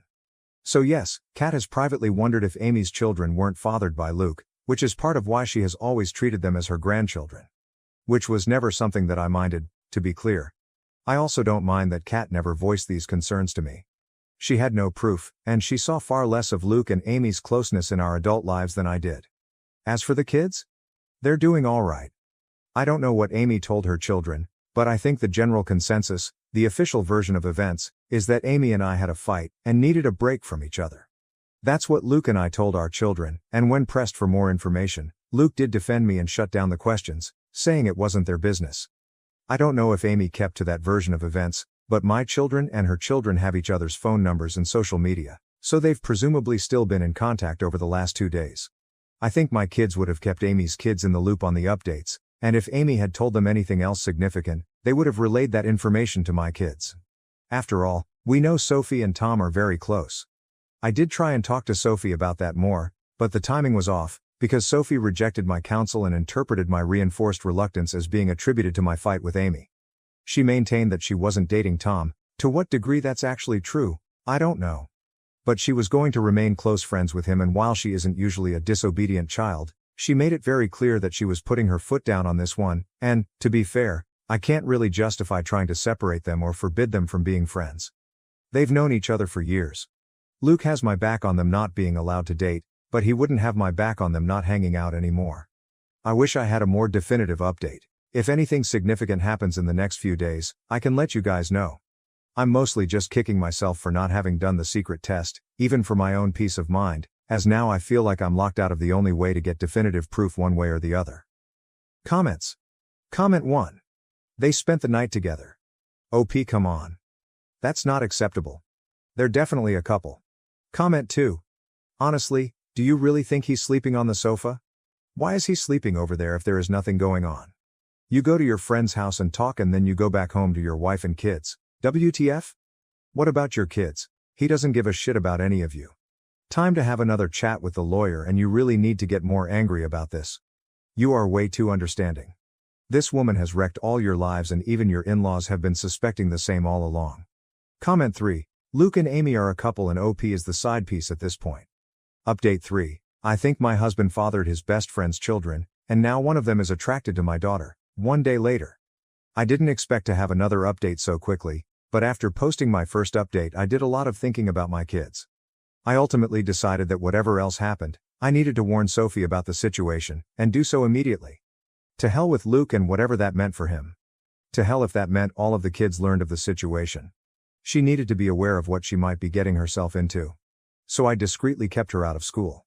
We went back home, to our home, last night, and this morning, I dropped everyone off and saved Sophie for last, before driving right past her school and telling her that we needed to talk. Always a frightening thing for a teenager to hear from a parent, but I was quick to establish that she was not in trouble, but she needed to know the truth about why Amy and I were fighting, why her dating Tom was out of the question. I very gently explained that because of Luke's closeness to Amy and Tom's resemblance to him, I had come to suspect that perhaps Luke and Amy were intimate at some point over the years. If that was true, and there was any chance Tom's father was actually Luke, that would be a significant problem. Sophie was quiet during all of this, and even after I had stopped talking to let her respond, she paused for quite a while, before she finally said that we needed to get Tom and discuss this with him as well. I had no objections, so she texted him to meet with us. They're both skipping school today, but Sophie gets straight A's and this is extremely important, so I looked the other way. Tom came to meet us, and Sophie had me relay what I told her to him as well. I apologized to him for any indication I might have given that I didn't think he was good enough for my daughter, and to both of them for not telling the truth sooner. Tom and Sophie just gave each other this oddly knowing stare. And Reddit, that's when they blew my mind. Sophie spoke first, with Tom backing her up. They revealed to me that in fact, they had already known about Luke and Amy, or at least they had strongly suspected. Apparently Tom has overheard conversations that are questionable, as well as overhearing the sounds of sex from Amy's room, sounds he would just as soon forget, but all signs point to Amy's lover having been Luke. Tom had wondered for a very long time, and back in January, he finally voiced his fears to Sophie. She agreed with them. She could also see a strange sort of closeness between her father and his mother. They agreed that Luke was likely having an affair. They agreed that because of Kaylee's allergy, Luke might very well be her father.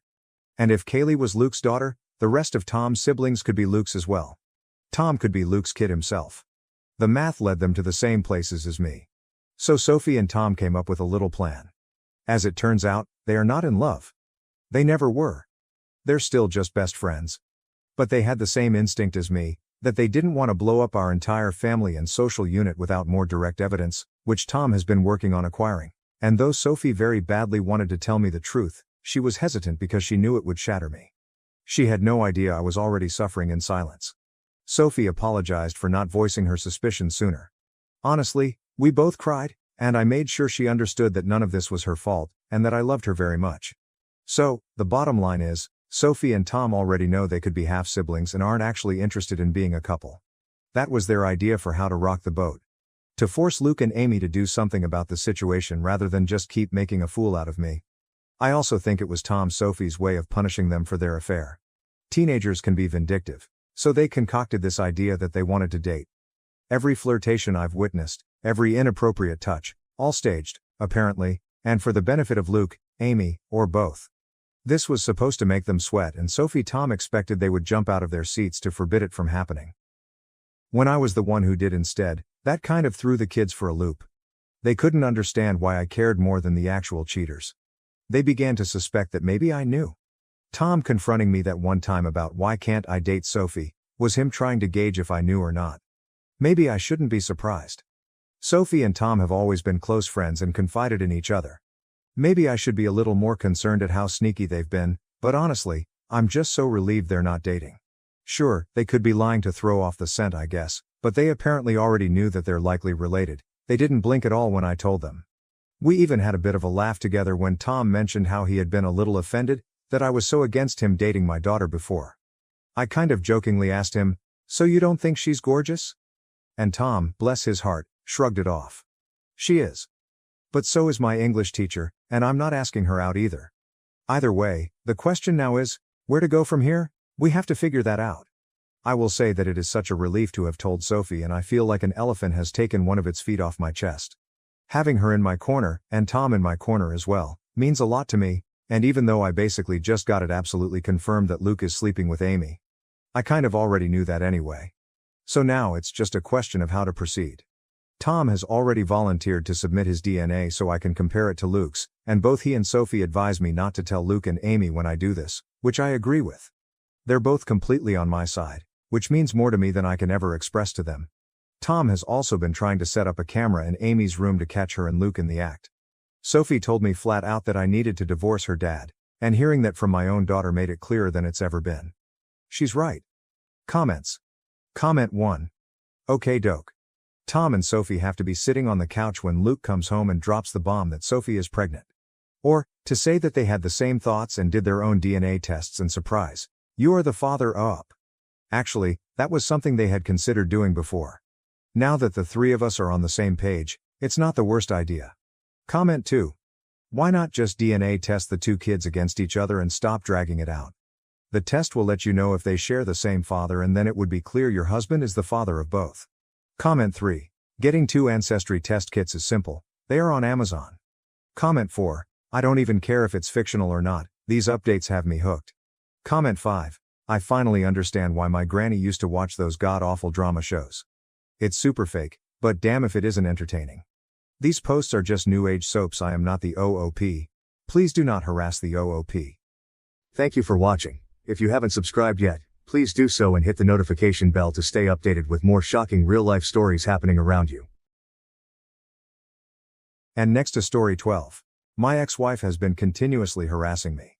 I'm overwhelmed and have even considered giving up custody of my kids just to make it all stop. Original post. I don't know where to begin.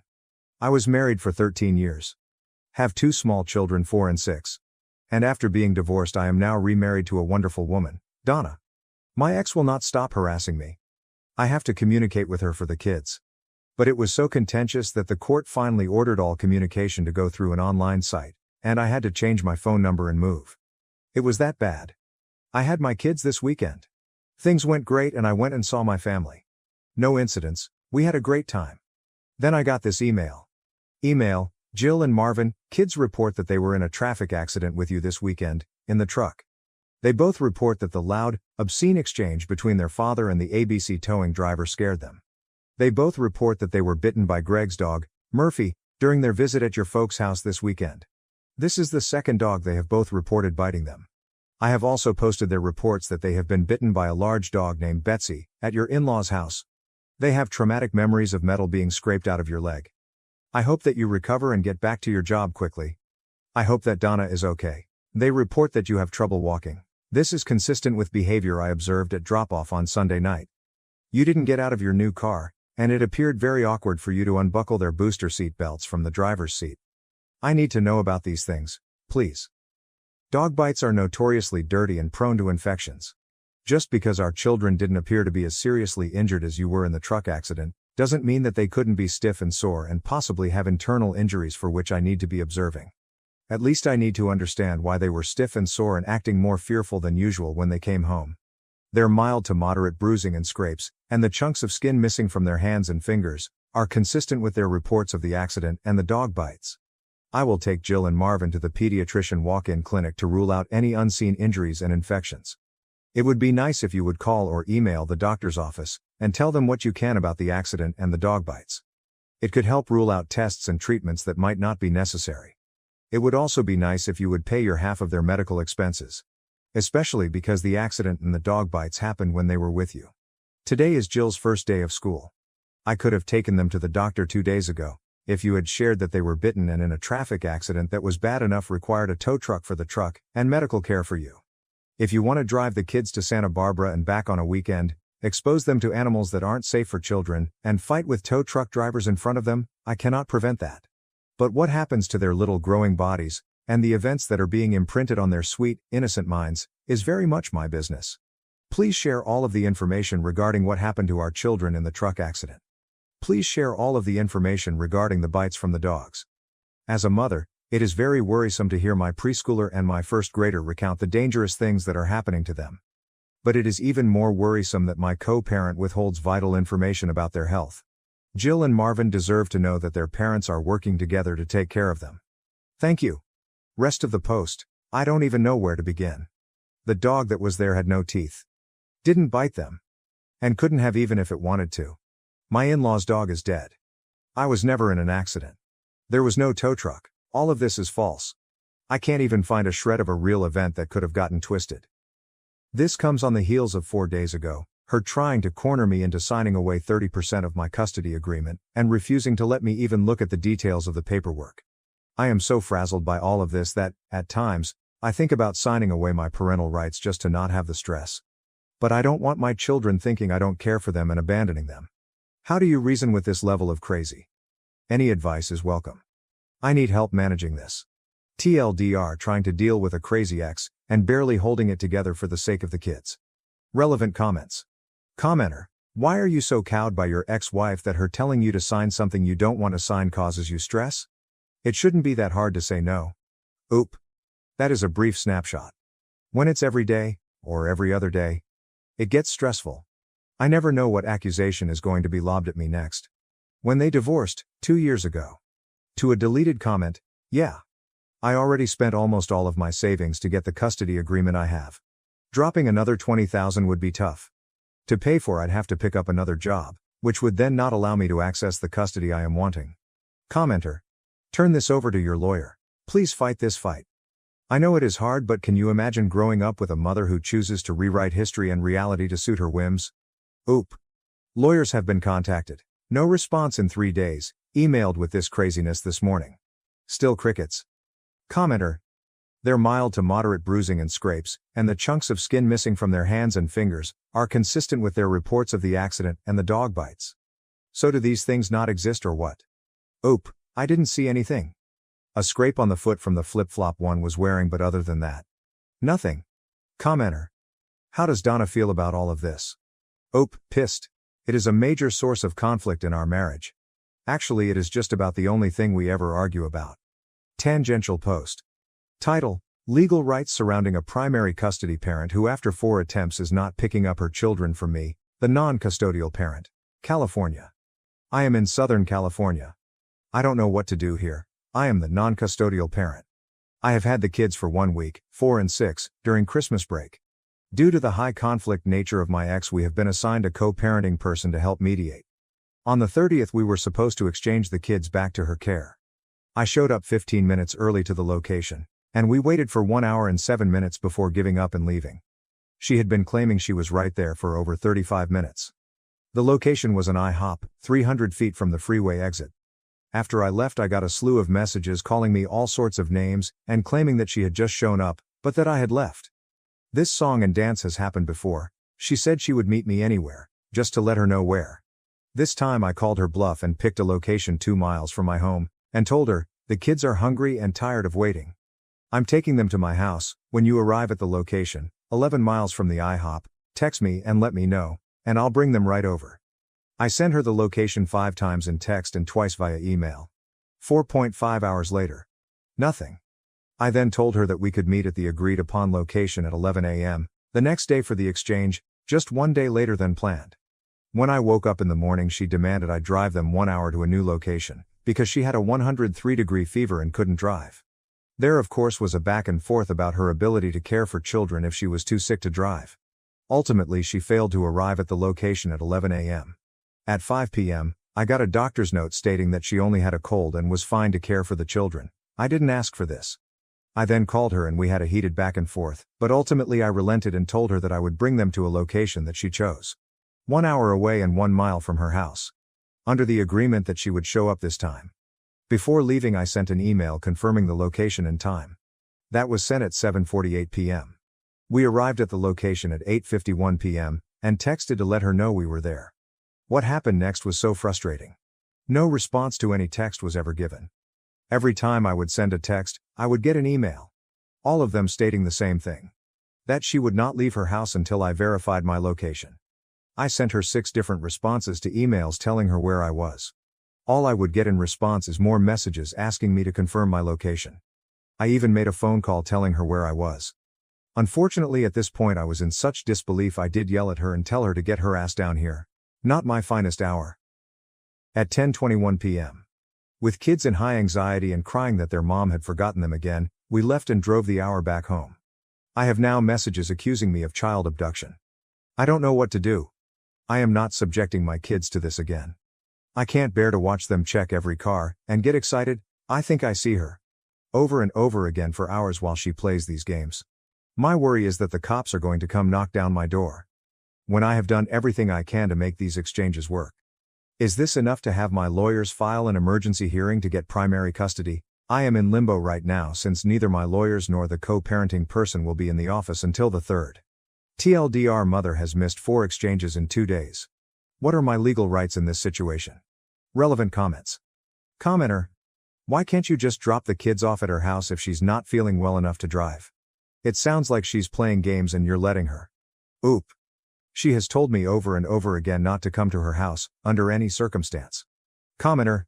Was the mediator alerted to this situation when it was occurring? If not, why not?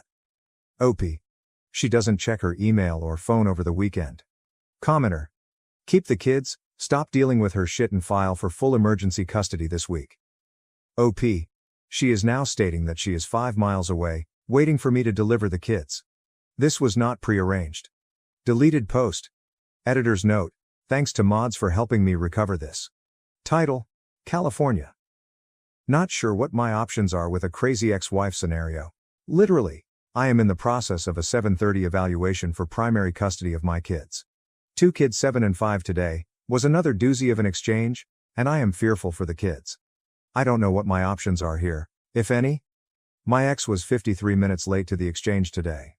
At 4:24 she sent me a text stating she was exiting the freeway that is 2 miles from the meeting spot arranged in co-parenting for today. She doesn't show up until 4:53. Exchange goes okay. But I know something is coming, because if she is ever in the wrong she has to lash out and blame someone else or invent a scenario where she is the victim. I had to wait all of 4 minutes. I got a text stating, I just drove by your car, and the back seat was empty. Where are the kids? I said, wasn't my car, I have 2 kids. Then knowing where this was going sent a picture of them in the car. Response. When did you have time to take this? Because I had plenty of time to look at the stoplight. You were alone. It's okay if Donna, my current wife, has them. It's totally legal, just weird to hide it. I then called her. She answered. I said, hi, she said hi, and then I asked the kids to say hi. I then asked the kids, where are we kids? At this point she started saying, hello, hello? Is there anyone there? I then got a text. Thank you for the phone call, but there was no sound. I responded. I am turning off my phone now. These accusations are bizarre. I got back. Not as bizarre as pretending to pick up our kids. Just tell me who has them. I called again. Immediately with the hello, hello? I knew for sure it was a game at this point. I just ended the call. She responded, "You can't just keep ending conversations because you don't want to deal with the facts. If this turns into another 49-hour abduction like New Year's, I will definitely file a report." Read the last post on that incident here. This is next level insane. I am terrified for the kids. This is like raising to the level that she needs to be committed. Thoughts apart from just continuing with the psych eval I already have going? Relevant comment. OP. We went back to family court. Court ordered a psych evaluation. That process is about 6 months. We are 1 month into that. Deleted post 2. Okay, I want to give the timeline so people understand the full issue I am up against. Basically, my children were hidden from me for 55 hours during my parenting time. Their location and the whole situation. Well, I was lied to about the whole time. Been divorced 5 years. 30% custody exchange was to be on December 28th at 12 p.m. for my half of Christmas break. Timeline. December 26th, 4 p.m., get a picture of where they are spending Christmas, X and 2 kids 9 and 7, showing large snowfall and a message saying they are not sure when the snow plows will start. December 27th, 12 p.m. Another picture and message stating the same thing, except in the picture you can tell cars have left and come back from first picture. 6 p.m. I tell her, "If you get out tonight, I'll come get the kids as planned, in court order, from your house." 12 p.m., December 28th. "If you do not get out until the morning, do you want to just bring them by my house, on the way from where she is coming from?" I get a thumbs up to that message. 8 p.m., I ask if she got out. No response. December 28th, 9 a.m. I ask for a status update so I know if I need to drive the hour to her house. No response. 10:20 a.m. I ask again for an update. No response. 11 a.m., I leave to drive the hour for exchange, not knowing info. 12 p.m. Exchange time. Arrive at house. Text that I have arrived. Her car is there. Her mom's car is not. She lives with her mom. I videotape the time on the vehicle, verbally notate the time and date. Show her car and the darkened house on the videotape. I assume she has driven up with her mom to where she is snowed in. 12:10 p.m., finally got a response saying they are still snowed in. No plows yet. 4 p.m. I offer that since my parents are driving down, and they have a large truck, they could swing by and get the kids on their way to my house tomorrow. No response until the next day. Note, I check all roads in the area. All are showing being open and flowing traffic. I even verify with live traffic cams from 1/2 mile from where she is that roads are cleared and cars are driving. I have screenshots of this and the video is timestamped. December 29th, 8 a.m. She declines this and says we should stick to orders. She also tells me her internet is out.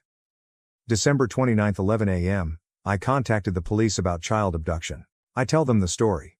They say, "Here is an incident number, we are not going to open a case on this. Take it up with the court."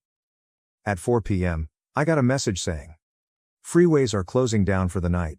Been driving every back road looking for entrances without frozen bridges or backed up with accidents.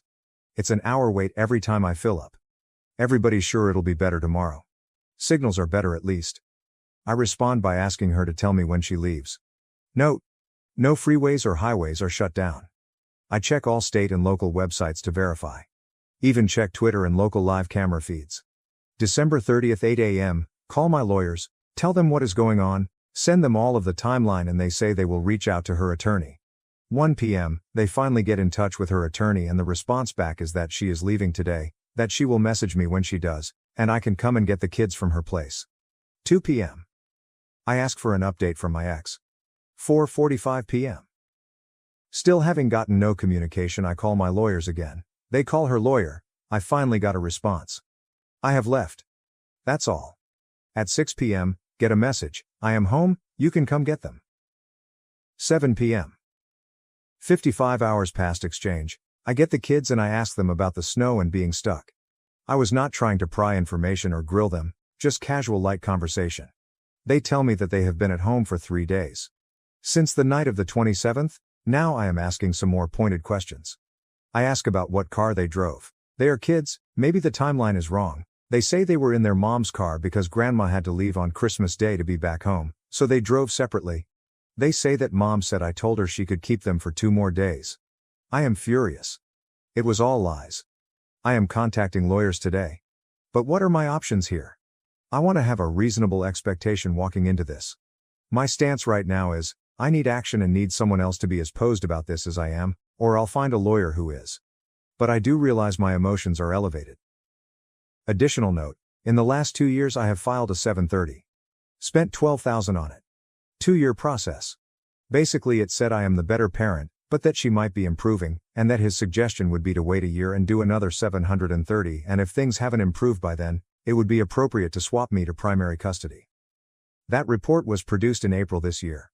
Update, I was looking in my profile and saw my post in this subreddit from 7 years ago, as my ex was causing so much chaos that I was doubting everything. I took everything to heart and implemented several things right away. I became a gray rock and started documenting my ass off. I consulted my lawyers, and they said they advised several steps. The first of which was a 730 evaluation. This is an evaluation done by a psychologist. That process took a really long time as the 730th evaluator got very sick halfway through. That took 10 months. At the end the report essentially read, Mom is volatile and disorganized and that Dad's home would be a more stable home for the children. However, there is hope that Mom is starting to improve, so if things are still bad in 1 year it would be appropriate to change custody to Dad. This was a tough pill to swallow. Things were not better, and the chaos was just intermittent. So we just kept documenting and doing our thing. Eventually, we started getting a lot of emails from teachers that Jill in particular was often not bathed, never had her homework done, didn't have school supplies and that she was falling way behind in her studies. We applied for a trial to review custody and asked for primary custody to be swapped to us. That was at the end of 2019, and trial was set for May 2020. So as you can imagine, once COVID hit, everything got delayed. There were a large number of events in 2020. COVID shut down. Donna and I had a child, Rebecca. And then my ex started denying visitation to Jill and Marvin. Every 2 weeks I would go down, wait in front of the house, no kids would emerge. Sometimes I would have the police come, not to force anything, but to get the documentation in terms of a case number. This went on for 4 months, before I was able to start getting visitation again. Eventually, the trial was set for summer of 2021 and went for 3 days and I had over 500 pages of documentation. Day 1 was entirely testimony from the co-parenting therapist we had been seeing for 5 years. She testified that my ex was the most difficult client she had ever worked with in her career, that my ex never followed a single agreement in session, and that she was a pathological liar. Last day of testimony was my ex, where she was caught lying on the stand, and was presented with evidence that she had been secretly taking the children to a medical professional for 2 years that I had explicitly not agreed to. So starting in August 2021, the judge ordered the kids to come live with me, primary custody and limiting my ex to 4 days a month. It's now been 3 years. When Jill was in 5th grade she had a 26% in math, and a 40% in English. For the last 3 years, she has maintained a 4.0 every single year, and will be starting high school in honors geometry, honors English and AP biology. Marvin has also been doing well also and just finished his first year of middle school with a 4.0 GPA, and is loving his coding and robotics elective. They have new clothes, and have learned new skills and responsibilities. Donna has been crucial in setting up patterns to help with success in school. Their rooms are both immaculate, and they are the ones doing it with very little direction from us. They are happy and finally involved in activities and sports. Our little Rebecca adores them both, and I will often find all 3 of them cuddled up together as one of the older 2 reads a book to her. Jill made the decision recently to stop going on visits to her mom. The chaos and drama started being directed at her. Along with lack of food, clothes that fit, etc. Marvin is still going for visits and we are encouraging that as long as he is feeling safe there. All in all things are going so well and the kids are doing incredible. There are hard moments still, but it has all been worth it, and we are able to shield them for the most part from any chaos their mom may want to start. If anyone is reading this, please send advice. Thank you. When you are in the thick of it, it is tough to not feel like it is impossible and you will never be able to overcome it. I needed the outside perspective. Too long. Didn't read. Update to a post about considering giving up custody of my kids, to fighting for them for years, eventually getting custody and turning all of our lives around for the better. Relevant comment. Commenter. Cheered when I heard both the kids got their grades up. You've set them on the right path, sir. Good work. Oop. Thanks.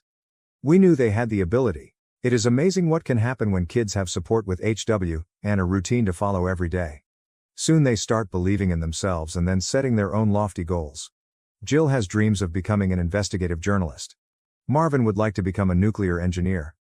Thank you for watching. If you haven't subscribed yet, please do so and hit the notification bell to stay updated with more shocking real-life stories happening around you. So next to story 13. My wife, 30 female, gained a lot of weight after giving birth, so I'm, 32 male, thinking about divorce. Alright, before I get called an asshole, let me explain. I love my wife, I think she's incredibly beautiful, and even more so after she gave birth to our son 3 years ago. The problem is that she put on a good amount of baby weight, obviously, and never lost it. She instead started to gain more weight and was overall pretty depressed. I initially assumed it was PPD and suggested she go to therapy for it. She went to therapy and got some antidepressants. It took her a while to find the right ones, and she's been fine mentally since she found them. Physically is a different story, however. She has continued over the past 3 years to gain weight. The problem isn't anymore that I'm not attracted to her, but she will die if she continues to gain weight. She is currently 5 feet 2, about 260 pounds with a BMI close to 50. I don't know what I can do. I feel like I've tried everything. I've asked her to go to the gym with me, go on a diet with me, not buy fast food, and have some active hobbies. She's turned down every single one of these ideas. I feel like I don't have any choice but to give her an ultimatum. Either she genuinely tries to lose the weight or I leave. I can't watch the woman I love and mother of my child slowly kill herself. I don't want to be the dude who gives an ultimatum, but I see no other choice. I guess I just wanted to ask if I'm being an asshole or if there's any other way I could go about this. Edit. For everyone in the comments telling me you can be overweight and healthy, you're right. But no, you cannot be obese and healthy, at least not long term. Heart disease runs in my wife's family, and while your weight might not affect you, being overweight is directly linked to heart disease. I understand weight loss isn't easy. I used to be overweight, but my concern isn't that she's not the same way she looked when we got together, it's that she may not live to see our son become a teenager. Update. So I made a post about 5 months ago because I was getting past the point of no return with my wife's weight. Now expectedly I got called an asshole and a dickhead and every other name under the book for even mentioning it. But I also got some real good feedback and decided before I made any real decision I would sit her down and let her know how I was truly feeling. Because at that point we had multiple conversations addressing it, but none of them led anywhere. So after we put my son to sleep, I asked my wife if we could talk for a moment in the kitchen. Now I'm not gonna lie, the conversation was probably the hardest one I've ever had, because despite what everyone believed, I do love my wife. Now I don't want to get into every detail, but the basis of the conversation was that I needed her to at least try and be healthier. I also think she needed to hear how serious I was about this, and when I told her I was even thinking about separating, I think it really put the nail in the coffin. It's been about 5 months since then, and I'm proud to say my wife has lost 35 fucking pounds. I am so proud of her, it's fucking ridiculous. The first month was a fucking hurdle and a half, but now she's going steady and losing weight at a healthy moderate rate. Recently she even started to exercise with me. In the morning I usually jog, but since her knees are somewhat shot, 3 days a week we go walk a mile or two, together, and either talk or just listen to music together. I know it sounds corny to say, but she even seems happier and her confidence is coming back as well. Well, this was my little update, and I wanted to finish it by thanking anyone who actually gave me advice on my first post. Reminder, I am not the original poster.